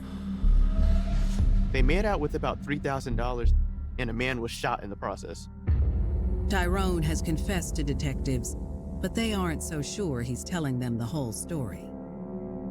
He says Jaisha was pregnant. They were going to rob the bank and get enough money for their new baby. He told police he never meant to shoot someone. It was an accident. Detectives are eager to see if Jaisha's version of events matches her boyfriend's. Just from her demeanor during that arrest, detectives think this is going to be an uphill battle to even try to get the truth out of her. She kept trying to act like she didn't know what was going on. Pretty sure she knew exactly what was going on. Detective Martin has his partner take the lead with Jaisha. I felt like with Jaisha's demeanor that she would be more receptive to speaking to a female detective. You're in a relationship with Tyrone Randolph, is that correct? Correct. He's been your boyfriend for how long? A year. She came off as a kind of a shy, laid-back girl. She's kind of soft-spoken. Detectives confront Jaisha with the evidence they found at Tyrone's house, the eyewitness statement, and most damning of all, Tyrone's confession. She's in disbelief. He's kind of thrown Jaisha under the bus. Tyrone has given them all of the information they needed to link her to the robbery. Tyrone has told the police that Jaisha is the getaway driver and that she was the purchaser of the gun. She really, really loved him deeply. And when she found out that he betrayed her, she felt anger, deep resentment, a whole lot of embarrassment. After learning that Tyrone has sold her out, Jaisha's demeanor changes. She stops protecting him and starts to open up. She says Tyrone had a habit of taking things that were not his. Jaisha admits that recently, Tyrone started enlisting her help in his illegal shopping sprees. She once stole some khaki pants to give to Tyrone. Why did you steal those pants? Because he wanted them. He asked me to. Jaisha wanted to show her loyalty to him, to show him that I'm here for you. According to Jaisha, Tyrone's demands escalated just a few weeks later. The same week, she became pregnant. Detectives asked Jaisha if she's ever taken a test and if she could confirm that she's pregnant. To their surprise, Jaisha says no. They thought that he had gotten her pregnant because she had recently had unprotected sex with him. Jaisha said Tyrone was so certain she was pregnant that she didn't even feel she needed to take a test. Just something in her mind saying, I'm pregnant. She was excited at the same time because it was like, I'm having a baby by a man I love so much. She was very happy because she's always wanted a baby. It's pretty crazy to assume you're pregnant without taking a test, but Tyrone was certain, he was convinced, and she trusted him. You can be a little bit more naive when you love people, when you get those emotions involved. Jaisha says she and Tyrone were concerned about how they were going to pay for a pregnancy and support a new baby. But Tyrone had a plan. He said, we'll go rob this and we'll have money for our child and we'll get out of here and we'll start our new life. Jaisha was very nervous, but she wasn't going to voice her full opinion because she loved Tyrone and she didn't want to lose him. She allowed him to lead her down this path. She wasn't going to let him go do it by himself because she didn't want him to get hurt, so she was going to be there. Considering he's my boyfriend, I didn't want nothing bad to happen to him. The two went over all the little details. They talked about when they were going to do it, the mask. They talked about how it was going to be done, where they were going to go. They picked that bank because over in West Little Rock off of Highway 10, it wasn't a very busy time of day. It was a quiet neighborhood. This type of thing doesn't typically happen, so people would be unassuming. She had to show Tyrone again that I'm going to continue to be loyal to you. I'm going to continue to support you. I'm going to continue to ride for you. Jaisha confirms that Tyrone instructed her to buy the gun and that she watched him saw it off. Some women feel that they do whatever their man asks them to do, that they're actually winning, when a lot of times they're actually losing. Jaisha says after they were finished manipulating the gun, it was time to put their plan into action. He said, are you gonna ride? He said, you're not gonna get in no trouble, baby. In that moment, Jaisha made a choice that would change her life forever. Can't just leave him. I couldn't. She's risking her freedom. She's risking everything that she has worked for. Jaisha says the shooting was never part of the plan. But when Tyrone came back, she knew what she needed to do. I think Jaisha knew that this is it, that there's no turning back. For her to do what she did, there was a heck of a lot of deep love.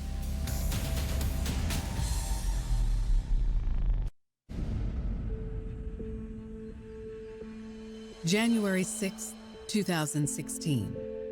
Little Rock detectives are interrogating 18-year-old Jaisha Howard about her connection to a violent armed bank robbery turned shooting. Her boyfriend Tyrone admitted to his role as the shooter and her role as the getaway driver. Jaisha concedes that she agreed to help Tyrone with the robbery after the couple came to an alarming conclusion just a few days after having unprotected sex. They thought she was pregnant. He wanted to get money, and they had talked about getting money and a plan to do so, which would be to rob the bank. Tyrone assured her no one's going to get hurt, so she tells police that she went with it. According to Jaisha, she agreed to drive Tyrone to the bank and wait for him outside. But once they arrived, she began to have second thoughts. She doesn't know what's going to happen. She's trying to stay calm. He told her, you don't have anything to worry about. No one's going to know it's him. She's not going to be connected to it. Jaisha says it wasn't so much the thought of getting in trouble that gave her pause. It was her man's safety. There was definitely a lot of emotions going on. Jaisha was trying to be this ride or die chick. Whatever my man wants, I'm doing, no matter what. I don't care if it causes me to get in trouble, I'm doing it. But she didn't know if he would get hurt. She didn't know what would happen. I'm praying that he was gonna be okay. That's my main thing. I don't want to see him get shot. Regardless of her reservations, Jaisha admits that she wasn't going to let her man down. She wanted to present herself as the type of woman who supports a man, who doesn't question him, that whatever he needs, she can give it to him. The only thing I told him, be careful. Did he cover his face with anything that you saw? Yeah. What? Mask. Jaisha says that Tyrone ran into the bank, and minutes later, she heard a shot. She felt terrified when she heard that shot. She didn't know if her man could have been shot. She's extremely frantic and ready to leave the scene. When Tyrone ran out just seconds after, Jaisha says she was relieved that he was okay. But she was also terrified that he may have hurt someone. When he got in the car, I said, "Did you shoot somebody?" He said, "I'll tell you later." When I asked him again, he said, "Yes, baby." He said it was an accident, and he's yelling at her, "Just drive off, drive." Jaisha says at that point, she sped off and could only pray the man he had shot would survive. She was scared. Her man could have killed somebody. It was wrong. It was never intended.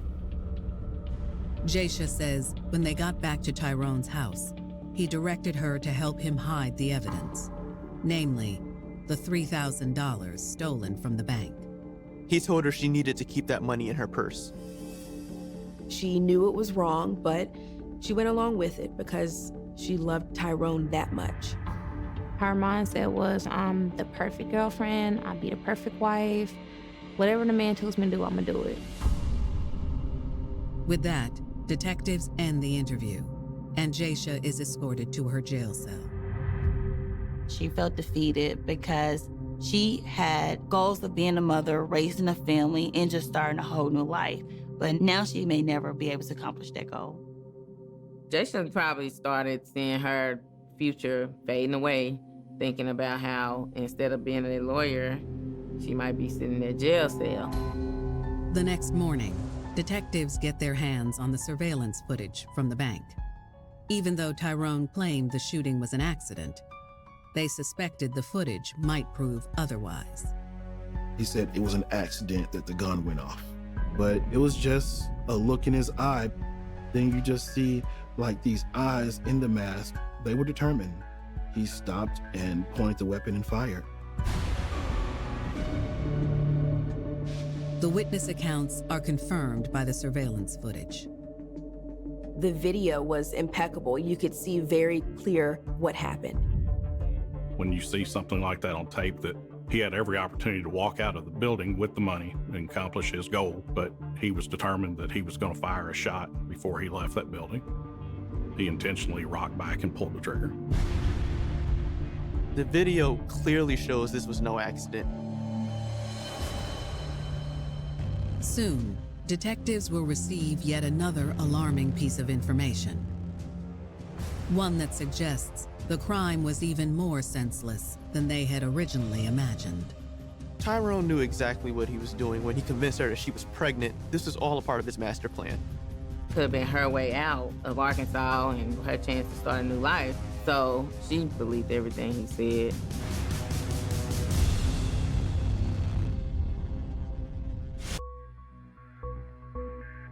I just wish the love that she had for him that was so tremendously strong. I wish she had loved herself 10 times harder and got out of that car and said, hey, I'm just not gonna do this. This is what I'm not going to do. I just think she got taken by the storm. I mean, completely blindsided.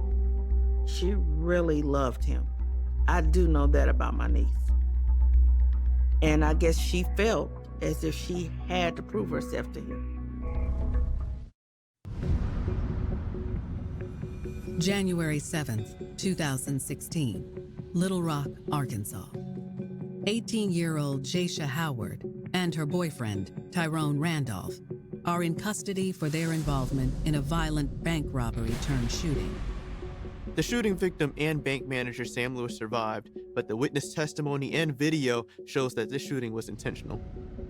His eyes looked determined. He was on a mission. He had the money. All he had to do was turn and leave. So for him to discharge that rifle that day, it was unnecessary. Soon, detectives receive even more alarming information. They ordered a pregnancy test for Jaisha to take while she was in jail, and got word it came back and it was negative. She wasn't pregnant.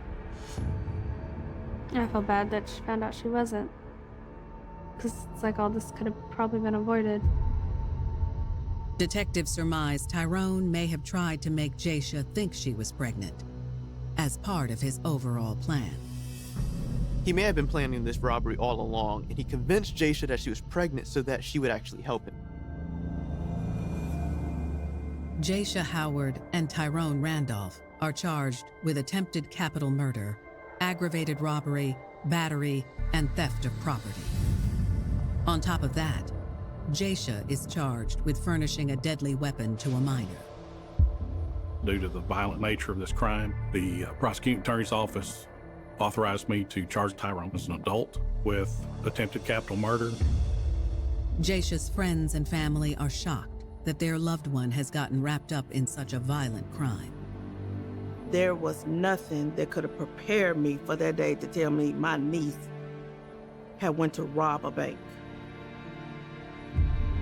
I remember crying and just crying all day long because every time I turned around, somebody was posting it on Facebook or how Jaisha did this, how Jaisha did that.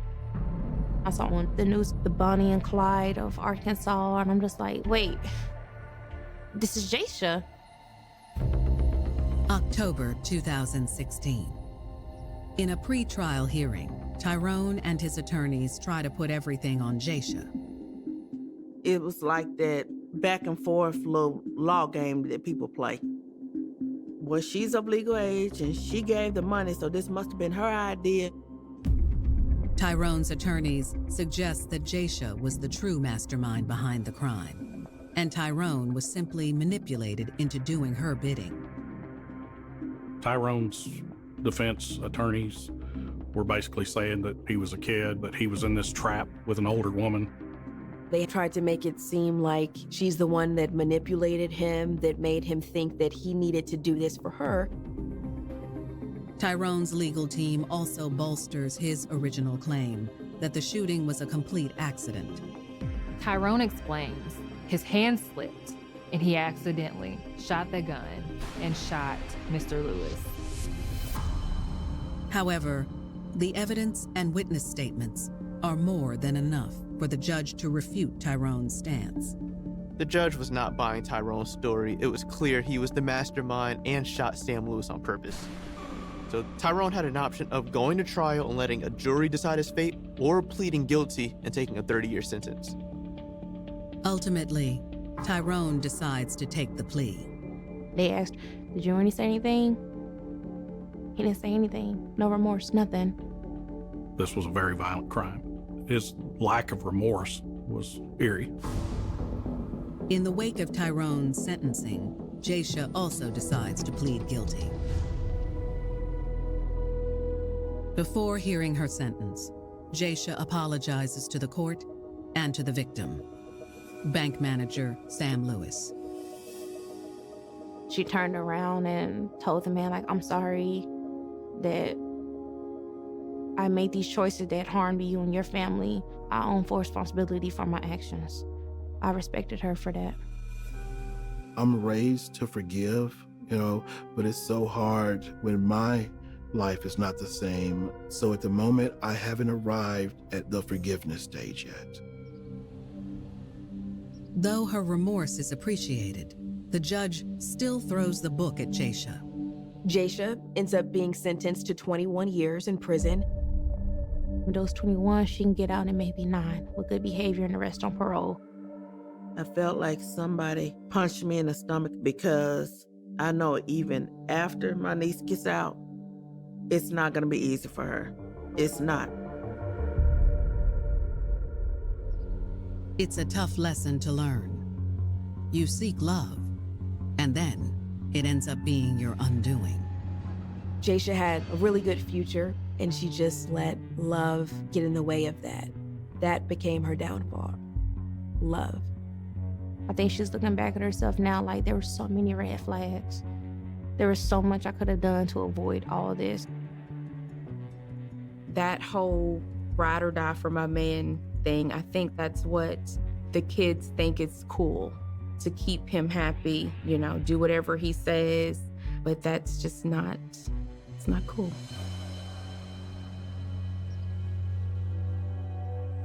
When you're young, it can be tempting to flirt with danger. It feels harmless, and the rush is exciting. But if you're not careful, danger can grab hold, and the grip is tight. Before you know it, you're being pulled down deeper and deeper until you're trapped with no way out.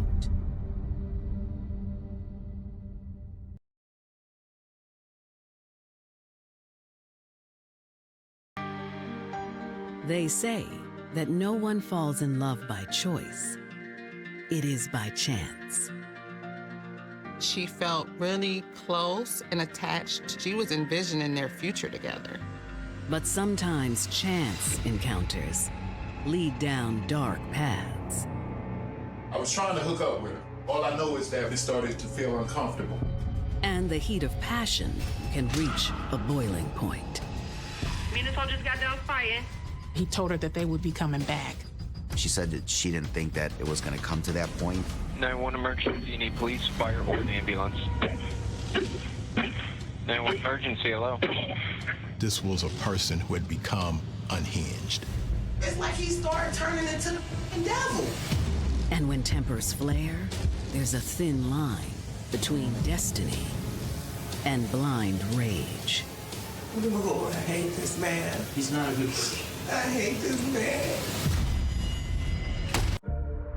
September 23rd, 2020. The sun has yet to peek over the horizon on a quiet autumn morning in Cleveland, Ohio.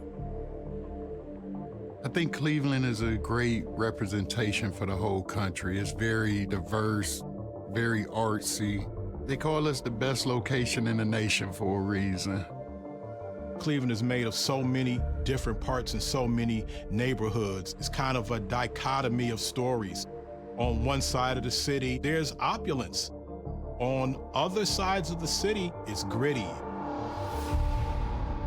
At 5:15 a.m., Cleveland police receive a chilling call from the city's east side. 911, Denise Police, Fire, EMS. Police. In a whisper, the woman identifies herself as Portia Woods. She says a man and woman are just outside the door of her apartment. The dispatcher can hear someone outside of her home. Obviously, there's something going on. Portia explains that the man threatened her hours earlier. Okay, and you didn't call at that time? They outside right now. You can hear Portia is trying to give the information the dispatcher's asking for, but she's also trying not to have the people outside that door hear what she's saying.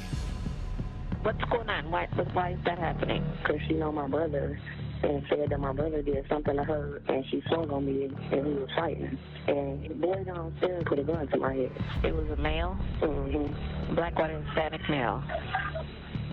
Can you hear me? The dispatcher is asking, I need this information. Please tell me, please tell me. And she's just quiet and she says, they're outside. They're right outside. You can hear that fear in her voice. All right, we're sending police. Thank you. Dispatch immediately sends a unit to Portia's location, East 140th Street. That area is definitely a location where you would have to look out for yourself. But before they can get there, a second call comes in. 911 emergency, you need police, fire, or an ambulance. At 5:20, she called back, and you actually hear the door being broken in, people going inside. 911 emergency, hello. Hello, 911, is everything all right? Hello? On that second call, you hear bang, bang, bang, kicking in the door, and then you hear 7 gunshots in succession, and then the phone goes dead. Calls back to Portia go unanswered. The second dispatcher sends another unit, this time responding to potential gunshots. Within 8 minutes of the 911 call cutting off, the police unit arrives on scene. Cleveland Police! Is anyone in here? Officers cautiously approached the door to the apartment, which shows signs of forced entry. The door appears to have been kicked in. The frame was shattered in splinters. And just inside the door, responders find the victim severely injured. There is a woman's body on the floor. There's a pool of blood collecting around the body, and she is not responding. Female, GSW deadhead. Sorry. Mr. Caller, we haven't been able to ID this individual yet, but I believe she's a caller. Quickly, the officers secure the scene. There could be a person still lingering, which then escalates the situation for police. Once police determine that no one else is in the apartment, they tell the EMS that they can come up. They find that she's been shot multiple times, not only in the chest, but as well in the head. They still did all they could to revive her, and they were just not able to do that. Identification confirms the victim is indeed the 911 caller, 33-year-old Portia Woods. To be on the phone and know that they still were not able to get to her quickly enough, I'm sure that that affected all of them from an emotional standpoint. From the day she was born, Portia Woods was a ray of sunshine for her family. She was a happy child. We spent a lot of time at my mother's house, which is her grandmother. She was around her cousins. She had, friends to play with. Portia was like the little sister that I never had. She was like any other young girl. Loved to play. Portia had 2 siblings on her father's side and was especially close with big brother Chauncey. She is kind of my light. Even when she got on my nerves, I would rush to see her if I could, at the drop of a dime. If anything went down, she was down to ride for you. Just a beautiful person inside and out. We didn't really step outside of our environment. I guess at that time, you're shielded and you're sort of isolated by your family. But life was not always so simple for Portia. She was raised by her grandmother for the most part because our father was in and out of jail and her mom was in jail for murder and stuff for majority of her youth.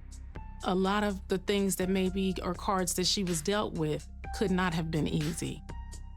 By the time she was a teenager, Portia began to rebel.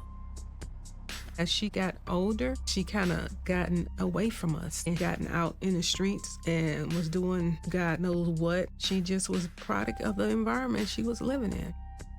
When I think about some of the adversity that she may have encountered, she always had more of a positive attitude. I would talk to her every now and then, and she would talk like she was okay and she was on top of everything.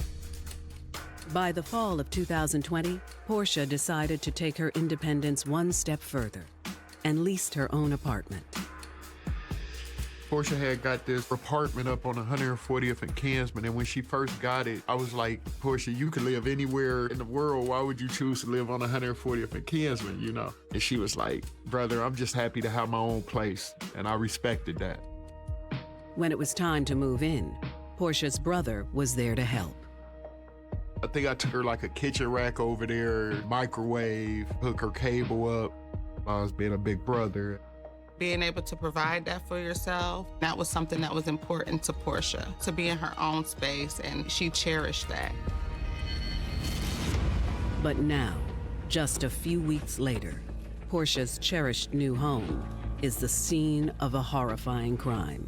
She went through a lot, and she did not deserve to die in this way. And when police descend to the downstairs apartment, they discover another mystery.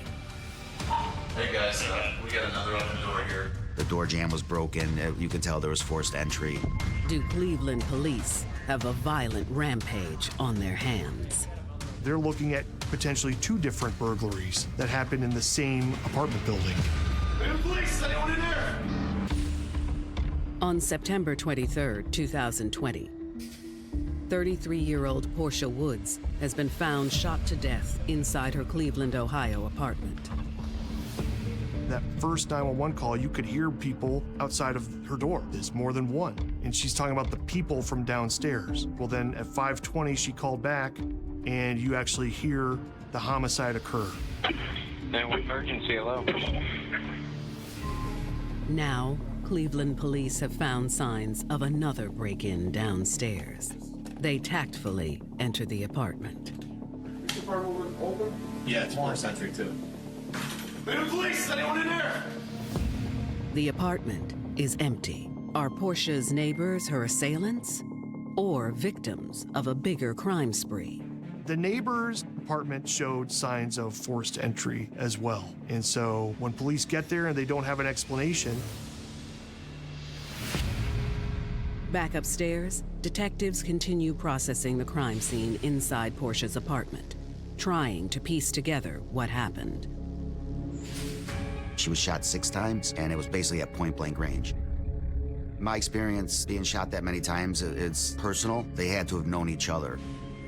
They kicked in this door with one goal in mind, and that was to kill Portia Woods, and that's exactly what they did.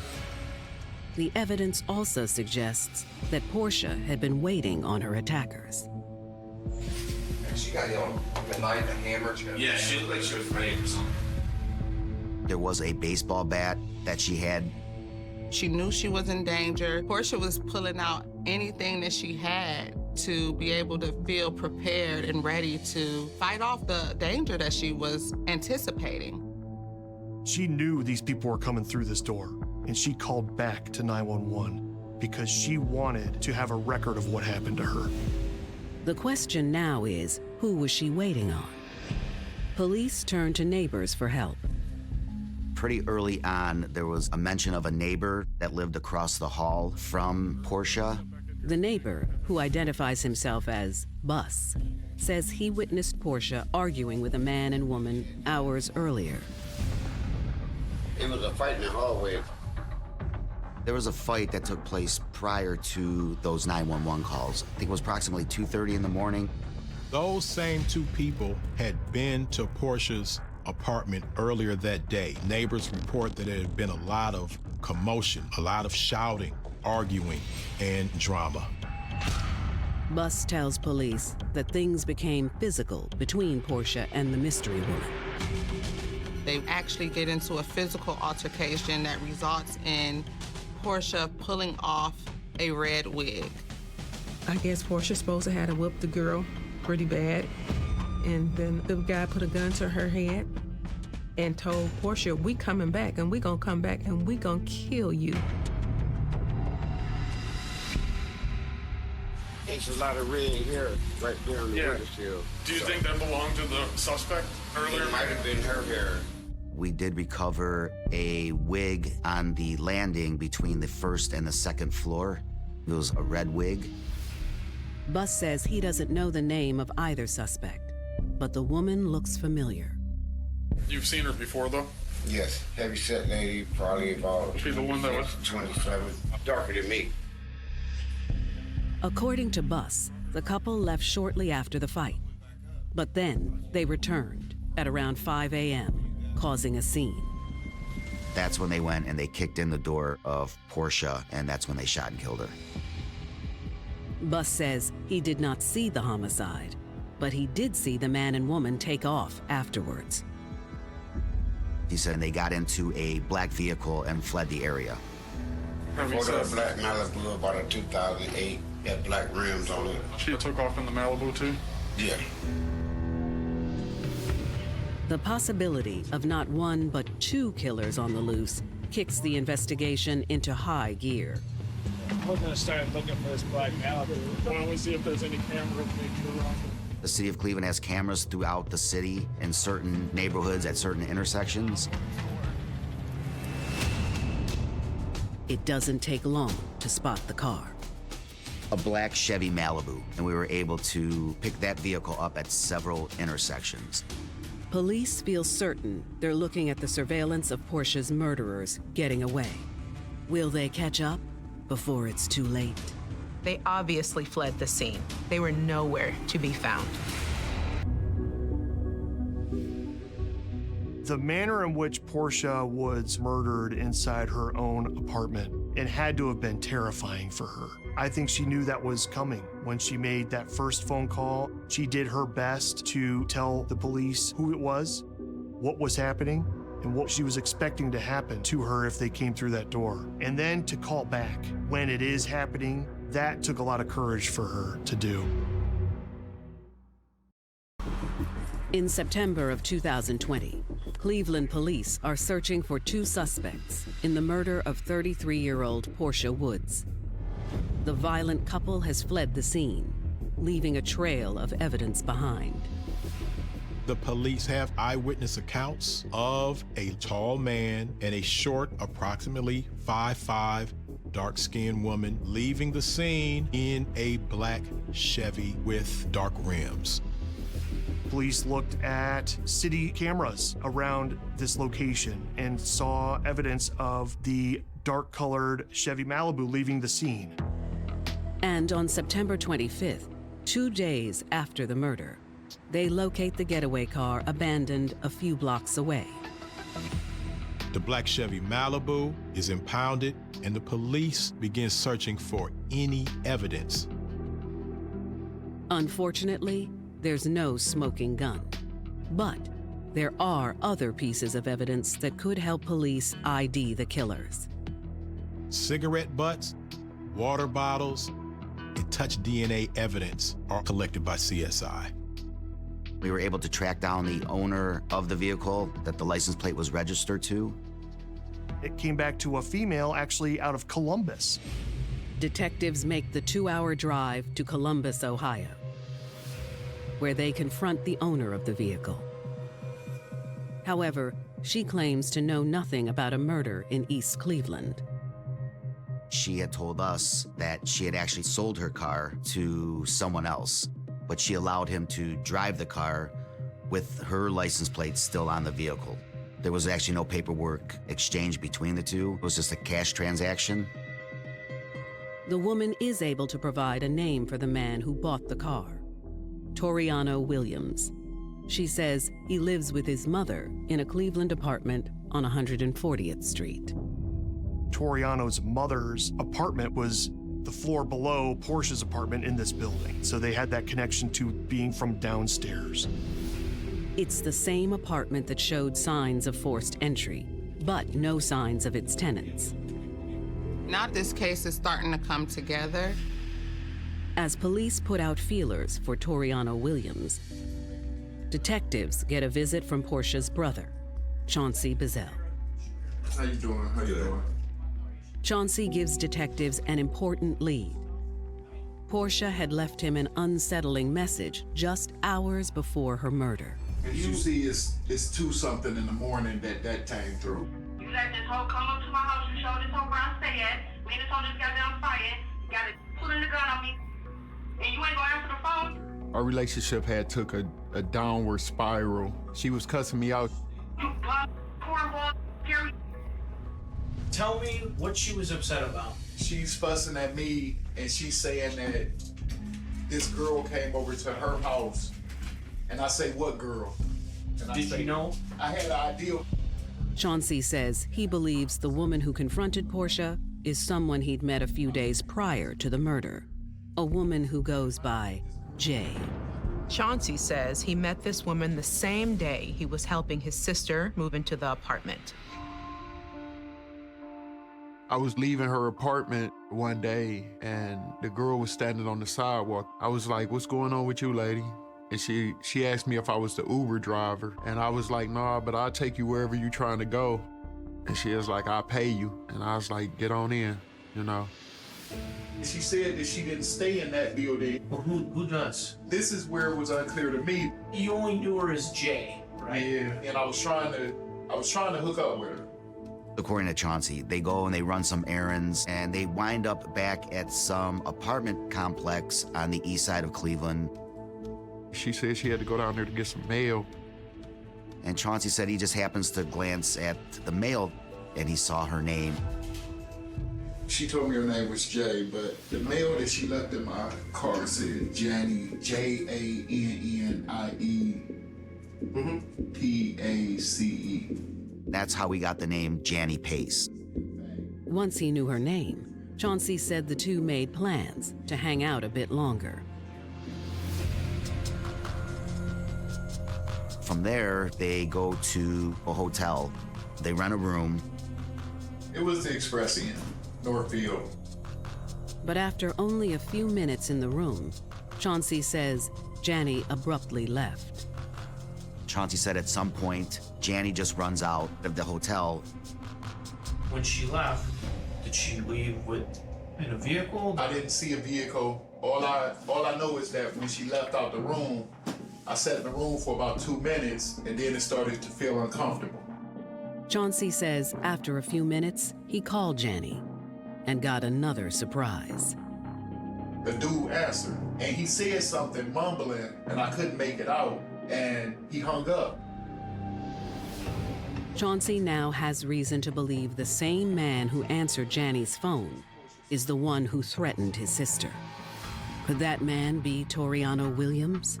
That's why Portia called and left that voicemail to her brother saying, hey, this girl just came over with this other guy. I had to fight her, and they were threatening me with a gun. Chauncey tells detectives he had done his own investigating around the building to no avail. My sister Portia told me that she had a problem with the guy that stayed up under her in the building before, over things like they would lock her out of the building and things like that.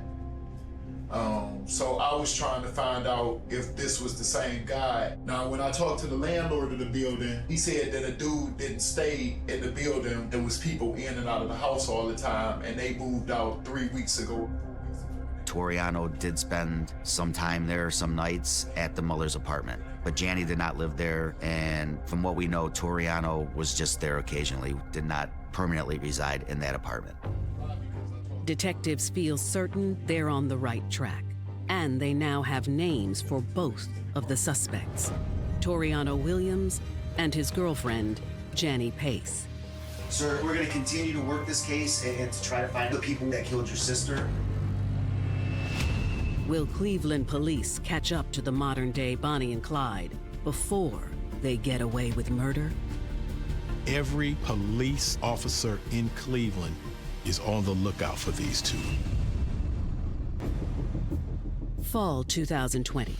Cleveland detectives investigating the murder of Portia Woods have zeroed in on two suspects, 26-year-old Janny Pace and her boyfriend, 28-year-old Toriano Williams.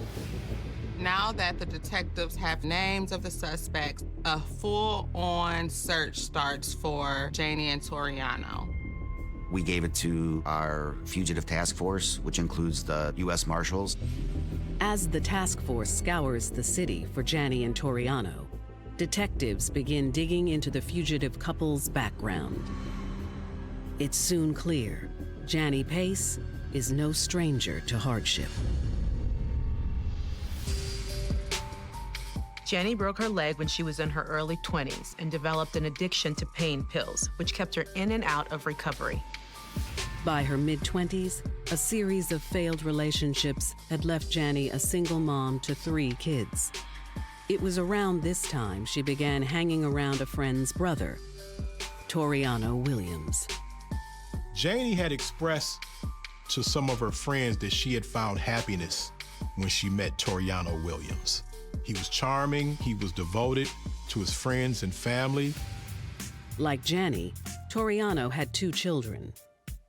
It was a common bond that strengthened their relationship.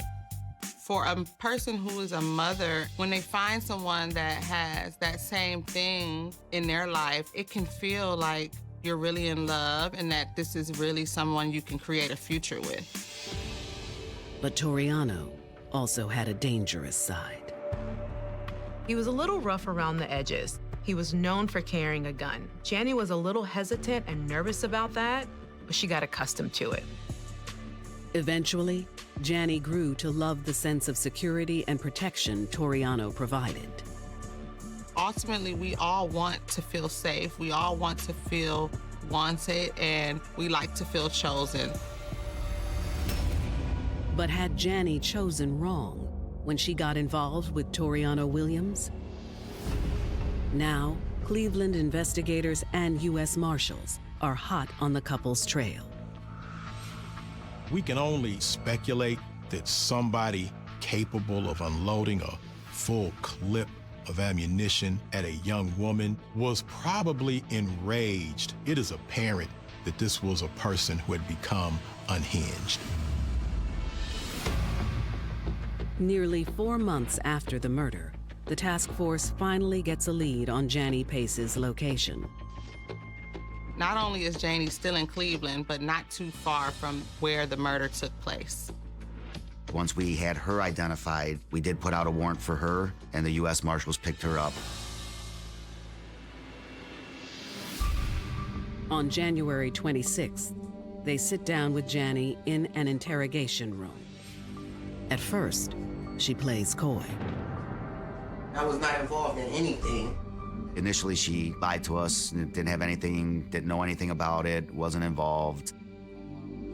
She also denies getting into a fight with Portia Woods. I didn't get into no fight with that girl. Detectives make it clear to Janie they know she's lying. She called 911 about it before she died. You know 911 calls are recorded, right? Yes, I do. Okay. You gotta get beyond that you weren't involved and all this stuff. You were involved, okay? So what's gonna happen? You're gonna get charged with this murder, and then you're gonna sit in there for a year while we work on Toriano, because we know who Toriano is. When detectives mention Toriano's name, Janie's demeanor shifts. I'm scared. She said that he was violent, and look what he did here. You know, he could do this to my children, to me, to my family. Did you call the police? Come on now, let's be serious. I am being serious. Would I look like calling and snitching on this man or telling on this man he know my every move?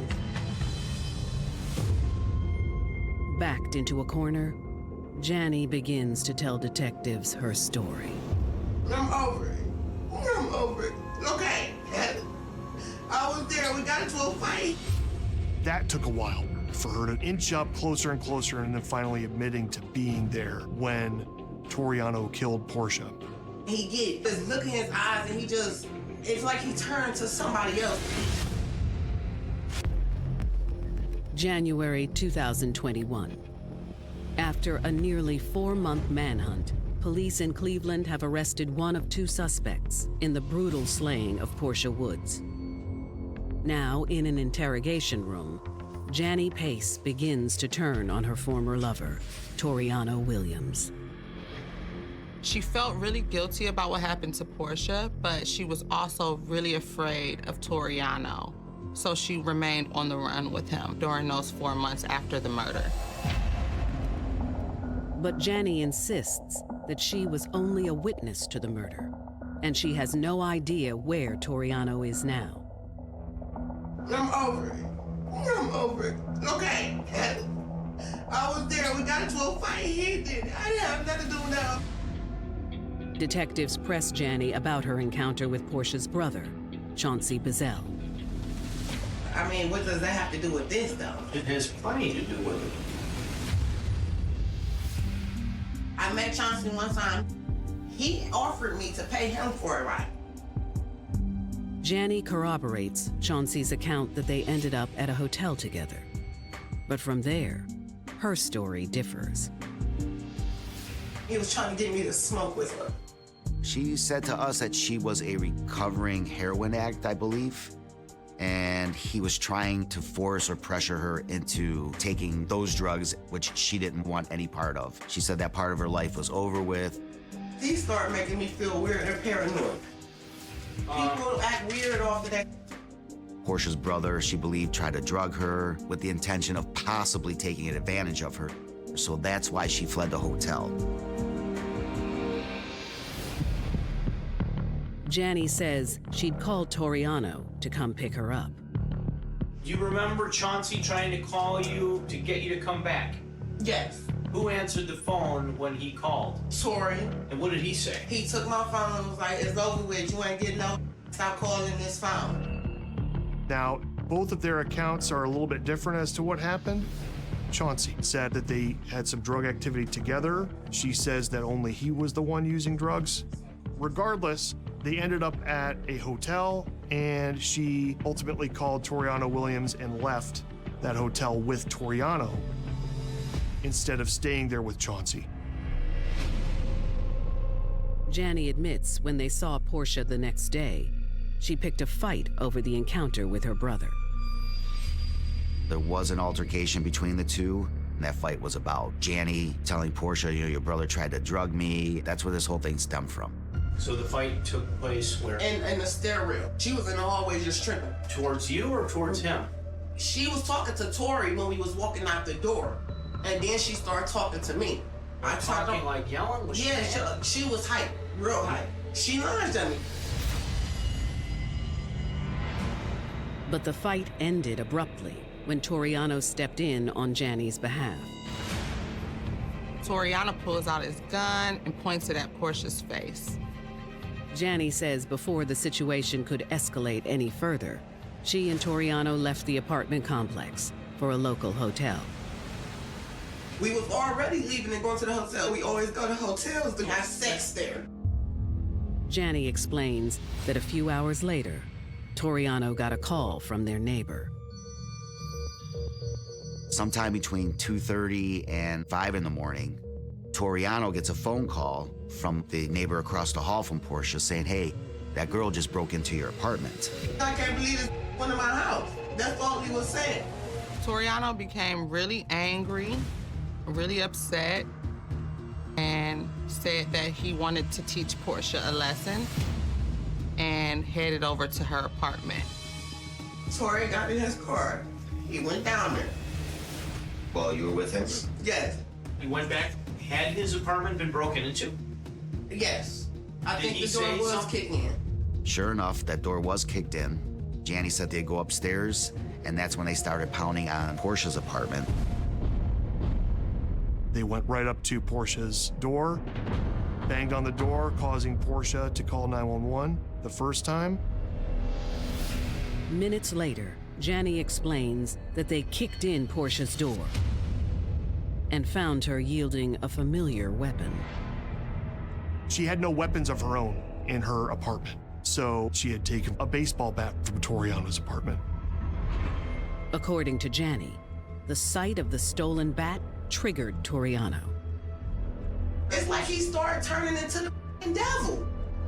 He came around the corner with the gun in his hand with this look in his eye. I was scared to even say anything to this man. She said that she didn't think that it was gonna come to that point. She believed that they were just gonna go over there and scare her. And I don't believe she thought that Toriano was actually gonna do what he did.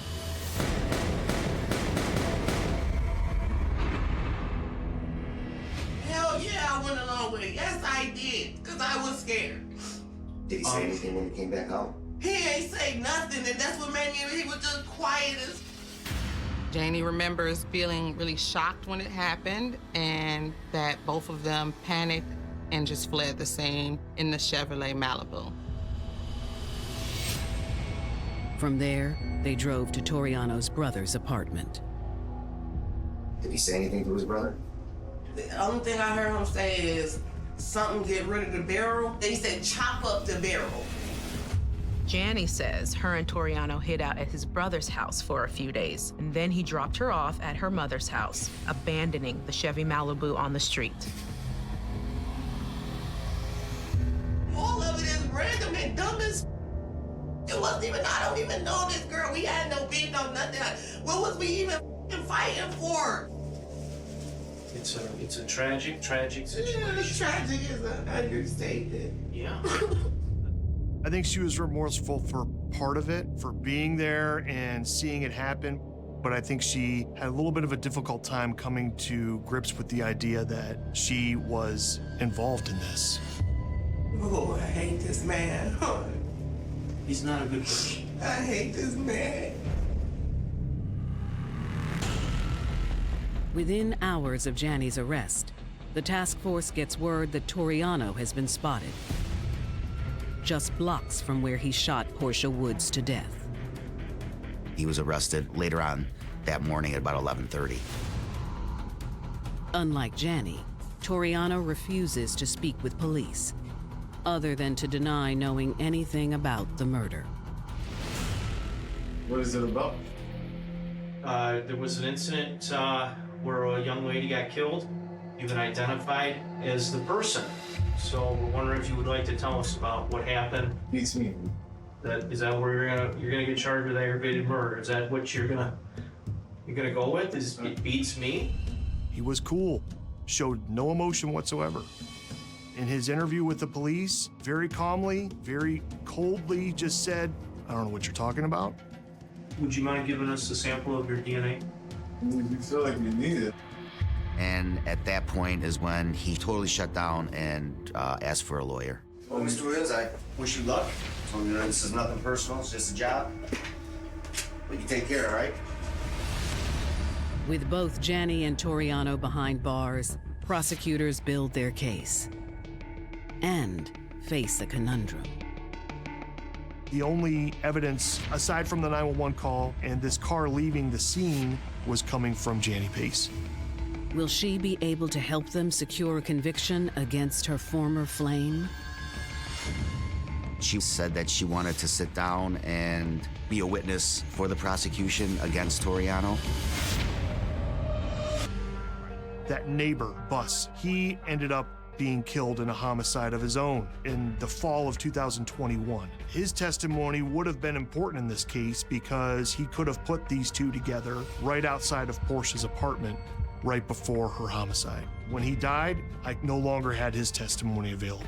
So that made it a little bit more important for me to have more explanation as to who did this and why it happened. In January of 2021, Jani Pace has given a full confession, saying that her boyfriend, Toriano Williams, shot and killed 33-year-old Portia Woods after an argument between the two women escalated. All homicides are senseless. I mean, simply coming out of an apartment building, asking if you're my Uber, and getting into a car with somebody that you have no idea who they are is what ultimately led to this whole series of events. But aside from Jani's confession, investigators have little else to build their case against Toriano. We knew from the shell casings that a 9mm was used, but the murder weapon itself was never recovered. Fortunately, Jani is willing to cooperate with prosecutors to help put her man behind bars. She said that she wanted to sit down and be a witness for the prosecution against Toriano. In exchange for that, she was hoping that she would get sentenced to a shorter amount of time. In March of 2023, charged with aggravated murder and burglary, Toriano faces a jury. Them kicking in Portia's door and then going into her living space with the intent to cause harm to her is itself its own crime. That's aggravated burglary, especially when they then commit that violent offense against her inside the apartment.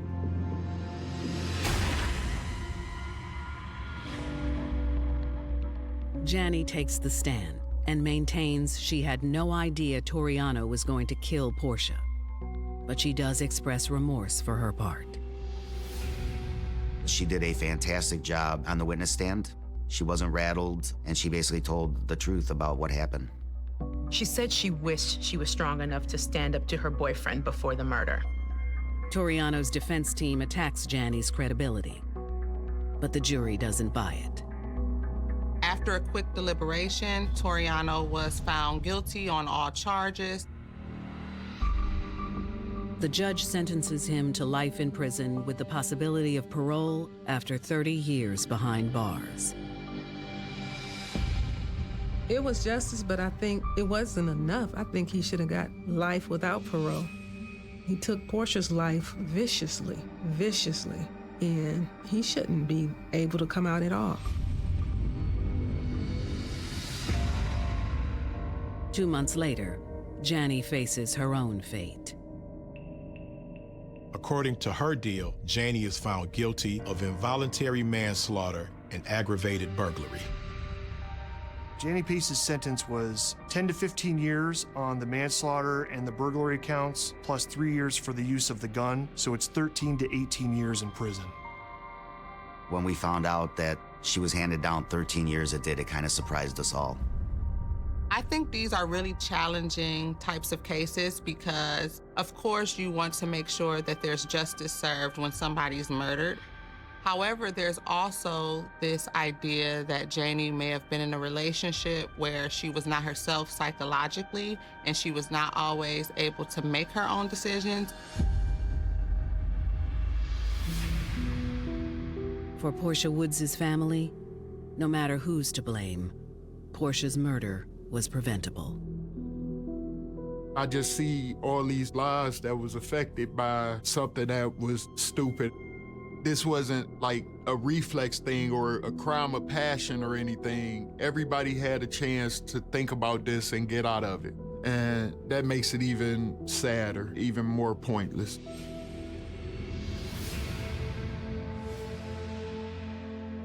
Sometimes, chance encounters can lead to beautiful things. But when that chance encounter threatens the one you love and sends them on a path of vengeance, someone innocent may end up paying the price.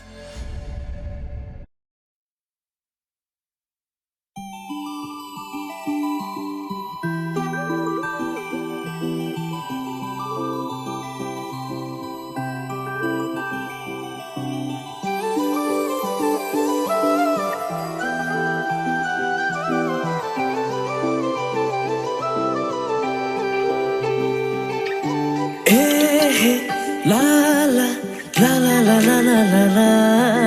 Hey, la la la la la la la la la. Hey, la la la la la la la la la. Hey, la la la la la la la la la. Nilako yakako daore aborile imanu morom jage mono. Tumak bhabile, tumak bhabile, tumak bhabile. Nilako yakako daore aborile imanu modom jage mon. Tumak bhabile, tumak bhabile, tumak bhabile. Kakhole murahana, dusokule mursuana. Akwali mukluana, bukure majote, bukure majote. Eh, la la la la la la la la la. Hey, la la la la la la la la la. Nilako yakako.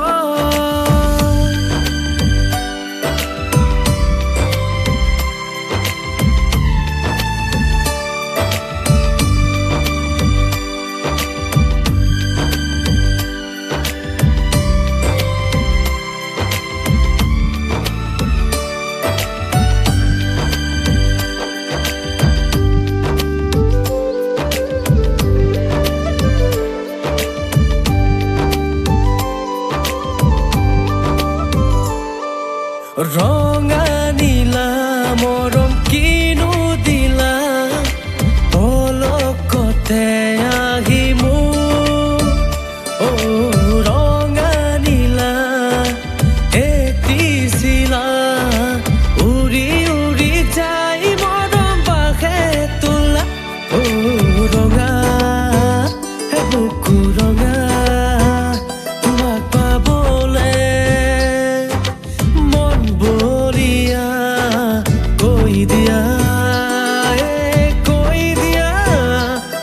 জানো তুমি মোর জীবনৰ জুৰিয়া এ লা লা লা লা লা লা লা লা লা হে লা লা লা লা লা লা লা লা লা নীলাকৈ আকাশ ডাৱৰে আৱৰিলে ইমান মৰম জাগে মন তোমাক পাবলে তোমাক পাবলে তোমাক পাবলে কাষলে মোৰ আহানা দুচকুলে মোৰ চোৱানা